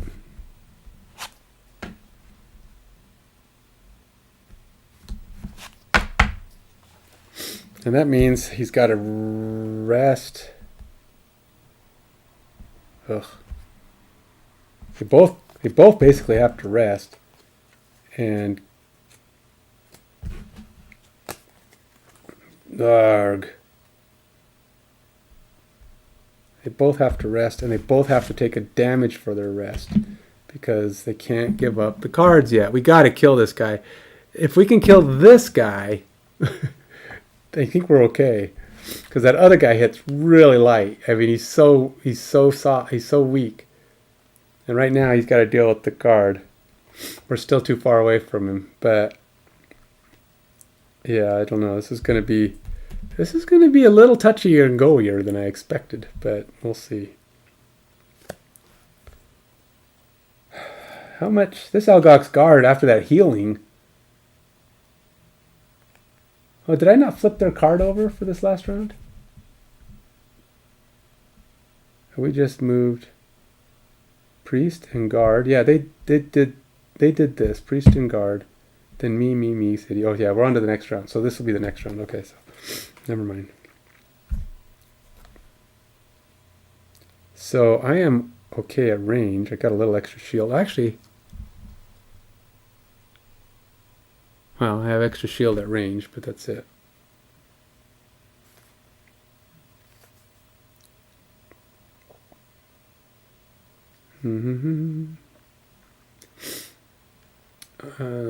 Let's try to get myself pretty high up in the list.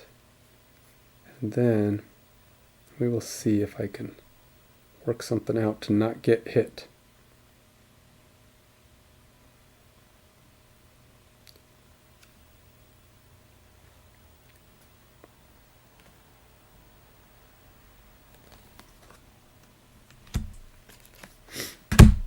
Okay. Dang it. Take a drink.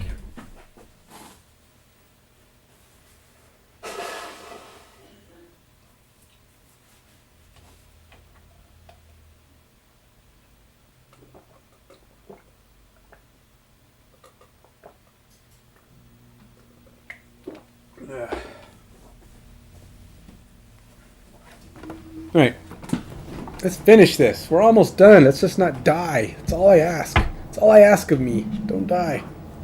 Royce, Adrian, dodge those bullets, man. Like your henchman here who doesn't seem to know how to get hit. He's been attacked a half dozen times, hasn't been scratched. And considering a scratch will kill him. All right, so we need to do something. I'm tempted. I'm tempted. Royce can't take any damage. And considering this Algox guard has 7 health while 6 left, if we rush him and fail to kill, it could be a very bad thing. I'm using my speed though. Super tempted here.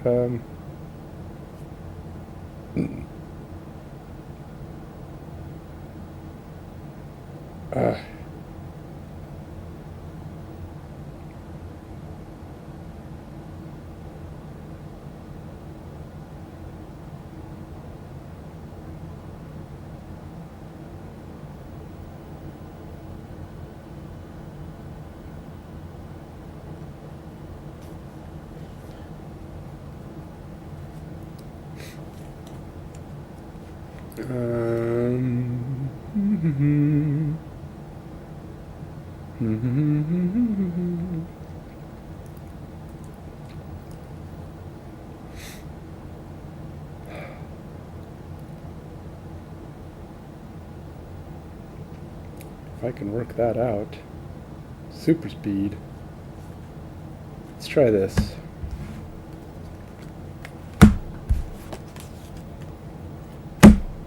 Perfect knowledge. Let's see if I can make this work.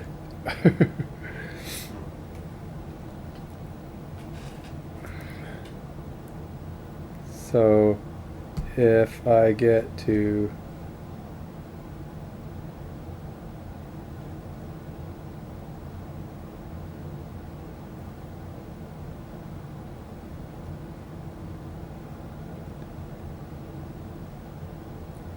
I might not be able to quite reach the distance I was hoping for, but but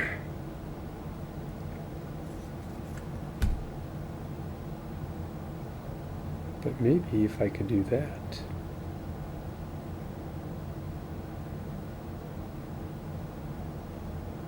Oh. Geez, that'd be a lot of movement.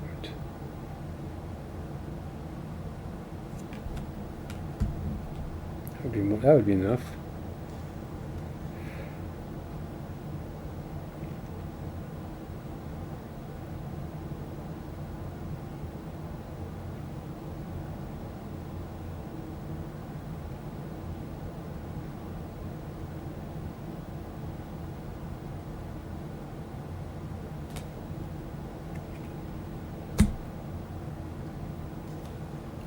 Probably do it with that one then. One of these would be better. So I think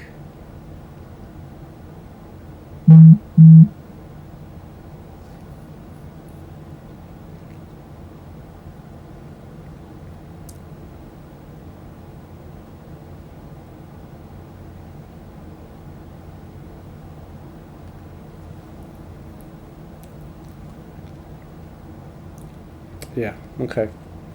We'll do that one. He has to go. He has to go.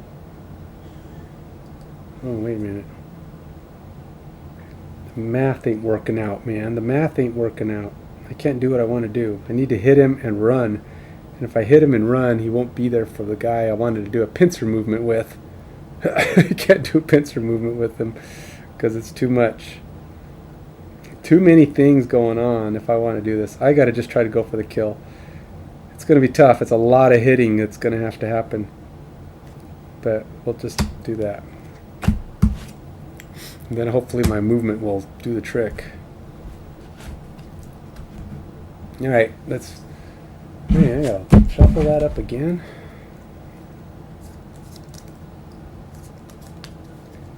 Come on, we got to get this guy down. Come on, troops. Show me your magic. Gotta kill him.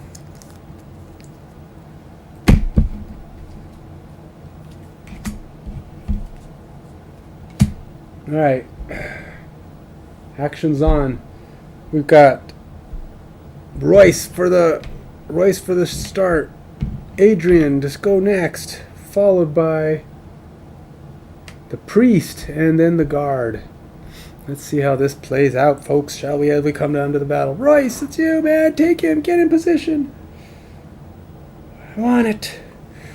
1, 2, 3, 4.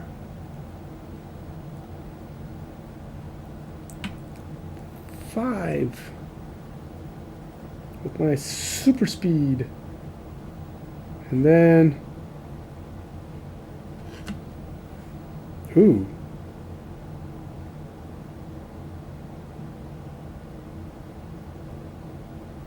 Can't do that. All right.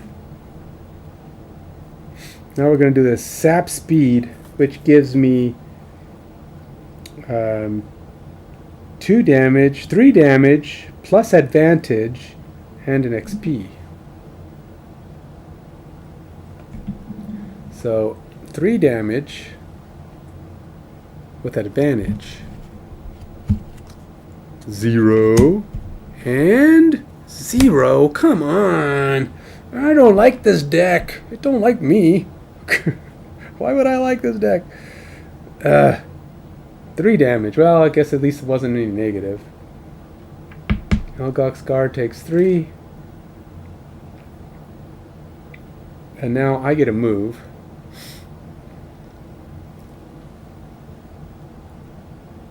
One, two, three.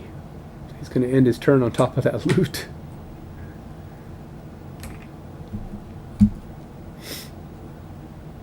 I don't know what the heck that is, because it's got all kinds of numbers on it. Oh, I guess it depends on the scenario. That's going to be weird. All right. Well, anyway.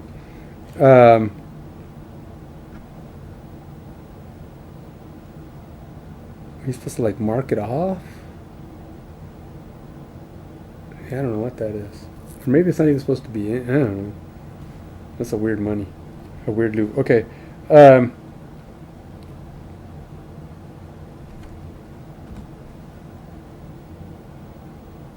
Hey TDL, game's going alright. I'm on the verge of death, but I'm also on the verge of victory, so we'll see which one takes precedence. So in order to distract the bad guy, I'm gonna have him move here, and I'm gonna throw my javelin at him. So that's a 3. Plus 1 is 4 damage. Is that enough? Is it enough? 4? 4 and 4 is 8. We put him down. Yes. He is down. And loot falls underneath his feet.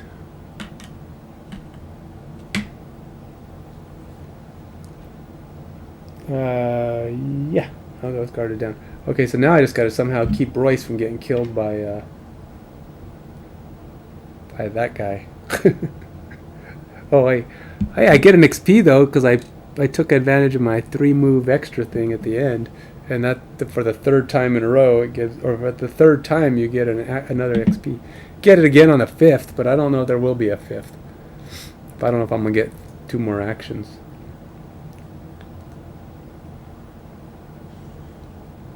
Oh good, we're out of range of him. Alright, so he gets... Now I get a move. We'll just say he moves 2, and he'll go there.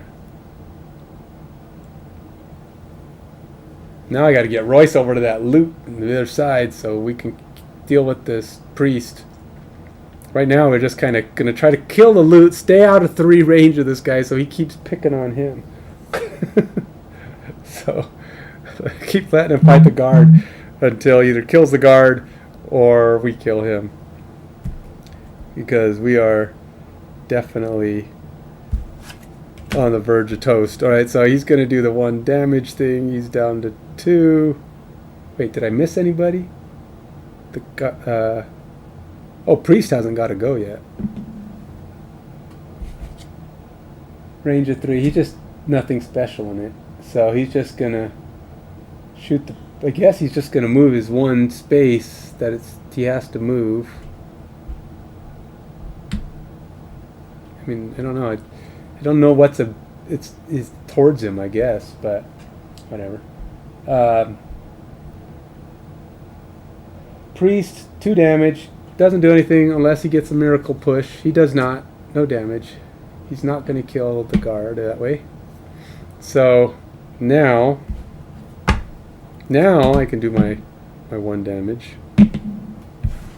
And then he's going to have to do his 1 damage because he can't afford any more loss of cards. I'm just going to pick up this loot with this guy, so I don't care. We'll just play those 2. And then I'm going to try to get Royce as far over there as possible. He can't. He has to move slow. Oh, nice. Oh, and he's down to 2, so he has to heal. So that's that. And then we'll use that one because it has movement, which is only 1, but it's better than nothing. Okay. So this is slow move. He's going to go here. Priest gets to go first. Followed by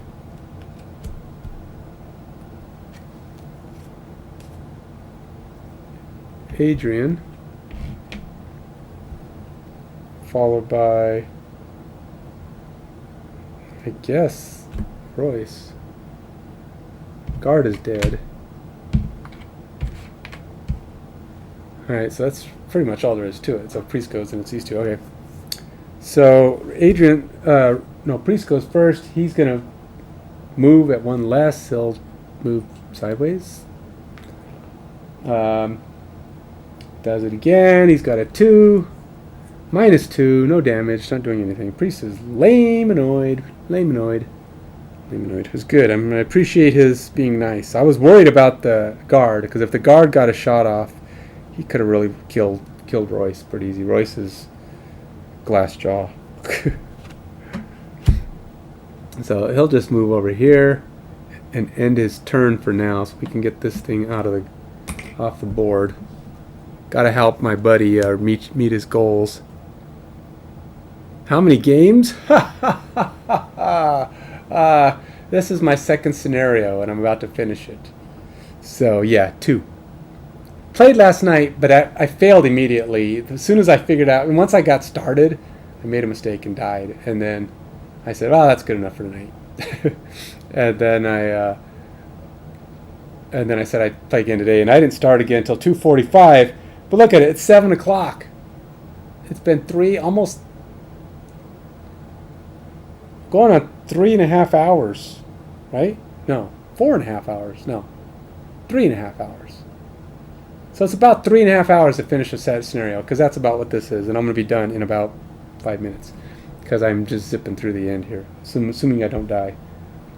Okay, so he's doing his healy bit, so he only gets 1 movement.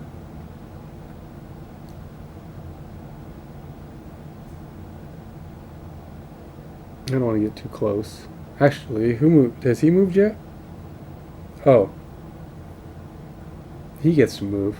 Let's actually have him move forward. I know, he's just turning into bait, but for now.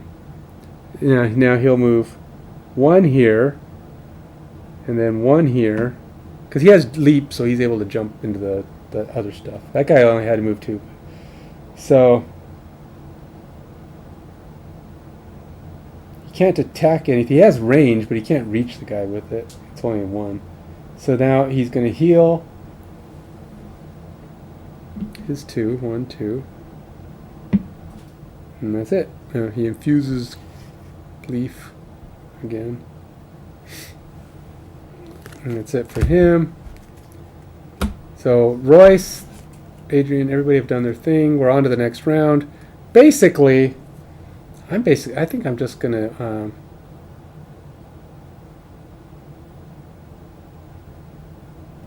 oh, he gets a speed token.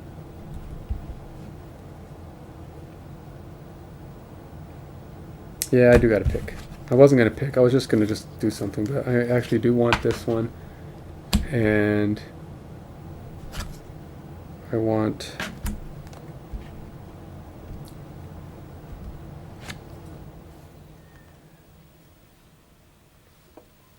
Still can't get that. I'll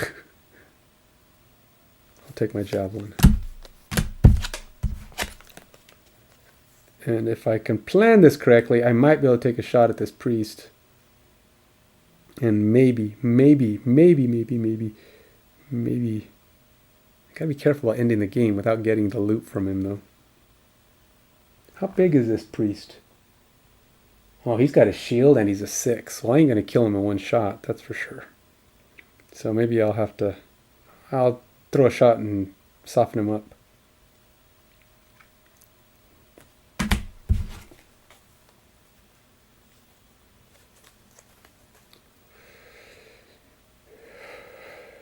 So let's use my speed.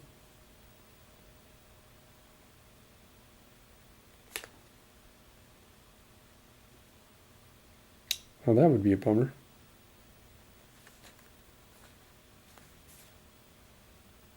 Let's do that one. And then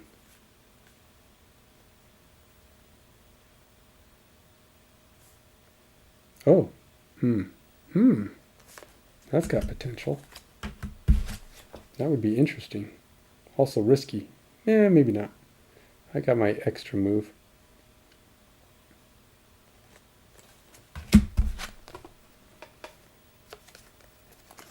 Alright, so we're going to flip over the priest's little move. His move is 89. He's at the bottom of the barrel. Wow, I didn't even know we had him that low. Alright, so Adrian and then Royce.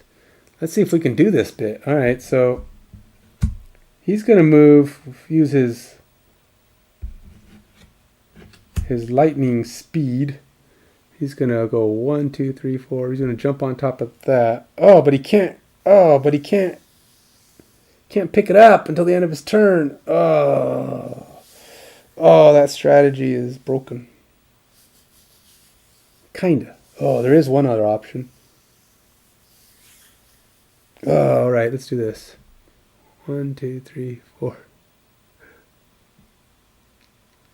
5.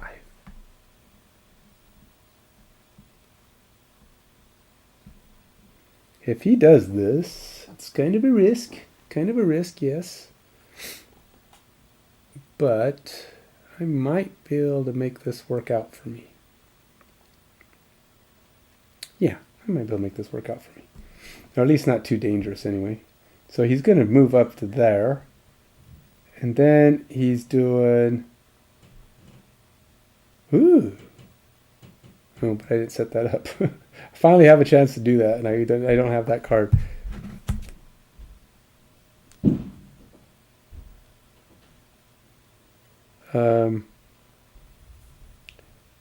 Does that work?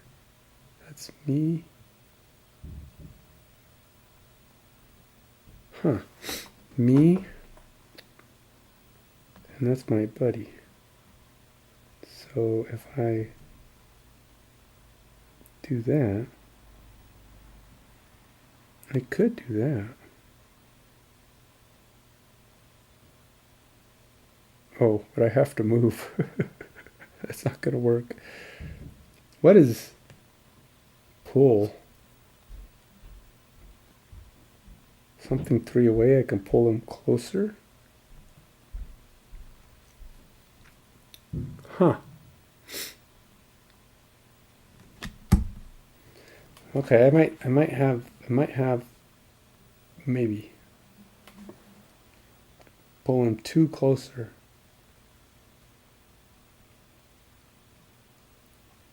I wish I would have picked that one. I would never thought this was going to come together like this. Okay, well, let's see what I can do. I'm going to go ahead and have Royce do his he moved up on this guy, so he used his full 5, so he's doing this kinetic transfer. Which is basically, I don't know. He's going to do 2 damage, push him 3 away, and infuse fire. Big deal. I don't have anything to do with that. Alright, so 2 damage. Let's see what it does. 2 times 2. Bam! 4 damage. got to be careful though. So I don't want to kill him. It's like, yes. Oh, but wait. Got to be careful. 3 damage. On the priest. 4 damage, I mean. We push him 3 away. Yeah, he can't go 3 because he's going to land right in front of this guy. And then I'm going to use my 3 after action movement to land there and end my turn on top of the loot.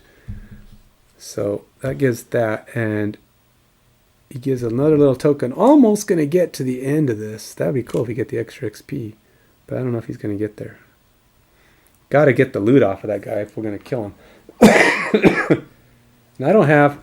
And Adrian does not have post-action movement.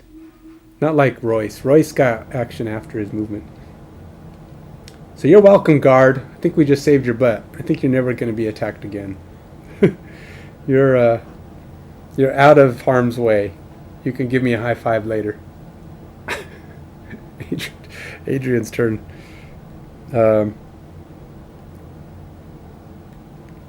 Adrian's not very all that strong either. I'm tempted just to let him fight with my buddy here, and then finish him off on the next round.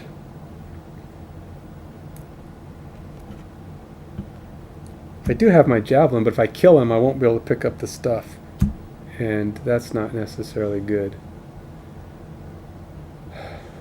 I need to be able to get on his square, and the only one who can get on his square is Royce in the same turn, unless I use my loot distance one, but I won't be able to do that till next turn. So I think I just got to position.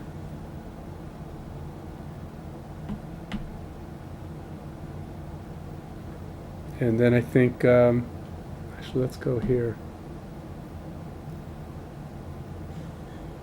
And since he's a range guy, he can't even hit me. I have two defense on range, so I don't even care. All right. That said, I think we are good for that round. Next round, I think everybody dies. Well, all the bad guys, hopefully. All right, so we're going to do that. We're going to do that. Clean up. Everybody do your share. I'm down to 3 hit points again, as Royce is now back to Speedy.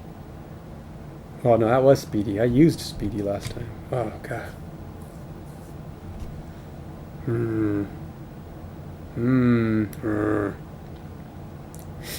It's gonna make this a little bit more difficult without Speedy.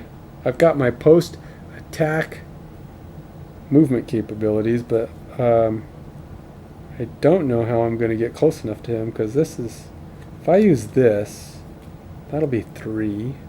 Oh, honey, I can still do that, and then I can do that, and then I have my post move capability. That'll work. He might be able to finish this nonsense off, but let's make sure that my buddy has a chance to do something too. We'll just have him do that, and we'll pick that. One of them will definitely be picking up this guy's remains. The guy doesn't know we're talking about how we're gonna pick his body clean, and we haven't even killed him yet. He hears us talking. He's like, "Hey Royce, when we're done killing him, you get it. You take the stuff out of his pockets. I'll take the jewelry off his neck." And the monster's like, "What? What? I don't know. I assume he doesn't talk English. Kind of. He understands it, but he's not. Says, "What are you gonna just? I'm right here." Doesn't know he's about to get dead. So he's got this thing to heal. He got the heal others plan, so he can't even do anything. He's got his ability to heal. Which, by the way, it comes after both of us take our turn. And it's only going to be on someone he doesn't do. So, Royce gets to go first. Royce says, I dibs the good stuff. And he comes charging in. 1, 2, 3.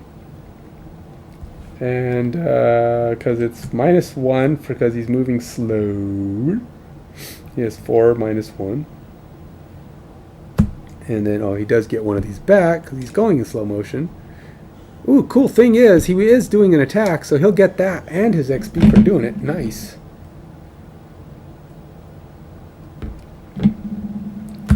And then he's going to do a blurry jab. But he's doing it slow, so it's only 2 damage. And he's going to muddle the guy, whatever the heck that means. So it's 2 damage for 2 damage. Oh, and he's got a shield. So it's only 1 damage. Okay. He's got... Ah, he's 1 short of toast. Doesn't look good for Adrian, or for Royce getting the kill. So now it's going to come down to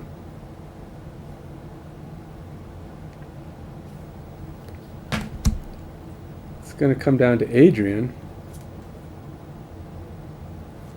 So Adrian's just going to huck his spear at the guy. You know what? If I miss, very bad things can happen here. Very, very bad things can happen here if I miss. Let's not miss. Let's not miss. Let's not think the bad things that can happen right here if I miss. Because he only needs one damage. So I'm throwing my javelin. 3 damage. It's flying through the air. Straight for his head. +1. 4 damage. -1. 3 damage. He is dead. Priesty gets a javelin through the neck. And he falls to the ground. And I got my range increased loot pickup skill. So my second part, we move 1, pick up the loot that he just dropped, plop, pick the card up. Mission accomplished. Hoo-ah, hoo-ah, hoo-ah. It only took 2 tries. Shouldn't have taken 2 tries, but that's what I get for being a little overconfident in my guy's ability and realizing that 8 health is not very much health, and it takes a whole lot of management to manage a 8 health guy. We need to level up, start getting some health on these guys so they're not like constantly trying to reshuffle. I mean, granted, if you get hit a lot, you're going to still be shuffling your deck a lot trying to heal, but just having only 8 health doesn't give you a lot of room to take a hit. You're basically on the verge of death all the time. So, yeah, Royce and Adrian have accomplished their goal. They have arrived at FrostHaven. It's a little bit in ruins. It's buildings burning down everywhere, people screaming, guards. But ultimately, we have gotten through and knocked out the opposition. So, and we accomplished at least we accomplished Royce's goal. So there's a few things we can do during cleanup. Now,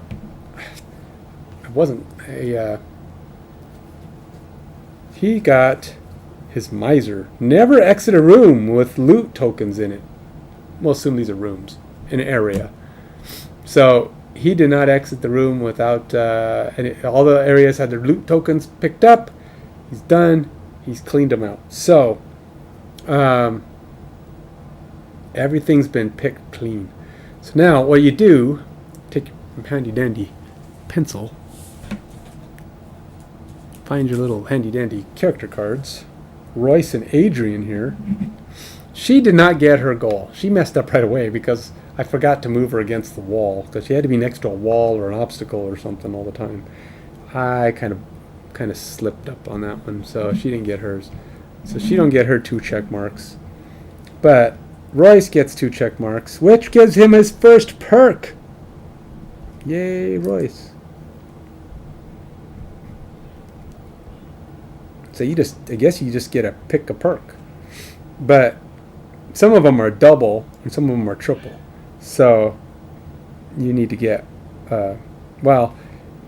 you can get more than 1 of some, and some you have to get 2 to get 1. So Adrian's not doing so good on the perks. I'll tell you that right now. That's not good.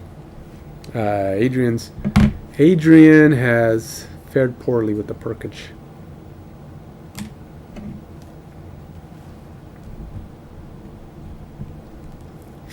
So let's see what kind of goodies we got here. I'll do the perks afterwards, but let's at least collect our goodies. I don't know what this thing does. This has a weird coin. Not coin. It's got this long list of things. And I don't know what that means. So I have to look up what that is. I have no idea what's the deal with that loot card.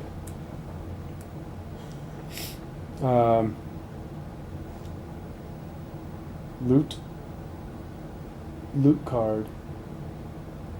Let's see what 16. I know what it is, but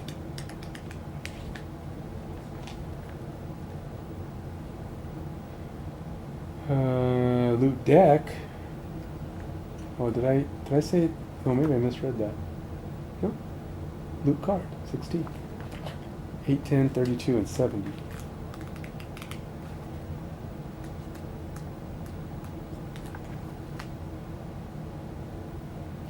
Eight, 10, 32, and 70. Now, none of these explain that card. I don't know what that card. That's a weird card. This is the coin with a bunch of little thingies on it. I assume it's one token, but it's weird. See, most of these just show one. Is there like a special? It's gold. Doesn't really. I mean.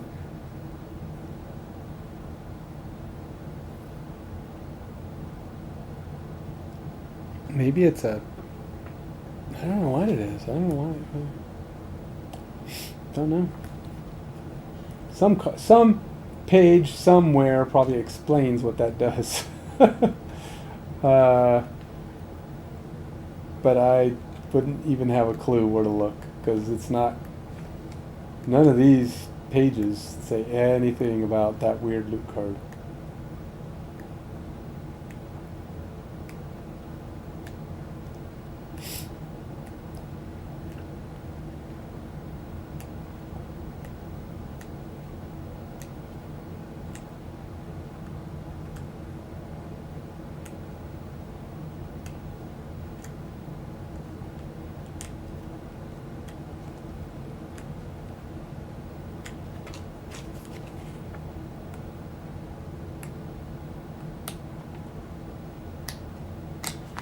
Nope, not there. I don't know what it is. You know what I'm going to do? I'm not going to do it. I'm just going to grab a different loot card. I'll just grab a different one. I don't know what that is. So another one that's a money. We'll just give him the next money that comes up because I don't know what this is. Doesn't make sense. It's weird. If anybody knows what that is, feel free to let me know.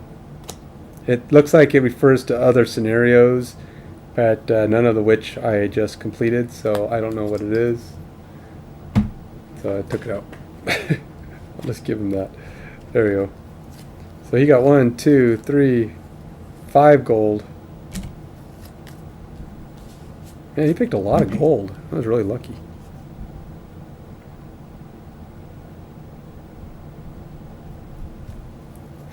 And then he got some interesting stuff. He got one of these, and one of these. Now I have to look to see if there's any like end of scenario stuff. I didn't even look at that. So let's go back and see what the scenario says at the end. Dun, dun, dun, dun. Sometimes there's an end.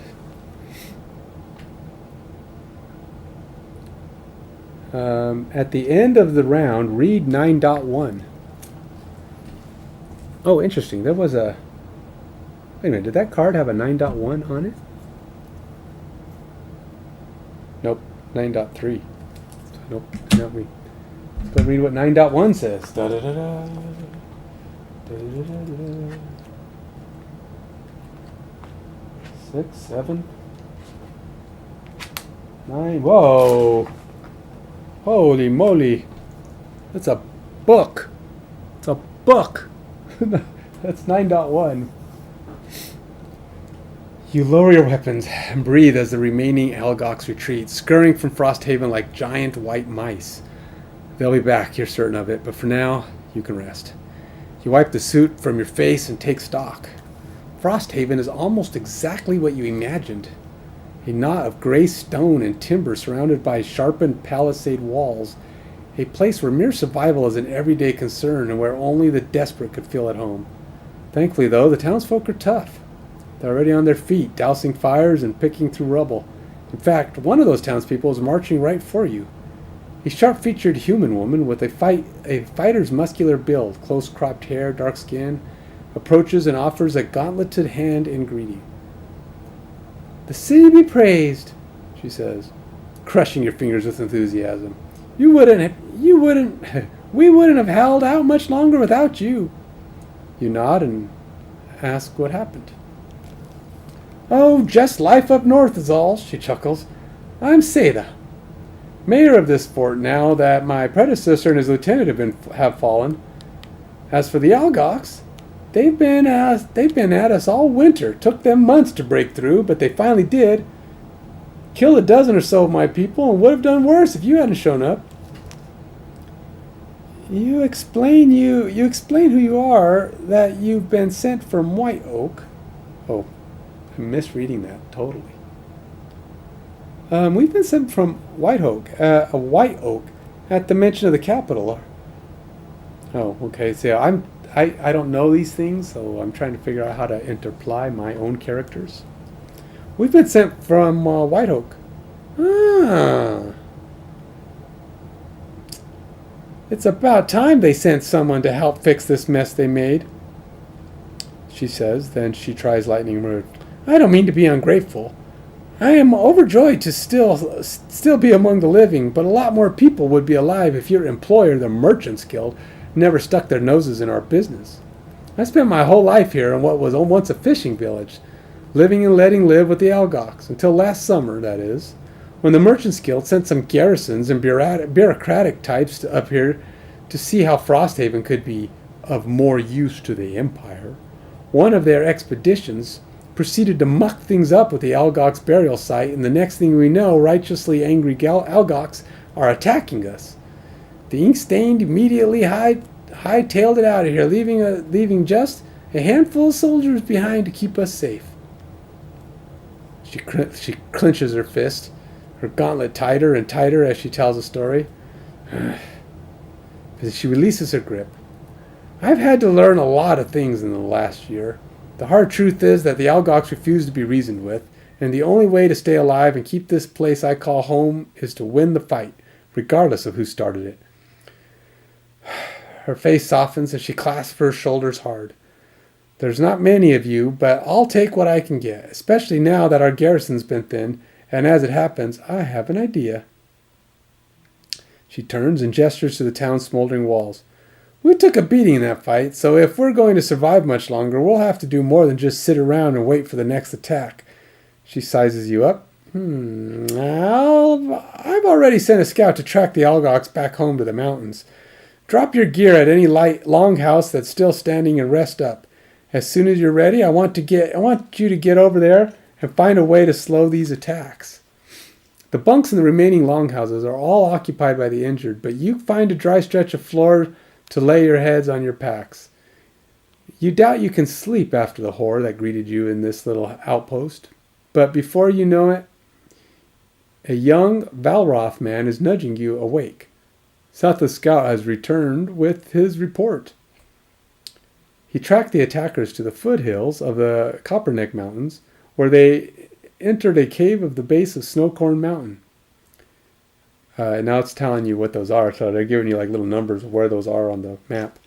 Interestingly, a smaller band split from a main group before they reached the cave and hiked around to the mountain's deadly eastern face. The scout didn't see where they went, but but he suspects a secret entrance to the Algox stronghold. "One last thing," the Valroth says, wipe the final dregs of sleep from your eyes. "Another group is moving towards Snowscorn. They were Algox, no doubt, but they're dressed differently than the ones who attacked us. They carried long sticks and had some wild animals with them. I don't know if they're going to attack the mountain or reinforce it, but either way, you better get there quick. Rewards. Okay, so here's some of the rewards you get. I get 2 plus X morale, where X is the number of city guards still on the map. Oh, God. I got 1. So we got at least 1 morale. I didn't know that was a thing. I bet you that's a... See, I had a feeling keeping him alive was going to matter a little bit, but I didn't expect him to get killed. That's what I get for hunting down all of the bonuses.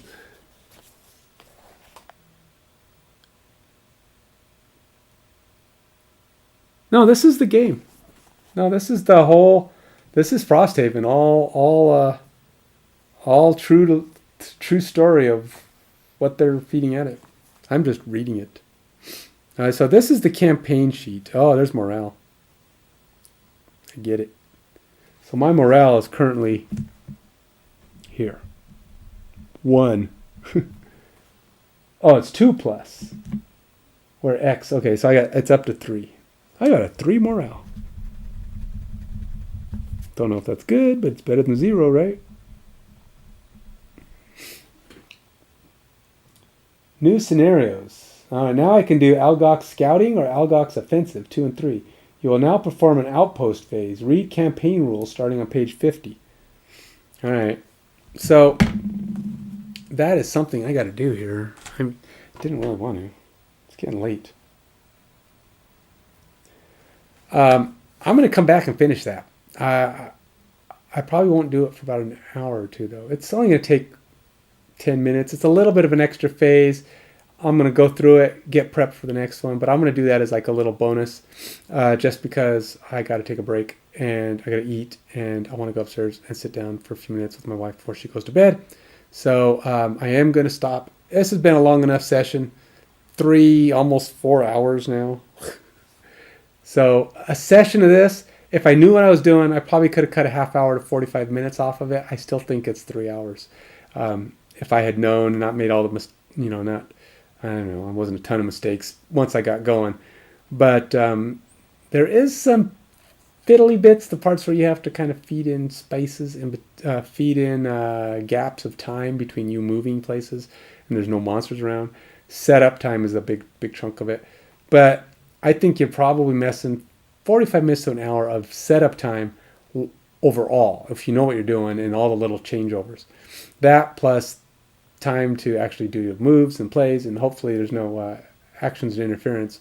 You're probably looking at 3 hours a day or session, which means a weeknight session is going to be tough. But if I get better at this, maybe I'll start setting it up in advance, and then I'll do a session, and we'll go from there. This way I can just do the reading, the fighting, and the finishing, rather than all the setup. I think you have an idea now, having watched me set this up and get going, what it's going to be in each iteration. It could get easier, it could get better. You start to know how to set things up a little bit. But based on what you can see in front of you, there's a lot. And it just takes time to track it all. And I've got some logging stuff. I'm going to finish that up. It's going to be part of what I do here when I come back. So until then, I'll talk to you later. Bye.